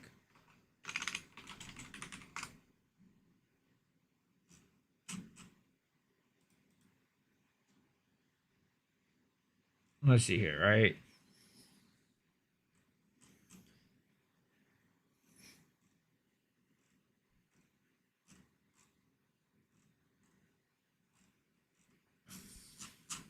Maybe it doesn't say here. Waystone X gear, not map rarity, plus player rarity, plus monster rarity is multiplicative. Tablet rarity is a multiplier to map rarity. Okay.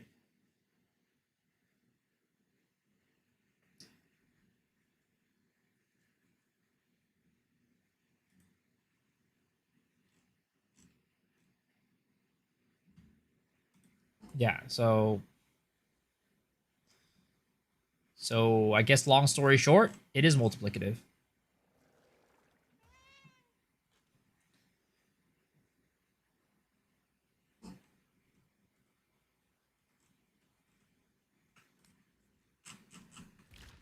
have an order?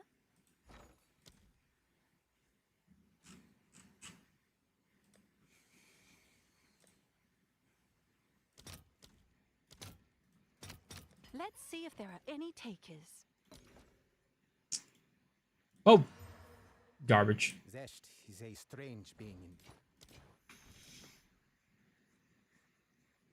Is it worth losing a quantity over that? That's the question. I'm pretty sure it's not. Why did I say that? Because Flubgun has taught us to not do that, and I believe Flubgun.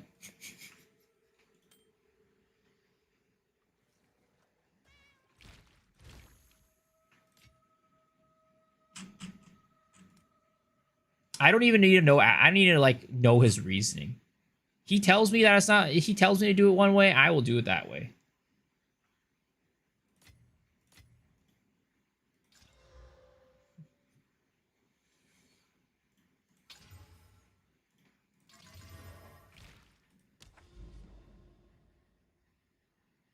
Kobe Black Mamba told Flubgun. So I tried your build, Flicker Armor Break Heralds. I did on Invoker for free spirit and stuff, but I can't fit Wind Dancer, Falling Thunder because not enough skill slots. Is there a fix? I was actually talking about this earlier. So basically, if you're playing Invoker, if you can't use since you can't use the socket or the unset ring, right? There's two options. You can one, get rid of Pull Circle. It's gonna make your herald chaining a little bit less consistent, but you'll get Wind Dancer, right? The other option is you can get rid of Hand of Chayula and put A-list Chimes on your auto attack. So Culmination, A-list Chimes on auto attack. I'm pretty sure that works. I haven't, I mean, we could try it here, right? Oh, we cannot. Let's see. Culmination, A-list Chimes, right? Yeah. So you put that onto your auto attack. And then instead of going Hand of Chayula into Falling Thunder, you go auto attack into Falling Thunder.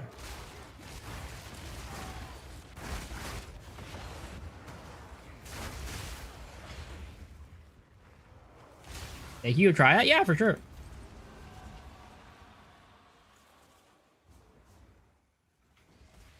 How much percent from belt that has a price of what?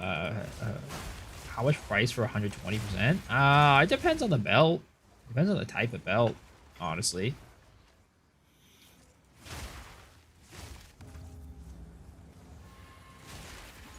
I wonder if having Kobe. I wonder if this guy. I don't know who Kobe is. Is he like a streamer? Oh, I tripped and fell. See, that's the other thing that's nice about having a strong Herald of or a strong Wood Dancer. If you trip and fall, it don't matter. It don't matter. He was Fub Gun before Fub Gun. Damn.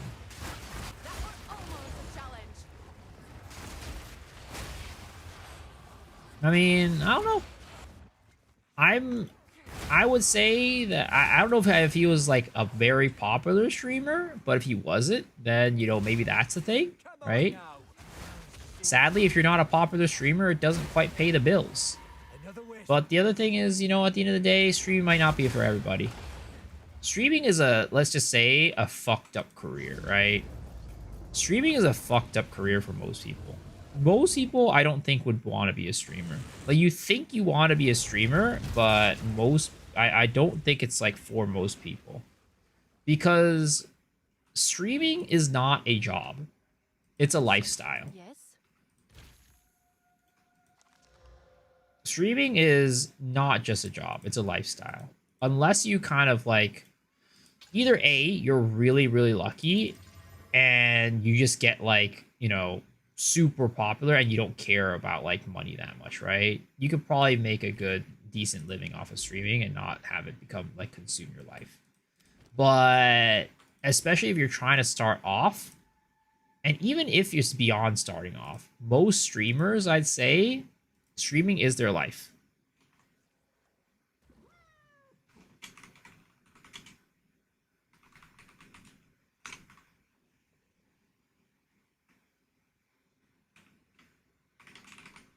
you're talking about the basketball player Kobe. I hate to see streamers have to play a game they're so done with, but they have to do so or else their viewers drop. That's part of it, but it's not like the entire thing.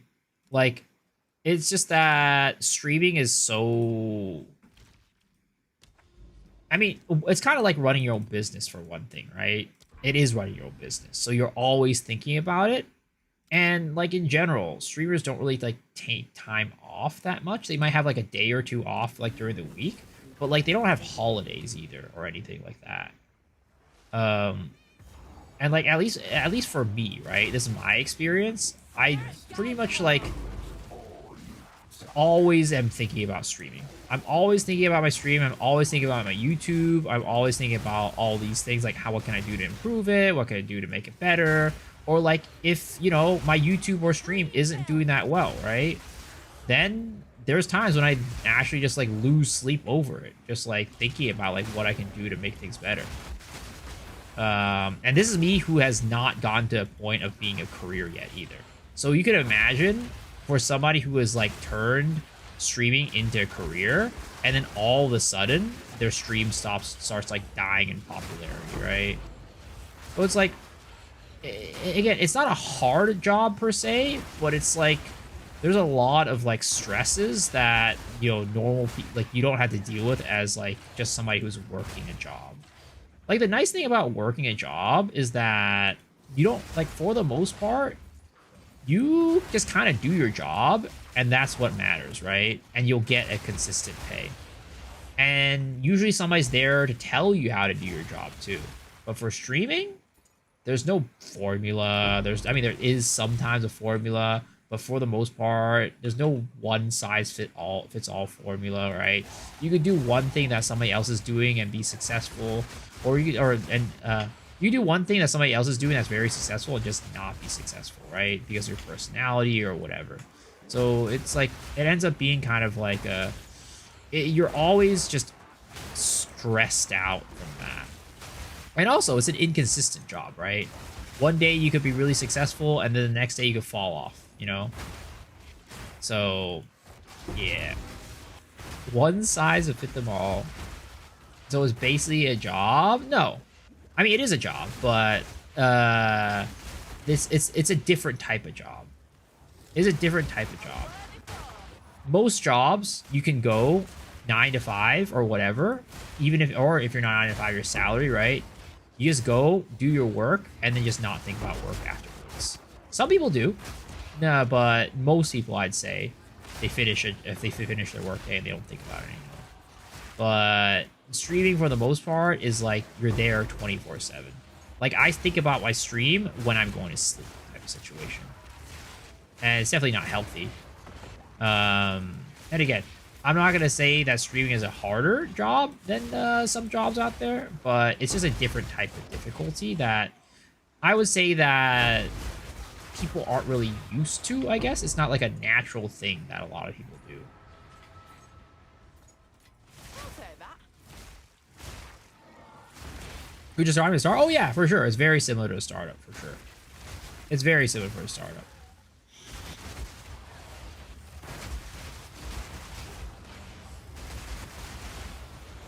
Like I said, running your own business for the most part.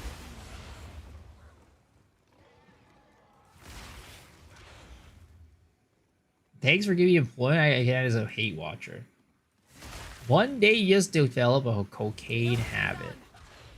I mean, it's the same thing too, right? I don't think anybody, like most people, can become a CEO or a founder of a startup. But the one nice thing about a startup is that at some point, it becomes big enough to where you can just kind of like, you can become stable enough to like, you know, have like employees. I mean, yeah, I guess as a streamer you can too, but at the end of the day, right, you can delegate like some of the important tasks to other people. Get like a nice COO or something like that to help you run the company, and then you just become like the ideas guy, right? But streaming can be a little bit tougher than that sometimes, unless you're running it really formally, like, you know, like maybe like a Linus Tech Tips or something like that, where it actually becomes like a big company. But most people don't really get to that point, and I guess most startups don't get to that point. It really is just like a startup at the end of the day.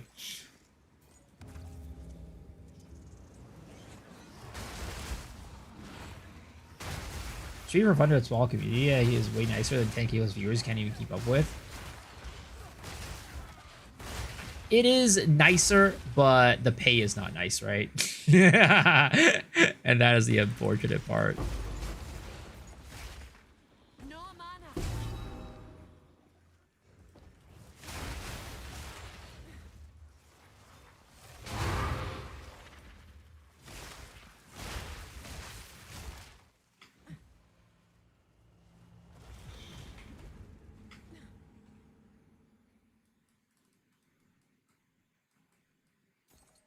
The one thing though you don't have to deal with as a startup CEO for the most part is having every one of your moves watched very closely until you become a very big CEO or founder.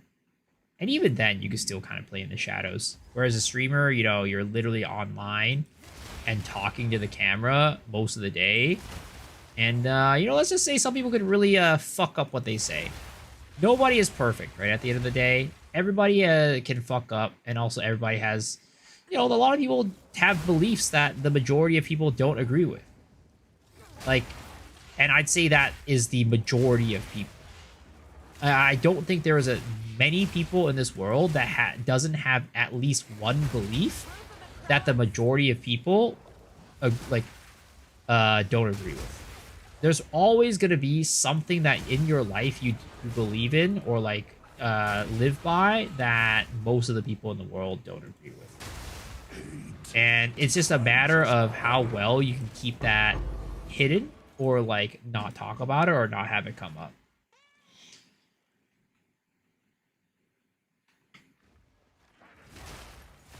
And if you're a streamer, if you're talking about it, you have a much higher chance of that coming out than if you weren't a streamer or somebody in the public sphere.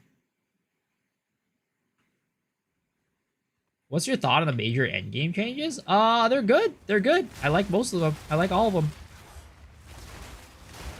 I like all of them. Am I coming out? What the fuck does that mean? Will you trade all of us for $1 million kick contract? Probably not. Because $1 million is not going to be enough to last me the rest of my life.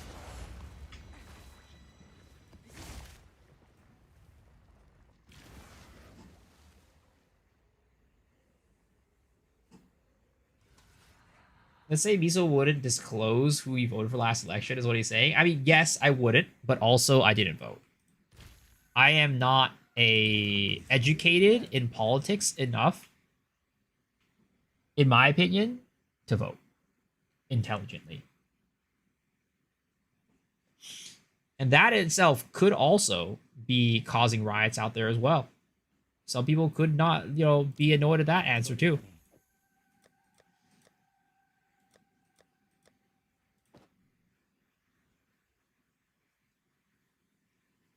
You can invest 1 million to make you good income. Oh, for sure, right? But that's a gamble at the end of the day. I'd rather go for something a little bit more consistent. I mean, it's not a gamble per se, but it could go down in flames. There's a chance that it goes down in flames, depending on who you ask to help you invest for, or who you can ask to help you invest.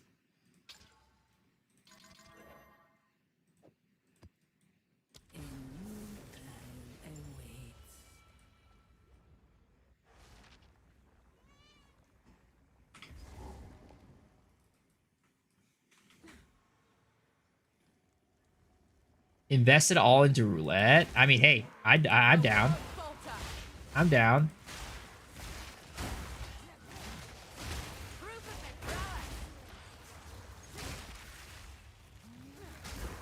Invest into crypto. If only back in the day when I was a kid, right? If only back in the day when I was a kid in like middle school and high school, I took those offers for Bitcoin. Oh, you know, you want to sell me that piece of gear? I'll pay you Bitcoin for it. And then back in the day, I was like, what the fuck? One, RMTing's bad. Two, why the fuck would I take Bitcoin? That is some weird ass sketch currency that only, like, you know, the black market deals with. Why the fuck would I do that? And, you know, now we look back and potentially wish that I had taken it. Also, a lightless void.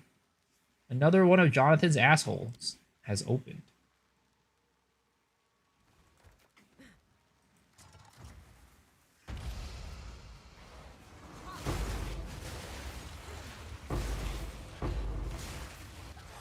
Do the odds though +4 Abby Sanctify? Unfortunately not. I mean, the odds is you hit it or you don't, I guess.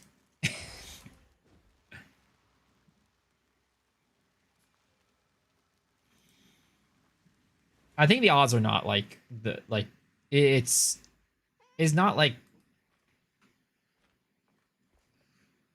what am I trying to say? But yeah, I don't really know the odds, unfortunately. I don't know if anybody really knows the exact odds.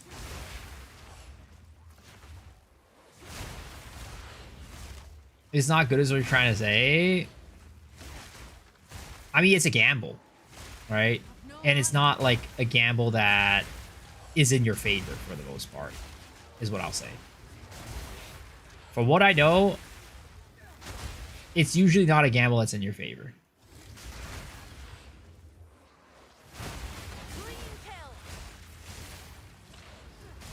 I was offered 1K Bitcoin to suck cock, and I was reluctant at first, but I did it because I enjoyed it and told them to keep the Bitcoin. Damn, dude. I dig it. I dig it. I'd probably be in the same boat.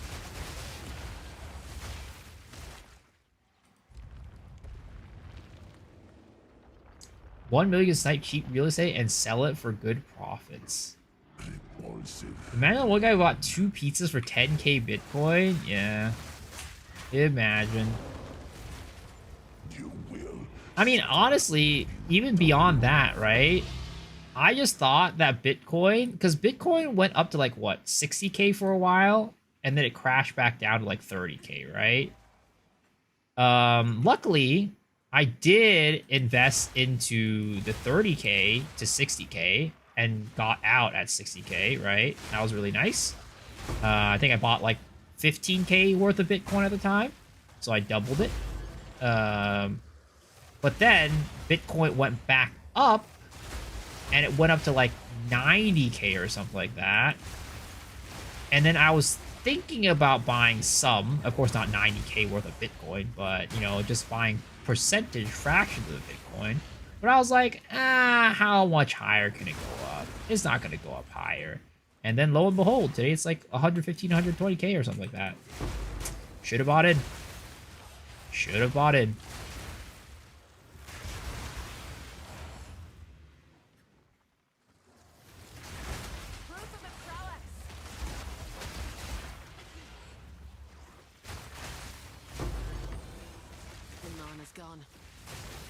Should have listened to chat. Should have listened to chat. Why didn't you guys tell me to buy more Bitcoin, guys? Why didn't you guys tell me to buy more Bitcoin? Honestly, it's your guys' fault.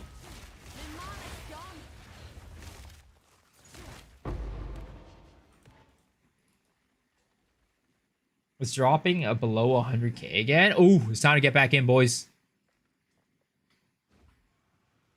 Oh wait, I've already been down here. What the fuck am I doing? Do you have the guy who made a post that he'll pay 10K Bitcoin so it brings him 2 pizzas unless he's kicking himself nowadays? I think, who was this?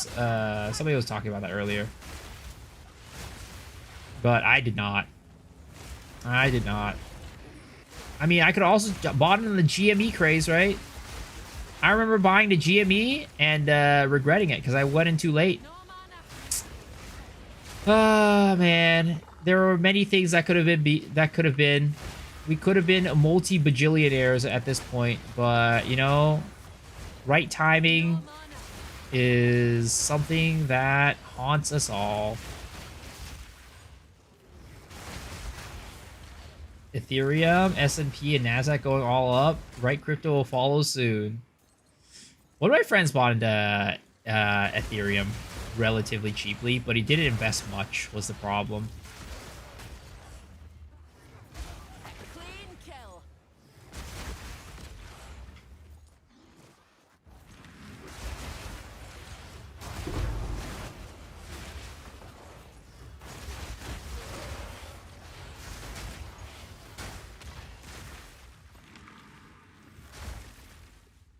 Meanwhile, I'm a Poillionaire? I'm not even a Poillionaire, bro.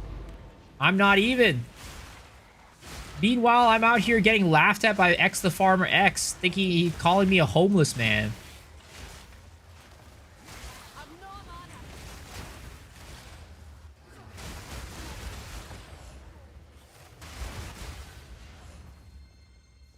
Miso X homeless.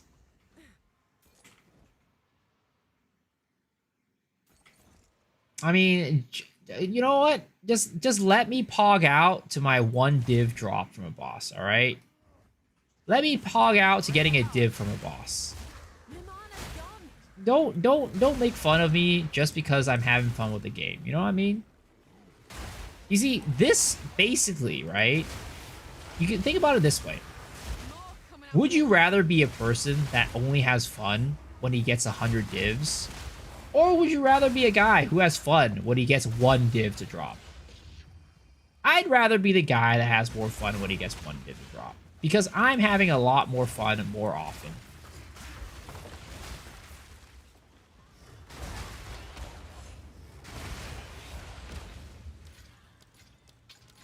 Got my fingers crossed.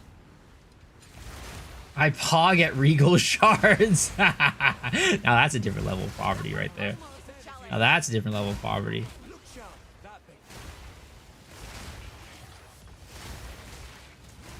No mana.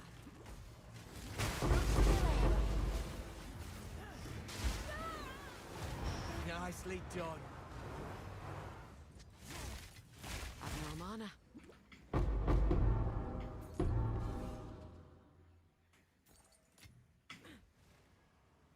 I pog at Wisdom Scrolls. Now that's a line. Now that's a line. Since you could buy Wisdom Scrolls now, you know, you must be really poor. I'm on 3 Divine Orbs this league. I'm fucking rich. Let's go. You see? 4 guys on top, guys. It's time to change the narrative. It's time to change the narrative. It's not about being rich in Path of Exile, right? It's about being poor and having fun. That's the most important part. Who's with me?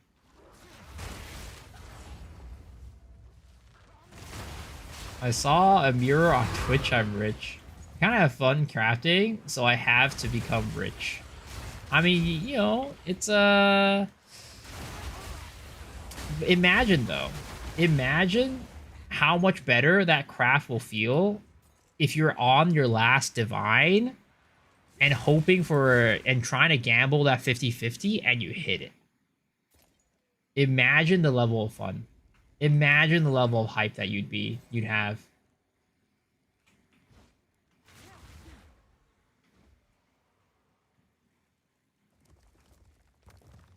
I watched Poe 2, but I haven't played it. I had played Poe 1. What are towers that were gone? Basically,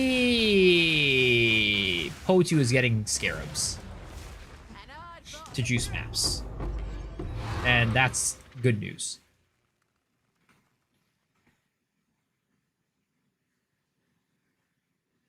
I don't mind being poor. Makes me appreciate the small gains in life. Exactly. Exactly.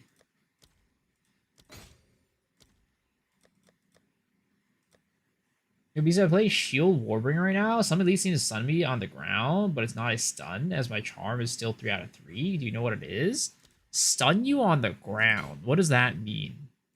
I'm not sure what that means.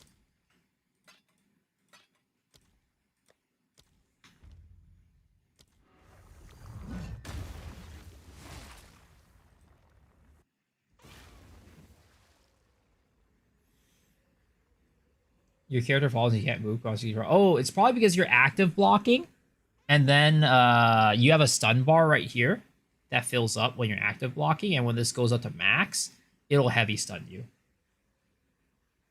So it's basically kind of like you're sprinting and you get knocked over. It's like the same thing.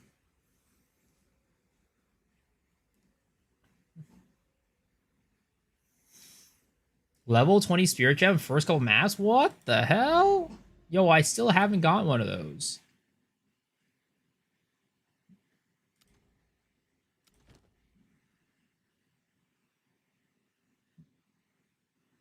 Will I update the mode for this build? Maybe tomorrow. Maybe tomorrow I'll come out with a new video for update, to be honest.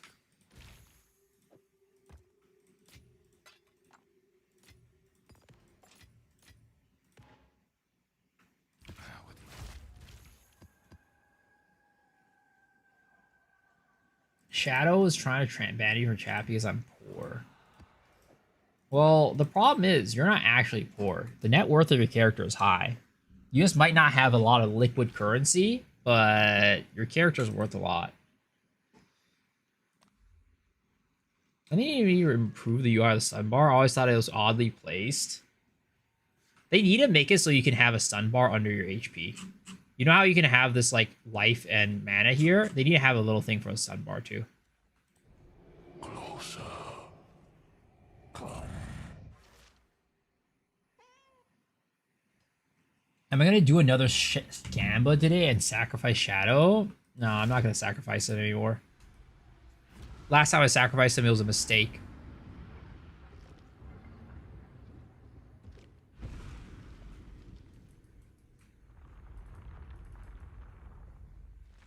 I have a question regarding where does amulets drop a lot? I'm buying random amulets from the vendor. There's not any like specific place that'll drop more amulets.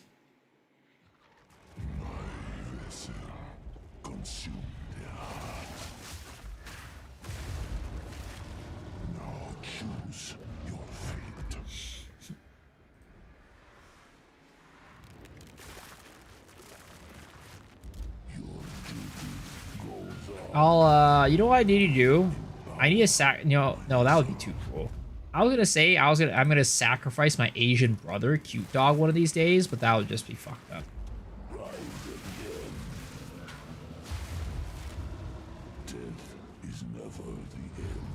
Yo, what's up, Mr. Sanchez?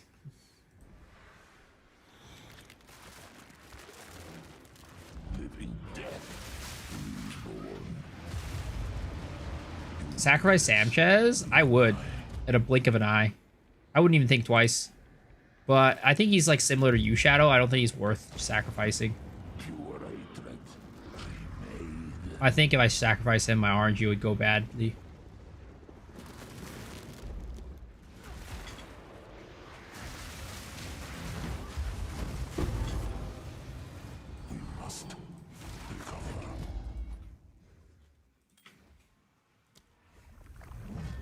Sacrifice Cute Dog? How dare you? Exactly, I wouldn't do that. That'd be fucked up.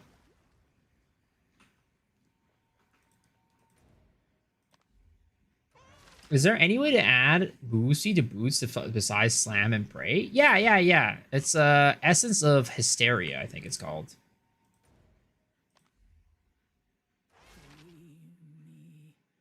I beg of you. Yes? Right here. Boots, 30% increased movement speed. Removes a random modifier and augments a rare item with a new guaranteed modifier. So, yeah. That's how people are crafting their, what is it called? 50% move speed boots. And the reason why it's 50% move speed is because it's 30% from the boots and then 20% from the sockets. Sacrifice DN? Who's DN?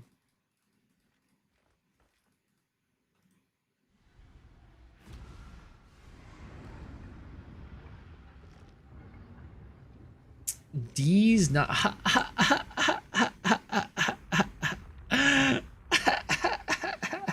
It's so funny, guys. It's so funny. I'm laughing so hard right now. Are those runes too expensive? I mean, they're pretty pricey for sure. But, you know, a lot of the people who are crafting them have enough money for it.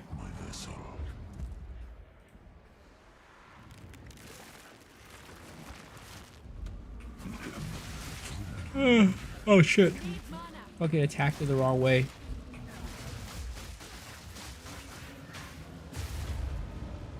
Tether your soul to me.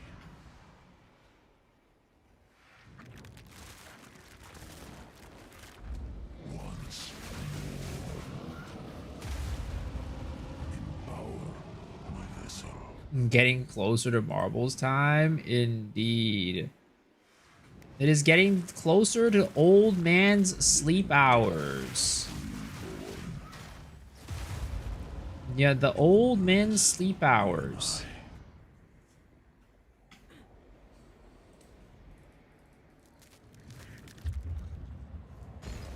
This world shall be ours.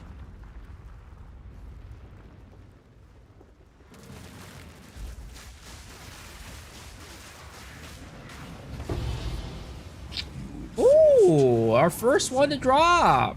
Nice.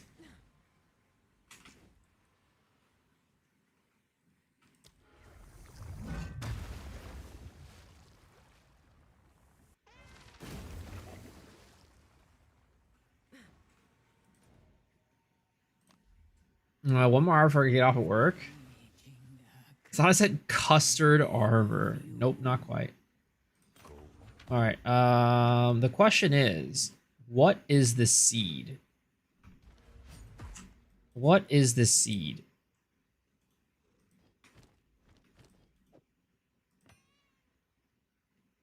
What are we getting from this?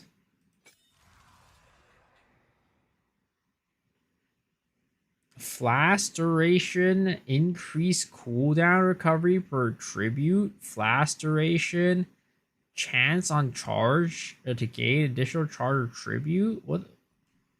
Energy shield recharge rate. Is there a specific like slot that who does it called? That blood mages put their thing in?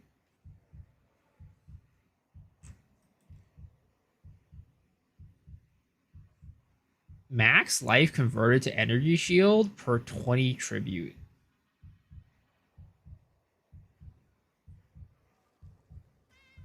6 a.m. I've been up for 16 hours already. I don't know when I'll get sleep. I'll be there. Deflection rating. Is there a way to search X rarity on waystones in my stash? Like 30 plus, for example? There's probably something that you could do for like, what is it called? Some regex for it, but yeah.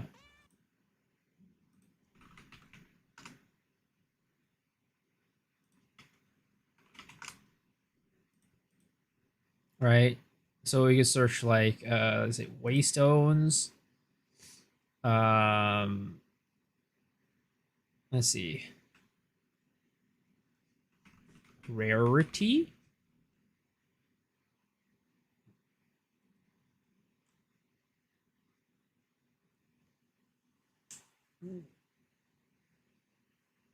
Mm,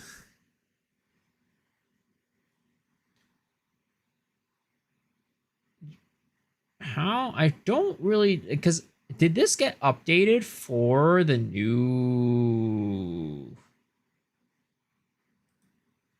Did this get updated for the new patch? I feel like it didn't. Not yet. Okay, that's what I thought. Yeah, so I don't know if there's a specific right way to do it.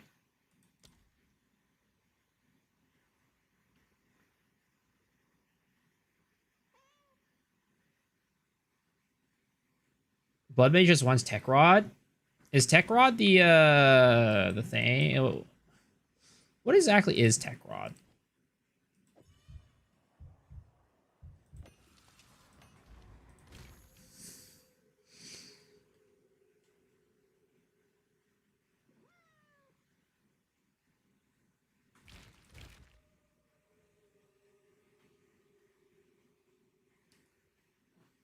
It's the recovery one.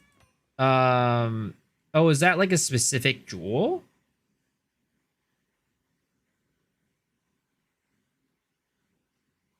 Or is that like, what is it called? This thing.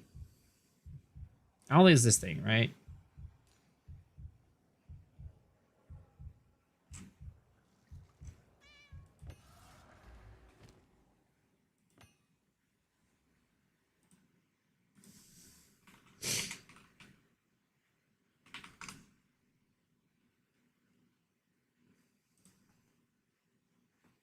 Nope, not that one. Now the name is Sacrifice Blood. Okay, got it. So basically, if this doesn't say Tech Rod, it's not the one. Okay. Understood, understood.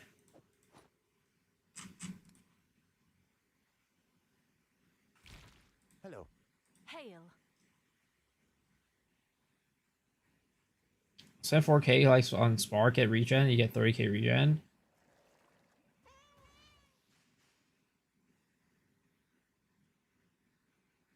Tech Rod and Amanamu are the highest. Okay. Where are my mirrors? Non-existent.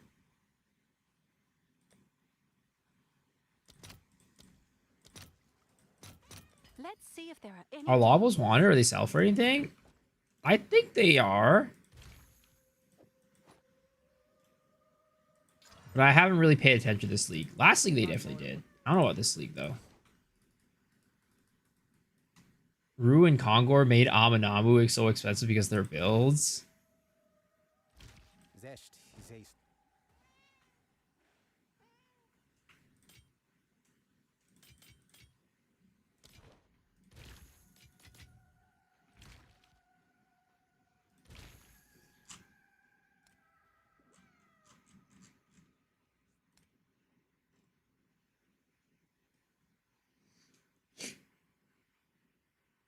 Wait, this is Tech Rod, right?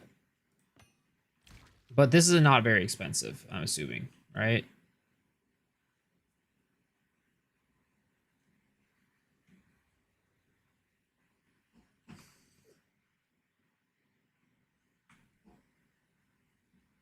Do you know you can desecrate it? Desecrate what?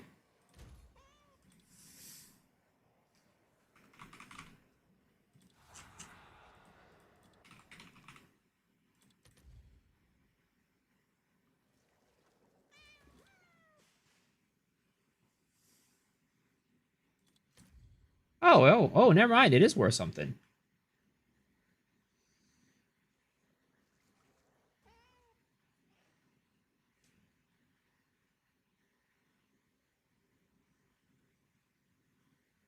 It can be desecrated, but each desecrate increases the chance of the jewel to explode on the next desecrate. So what does the desecrate do to the jewel?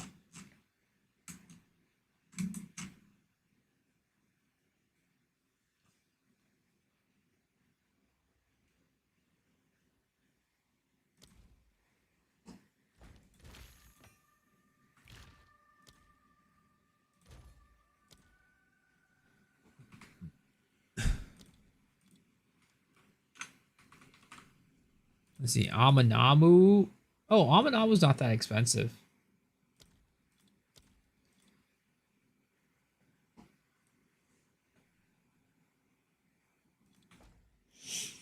Adds more modifiers to alter travel nodes, small nodes, and notables on top of what the jewel does. I feel like it's probably not very worth it, though, is my assumption. Because, like, it's so random.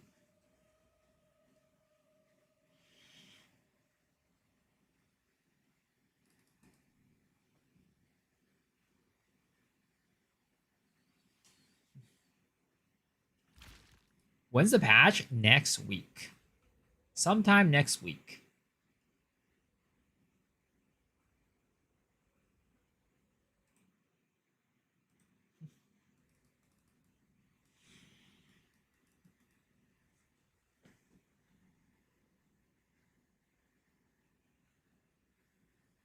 Testing C getting loaded. We don't have full C calculators yet. Yeah. But okay, folks. It is 4:20 in the morning. It is time for me to bench.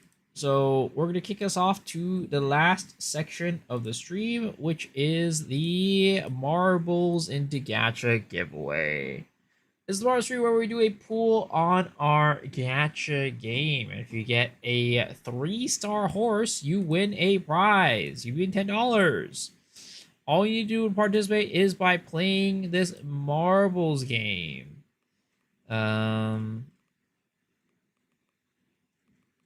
Let's do this one. Lap dancing nightclub. All right, let's do that one. You want to see a desecrated dying hay show? Ask Congor. All right. All right, guys. Excavation Shark, play to join. Excavation Shark, play to join. Unfortunately, if you're on YouTube, you will have to come over here on Twitch to participate. This is a Twitch-only situation. What's up, dudes?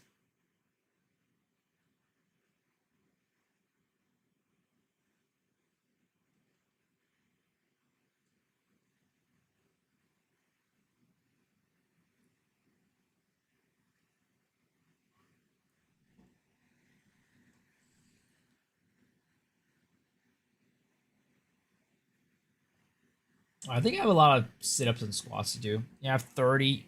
All right, let's do this. Let's get these sit-ups and squats out of the way.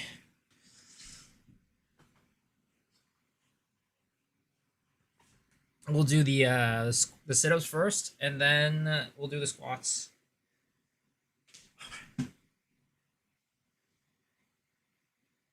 You got it set to M for mini, when it should be set to W for Wumbo. It worked!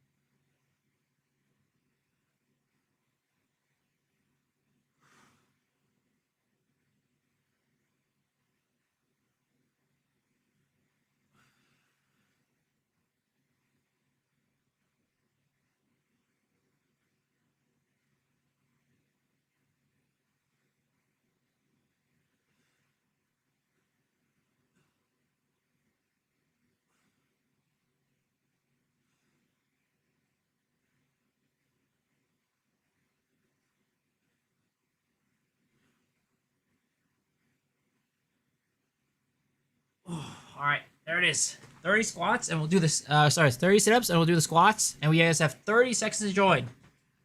30 seconds to join. Again, 3-star horse gives you a $10 gift card.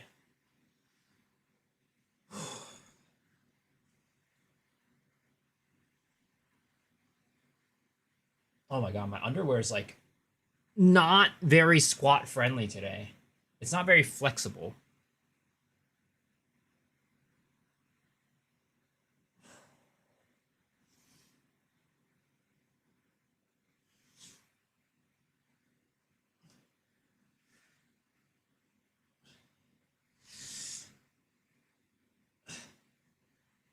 It's not a jock strap.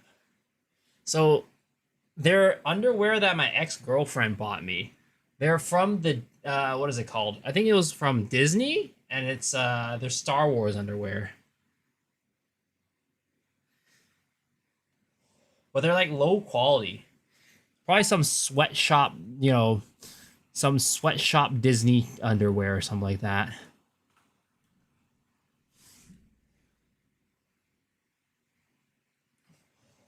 What is this map?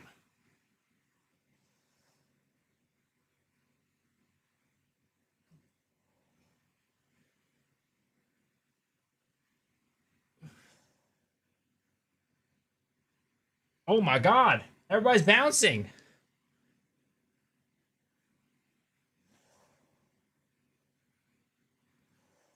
Do I still wear Ben 10 undies? You know, I never had Ben 10 undies. Unfortunately, that was never a thing of in my past. Whoa, we got the ladies! Oh my god, we got a big girl over here. Sheesh! Hey, I'm down for that.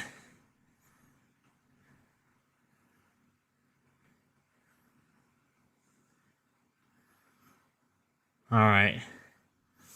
Ooh, look at this lady. All right, so we got in first place, Philiproni. Second place is Nylox. Third place is Toons. You guys are getting shot by something. I don't even know if that is really affecting anybody. Is that just like for visual effects? What the fuck? Oh shit, you guys are getting attacked. It's got that Space Invaders. But Philiproni is still in the lead. Oh wait, Toons! Toons coming in hot! coming in the finish line. Wait a second. People are crashing. People are crashing. Oh, what is happening? We have a traffic jam up ahead. Who's going to make it through? Oh, Toons still keeping the lead. And we have a lot of people vying for first right now. Holy, it is absolutely insanity. Who's going to win? Raylo, Fail Nerve, Toons. Going down into the hole, and congratulations, Toons, on the first place. Into the toilet bowl, baby. Right into the goddamn toilet bowl. First place is Toons. Second place is Raylo. Third place is Snackzrilla. Fourth place is Nerve. Fifth is Moon. Sixth is Sui. Seventh is Scott. Eighth is Sai. Ninth is Despop. 10th is Octava Black. Congratulations first. These are the winners today. But unfortunately, the real winner is going to be Mr. Toons. He is the one to take the victory. And as a result, he gets to do a pool on the gacha game. Again, a 3-star horse will give you a $10 gift card.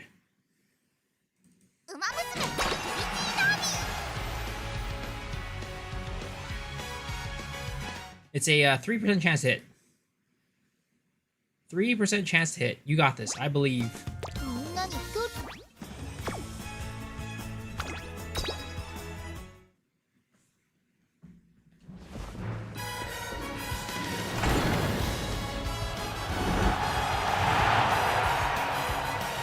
Oh, but unfortunately, that is a 1-star horse. Sadly, you did not win the gacha giveaway today.